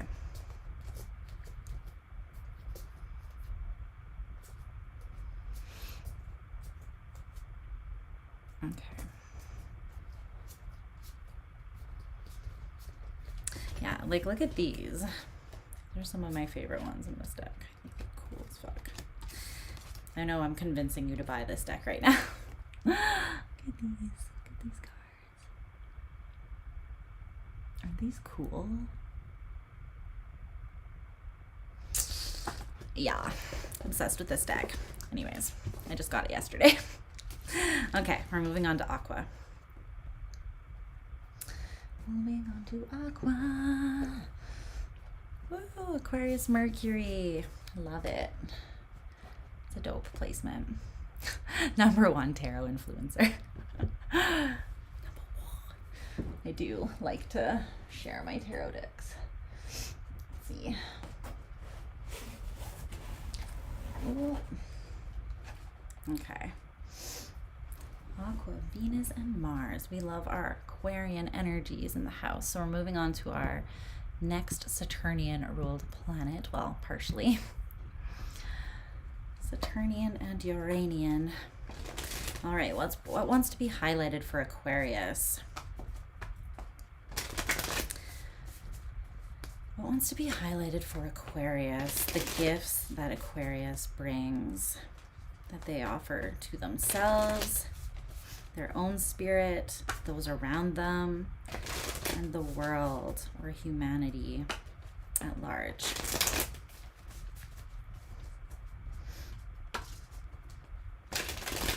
Guys, if you have Amazon Prime, I think it's Paramount Plus extension, but you should watch the movie Thelma. I watched it last night and it was so good. It's like an indie film, but it was really good. And I just was thinking about it and have to recommend it. If you have it, look it up. It was great. Okay. Aquarius. It's about, quick synopsis, it's about like this 93-year-old grandma who gets scammed for like $10,000, and she takes justice into her own hands, and she goes and tries to hunt them down and get her money back in LA. But it was really cute. All right. Woo. Okay. What else for Aquarius? Number one film influencer as well. You know I'm multifaceted. It was really good. It had so many, like, it was funny and light, but it also had some like really deep layers and elements to it that really make you think. I highly recommend it. It was very well done. I like indie films for that reason. They don't sell out the same way as the box office movies do. Whoa. Okay. Okay. Yep. Wanna. Sorry, just erase these windows. Okay.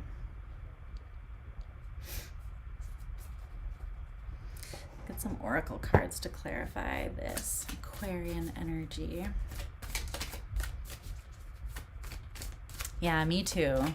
It's basically my favorite defining factor. If something can be both like deep and have dark elements to it that really make you introspect, but also like have an element of humor to them, I'm like sold. So, yeah.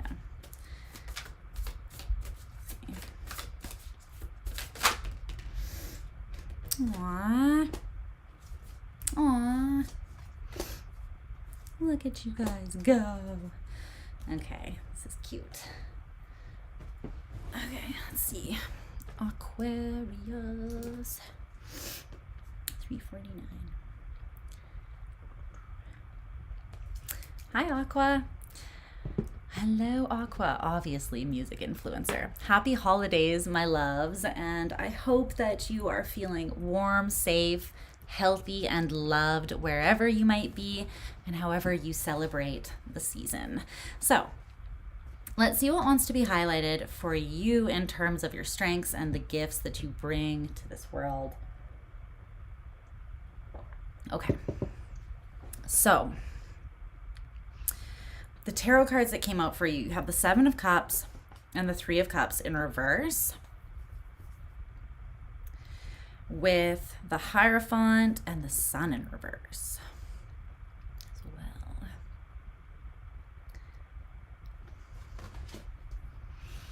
And then you also have the oracle cards, love, soul, and practice. I love it. Okay.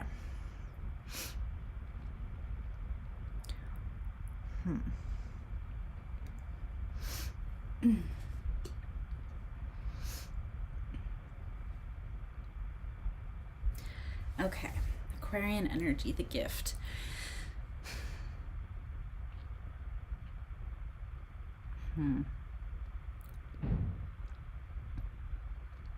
Okay, well, part of the gift that you give is that you contain a multitude of it's like you really can't be pinned down. As much as Aquarians can be very individualistic, right? And you can have that thing about you that is part of what defines you. I've never known an Aquarian who is able to just be like simplified and defined like in one sentence. All of the Aquarian people that I know are basically like 1,000 different people in one, and each version of themselves or each archetype or element that they pull to the forefront of themselves is even more interesting than the last. I think that's because you're so intelligent. And again, it's as within, so without. It's how intelligent you are outwardly and the ability that you have to take in information, process information, and even communicate information. You explore the universe within yourself first and foremost. And most Aquarians have an incredibly rich, hilarious, childlike, expansive, and just really interesting inner life as well. Okay. Let me see. Tell me about this. Okay.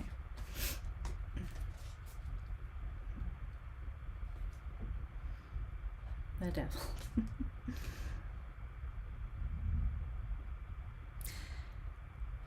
Okay. Because of your intelligence, there's also this. It's interesting how Aquarians approach learning. I feel like there is sometimes that level of like chaos or heaviness, right? I feel like it's either one or the other, because you have those rulerships of Uranus, which can be very unpredictable and almost explosive or electric, where something is just like suddenly the light bulb is just on, right? And it's not something that you could have predicted. It's not even necessarily like A plus B equals C. Sometimes it's just like A, like an explosion of information. And it's coming from somewhere within you, but it doesn't follow that like linear path always. Then there's the other side of you, though, that can learn in a very strategic and structured sort of way through discipline, practice, and, learning things over time. But I really love the combination of the two. It makes you so interesting. It makes it so that, like, if you really know an Aquarius, you will never be bored, ever. And that is obviously a massive gift to offer. You always have something to offer to any given situation. And the people that you love, you have these, you have this way of, even in situations where there's a lot of confusion or illusion, it's like this way of pinpointing and extracting the truth and pulling it out. And again, sometimes you don't even know how you got there necessarily. Sometimes it feels like it just kind of comes out of nowhere. But I think it's like all of these things that kind of naturally work together within you. And it does come from practice. It's not just effortless for you.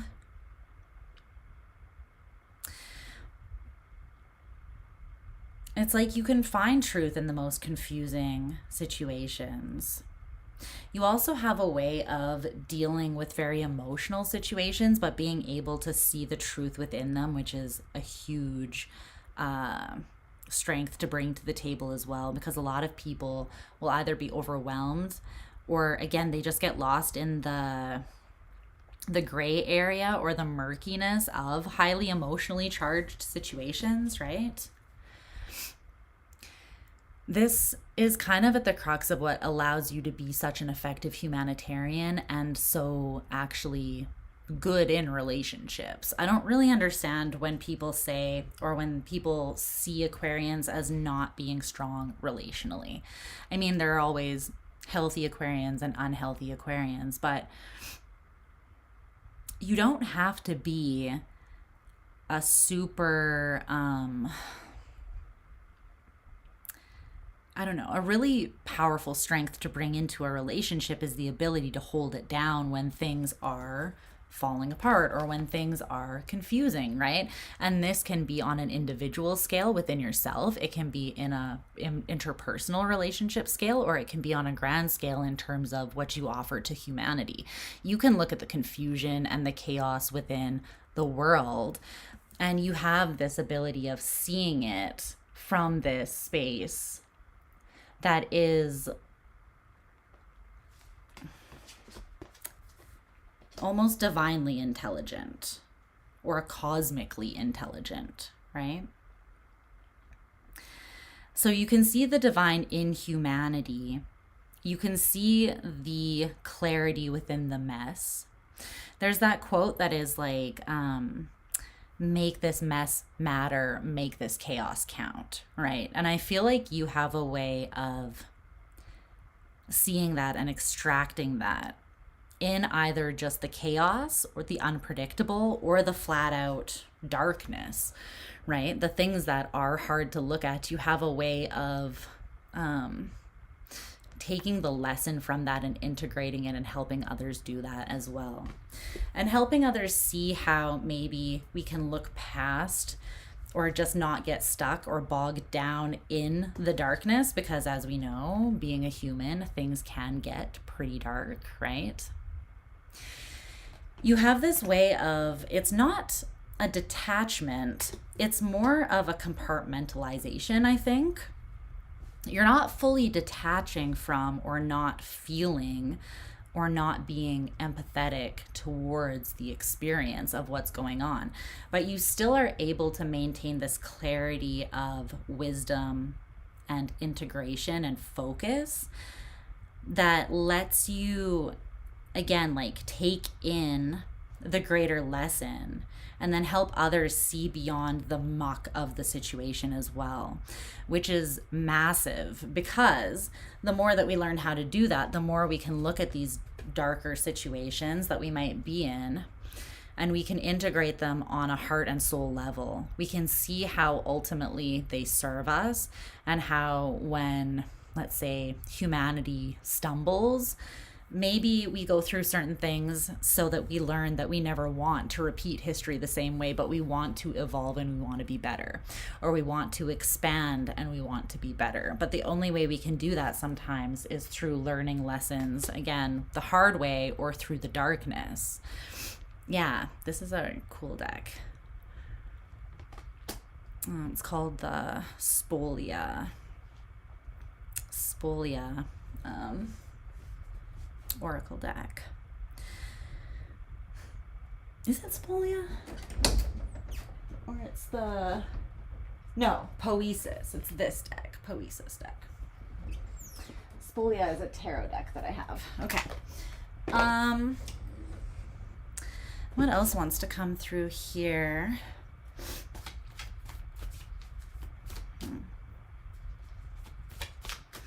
A lot of Aquarians that I know as well. It's interesting because you have this kind of interplay between almost like this childlike curiosity that is very open to love, is very open-hearted, is very humanitarian, very caring, very curious, and creative in a lot of ways, and funny. Like, you also learn through humor, or you teach through humor, even again in dark situations. But there's also this element of Aquarians that come through as having a very old soul, like you've seen a lot. Again, it's the Uranian energy of the Fool and the Saturnian energy of the World, the first and the last, the Alpha and the Omega, the child and the adult, right? Or the child, it's like the newborn and the person who's about to die. You kind of have this way of holding the experience, the intelligence, and the lessons from all of it within your soul. The smaller you, and then this really evolved you that has expanded. And I feel like it's come through a level of soul practice. I feel like many of you do have old souls. But there's just a really interesting way that those two very different energies work together and support each other with Aquarians, that I feel like you can't really find in any other energy in the, I mean, Pisces, but in that unique kind of expression, it's not really found anywhere else in the zodiac. So that's something very interesting and unique that you bring to the table as well. And because you can see things from all of those perspectives, yeah, here you are.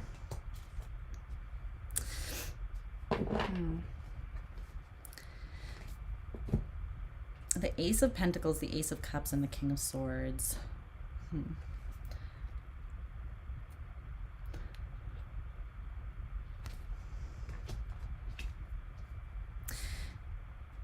It's interesting because it's also coming through as that balance and mixture and interplay of feminine and masculine energy within you as well. Aquarian energy comes through to me very much as, like, again, it's human, but it's like beyond human. It's cosmic. It's the alien or divine part that is still a seed within all of us, right? So we're human, but we're also more than human.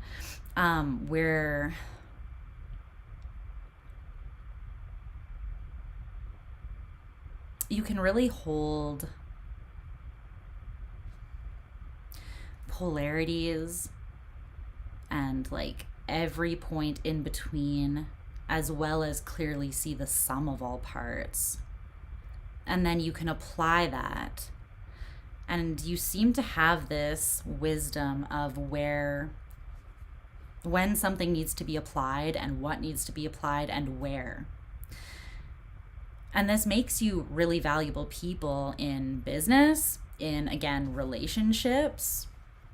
Like, that's a level of intelligence that is not, it goes beyond just book smart. It goes beyond just street smart. It's kind of the culmination of divine intelligence, experiential intelligence, and like learned intelligence as well.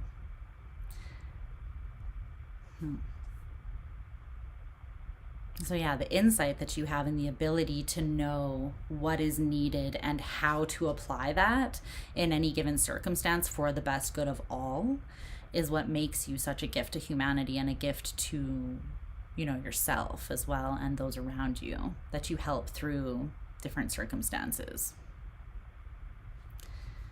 But you're also just fun to be around, honestly.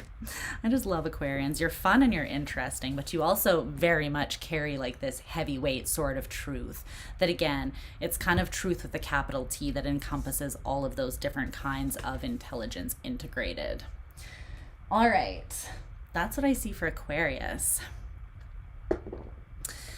We're moving on to Pisces. Last but never least, my Pisces.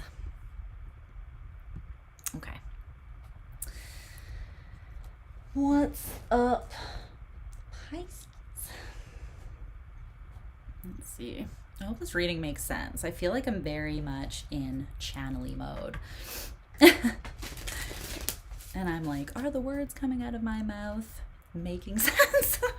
Is everything stringing together and linking up the way that it needs to? Sometimes when I'm like not involving a lot of my own just like, I don't know how to, like ego brain or human brain, I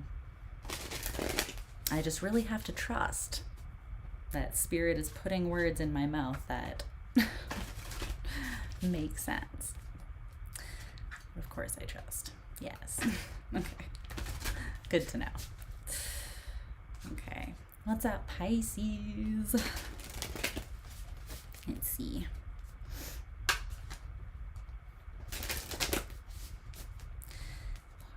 Pisces. What wants to be highlighted for the gifts that Pisces offers? Let's come through. Did Victor make it through? I don't think so. I haven't heard from him since like Cancer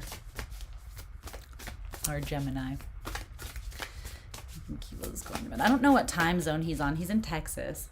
I don't know exactly what time zone he's in.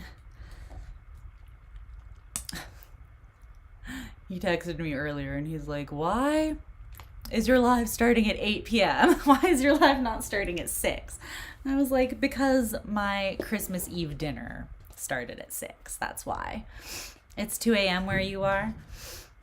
It's midnight here. Oh, so it's Christmas. Merry Christmas officially to you all. All right. Let's see. I am there. Look at you guys staying up late to hang out with me. I love you. Okay. Let's see.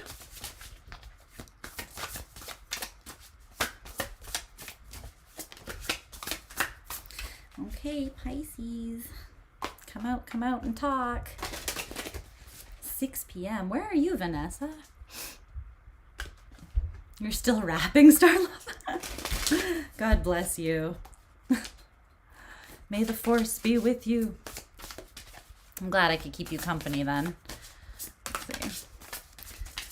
Okay, what does Pisces want to highlight here? Pisces energy. There we go. One card. Whoop.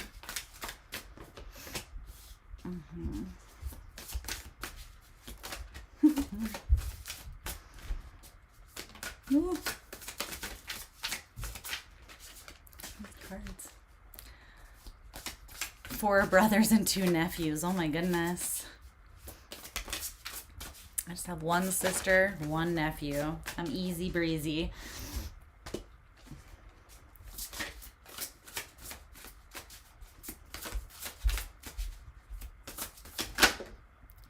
Oh, Blue Mountains just out of Sydney. Cool. Sounds beautiful.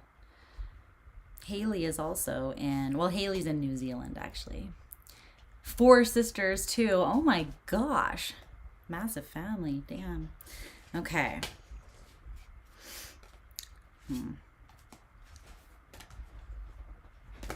Whoa. Okay. This is beautiful. I love this. Love this. Pisces. This is very Piscean. Okay. Let's see. Some oracle cards for Pisces. Okay.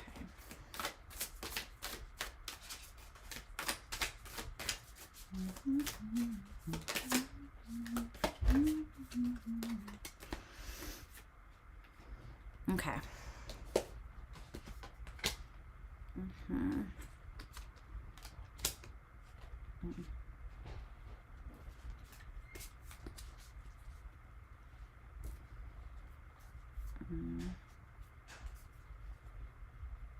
Okay, so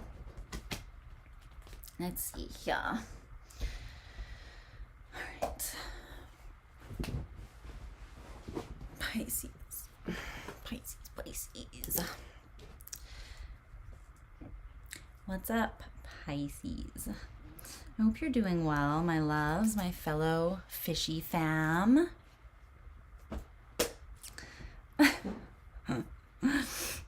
Okay, let's see. What is here that wants to be highlighted?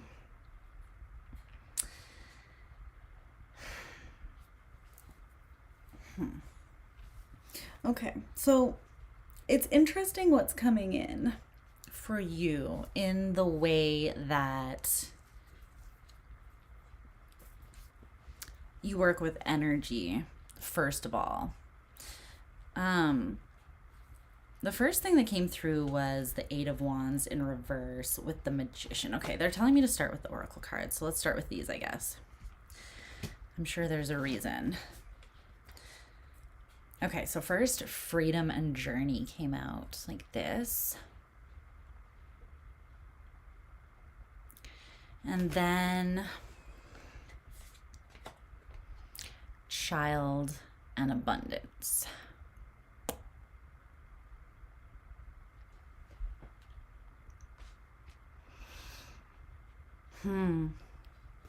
Wow.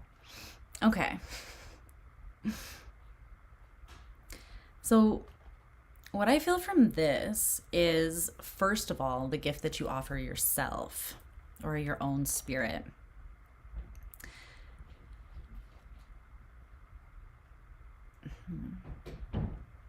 It's a little bit tied to what I was saying about Aquarius, how they kind of contain the whole journey within themselves, and they're able to kind of access and relate to different parts.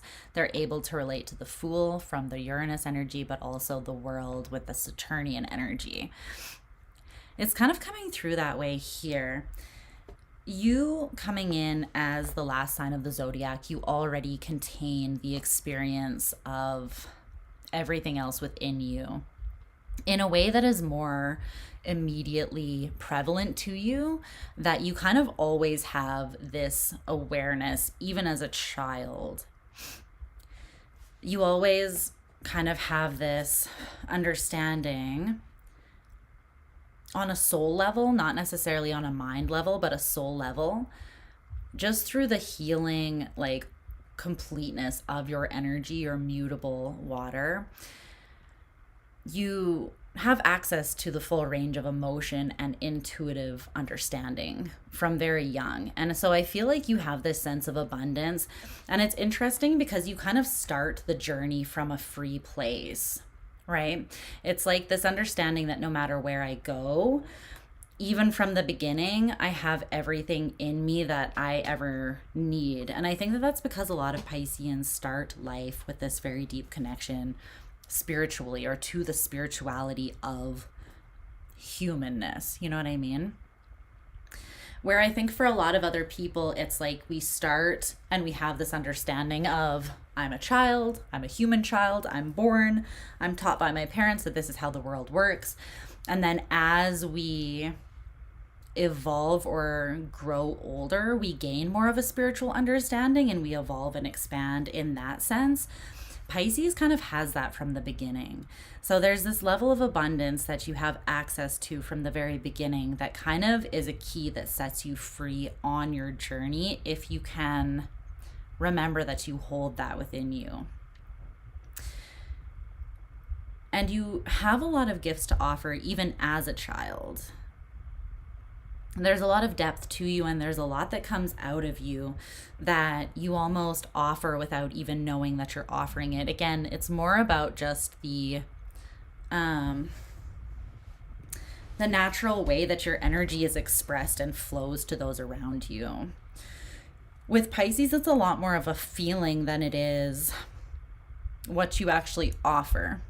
You know that quote that's like, people will often understand, or people will remember not what you said to them, not what you did to them, but more so how you made them feel. I think that that is super true for Pisces energy. Sometimes it's just your simple presence and what it evokes or pulls out in people, or your ability to just be with people in kind of any state along the journey without judgment, and offer them that almost childlike openness and sense of acceptance. You offer other people that freedom that you were born with, or that you carry with you. We're all born with it, but your soul almost has this understanding. So yeah, it's interesting because there's this element where the Six of Swords in reverse and the Queen of Swords,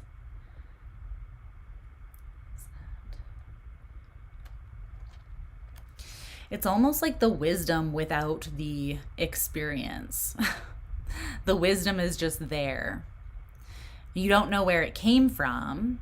You might be in the midst of chaos and confusion. You might be literally in the storm, but somehow you find the eye and you make sense of it on a deeper spiritual level, and you can offer that sense of safety and calm and acceptance to people. And sometimes you don't even really know where it's coming from, but it is built in there. It's the same in how you work with energy in a sense, because with the Eight of Wands in reverse and the Magician, it's like even when nothing seems to be moving, or you feel like you don't have to push or make things happen, things are still happening. And again, it's just kind of because of how you exist within yourself and the energy that you radiate and embody. It's this natural empowerment when you're in a balanced and, healthy space. There isn't this sense of needing to rush, needing to force, needing to hurry, needing to push, or even needing a certain outcome to happen around you. You still have this understanding that if it's aligned, it will come in and it will align. This deeper or more expansive understanding that you can make anything happen. You have the Empress here.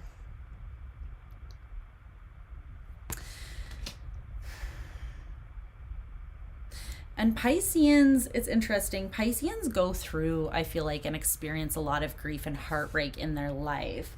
People tend to put that a little bit more or equate that more with scorpionic energy. Hi, you're back. Hi, I heard you come in. What's up? But I think that it's just as present with Pisces.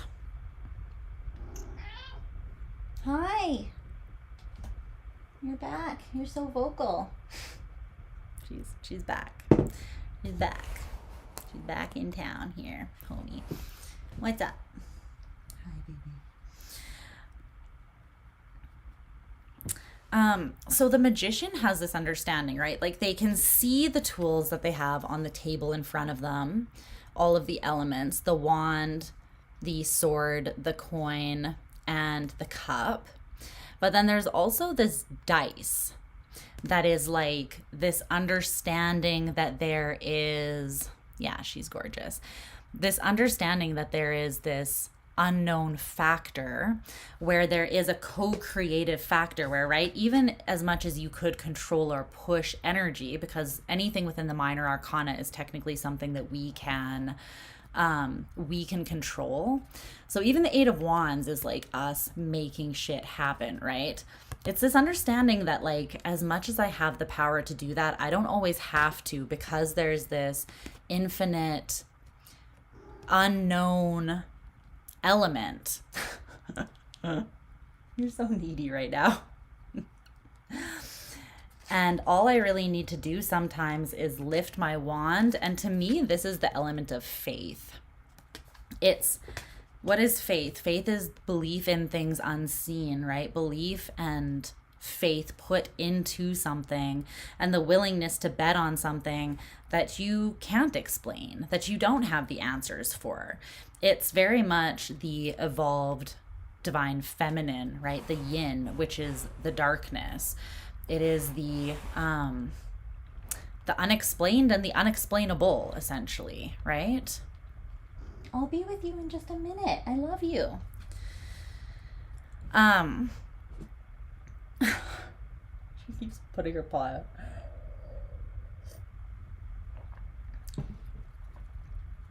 So essentially, it's your knowledge of, even from like birth or from very early on, of the divine within you and without you. And that there is this force that's greater than you, that even though you don't understand exactly how it works, you know that it has your back. Even when things are dark, you know that you don't have to do things on your own. You know that you don't have to force something to happen. Come here. Come here. Hi. What's going on? Why do you need so much attention right now?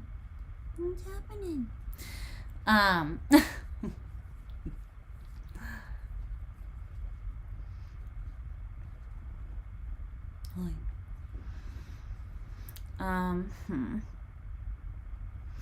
And it's interesting. She's incredibly fluffy. You fluffy monster. She's a Norwegian forest cat. She's like... She's the fluffiest. Here, what? You want treats? What do you want from me? What do you want from me? She's like, I want your undivided attention and affection. That's what I want. I'll literally be done in like 5 minutes, homie. Stop being so needy. She's me in cat form, so, you know. Okay.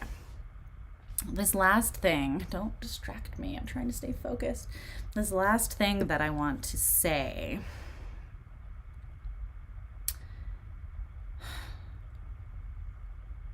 It's interesting.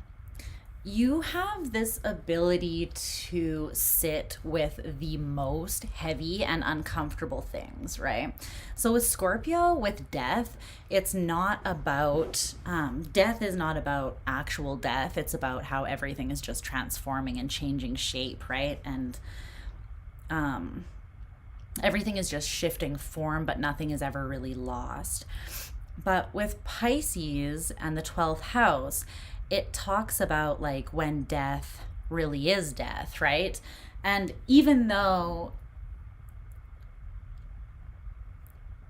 there is something that happens after that, because the soul or the spirit doesn't die, but just moves on and takes another form, right? For humans, it is like the end of this life, this existence.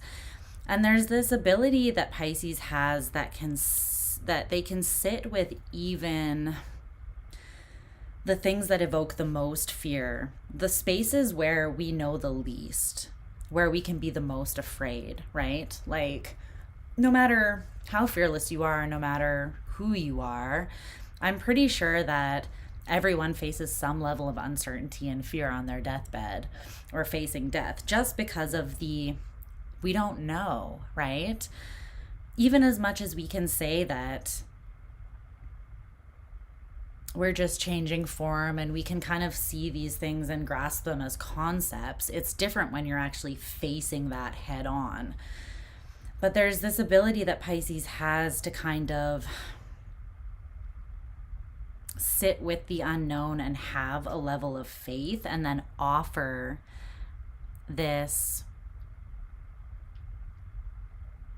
safe space, I think, to other people in those places and in those moments when they are most uncertain. It doesn't have to be right before they actually pass on or die, but it's more like when it's really hard to feel like there is any silver lining or love available, when there is a deep sense of loss or disconnect, when there is those places where we get really stuck in our own heads and we feel crushed under the weight of our own mind. There's this ability that Pisces has to not walk away from those places that feel super uncomfortable or even emotionally unfulfilling, but to sit in this exposed, vulnerable kind of way and to offer their heart and a deep sort of understanding, whether that's an emotional understanding and empathy, or whether that's just an intuitive understanding. It's like there's this level of grace and just being that is really precious and healing about Piscean energy. And it's kind of the ability to take anything in and sit with it and not feel as though there is a need to escape or there is a need to transcend or even make sense of it. Because sometimes there is no logical sense or human sense to be made of it. Sometimes there is no clear, defined answer. And in those times, I think that the only thing that we can really offer is that openness. So that's something beautiful that Pisces is able to offer. And they don't get afraid of the unknown. I mean, their major arcana card is the moon, right? So it's the ability to go to those subconscious places, go to the most fearful and triggering places, go to the unknown, half-lit spaces and navigate there. Swim through dark waters and still bring light and bring love to those places. So that's really beautiful. Okay. That's what I see for Pisces. All right. Oh my gosh. I got progressively more distracted as that reading went on. Luna meowing and batting at me consistently didn't really help. So thanks for bearing with me. And thanks for just hanging out. I'm glad that you could, or that I could be in the background for you while you wrapped your presents, while you hung out, whatever it was that you were doing. I hope that these messages did make sense to you and that you took something from them that helped you remember just a small part of the gift and the overall value that you bring to the world and those people around you. You are definitely lovable and full of so much worth, just as you are. Not having to, I don't know, what I was kind of trying to pull out of these messages is the innate worth that you bring just through simply being, not through even having to try and not through even showing up in any specific form or expression of yourself. Each and every one of you carries so much worth and value, so much that you give. You are an integral and vital part of the whole, and it doesn't matter how you show up each day. That comes from you just simply being and being here. So thank you for being here. Thank you for all that you bring to the world and that you bring to the community and my life. I hope that you do have a beautiful and happy holiday season, and I am extremely looking forward to hanging out with you guys more consistently in the new year. Now that I am not on my deathbed feeling, like I have no energy whatsoever. And I hope that if any of you guys are feeling sick, that you recover very quickly, because it's a tough season. I love you too. You're feeling drawn to death, dollars, work, in future. Damn. That's intense. Yeah. There's certain people that can do certain work that it's like, I don't know how you do that, how you hold space for that, but God bless you. You are, I mean, everything that people bring to the table is what is needed. There's things that you can bring to the table and hold space for that no one else can. Things that you can do that other people would look at and be like, God bless you, because God knows I couldn't do that, and that exists for each and every one of you. So yeah, don't forget that you're loved, that you're worthy, that you are vital. Detailing cars in the cold is the worst I can imagine. Oh my God. I've worked at car dealerships before, not detailing cars, but like in the sales side of things or the like front desk side of things. And yeah, when they had to go out to the lot to bring the cars back or to like detail them, I was like, I do not envy your job, not at all. But anyways, my loves, it's 12:30 here. Like I said, my nephew will probably be jumping on me at the crack of dawn to open presents. So I'm going to let you go. But thanks for hanging out. I appreciate you. And I'll see you again very soon. Until then, mwah, sending you all my love and affection. And yeah, Merry Christmas, Happy Holidays. And I'll talk to you again soon. Bye.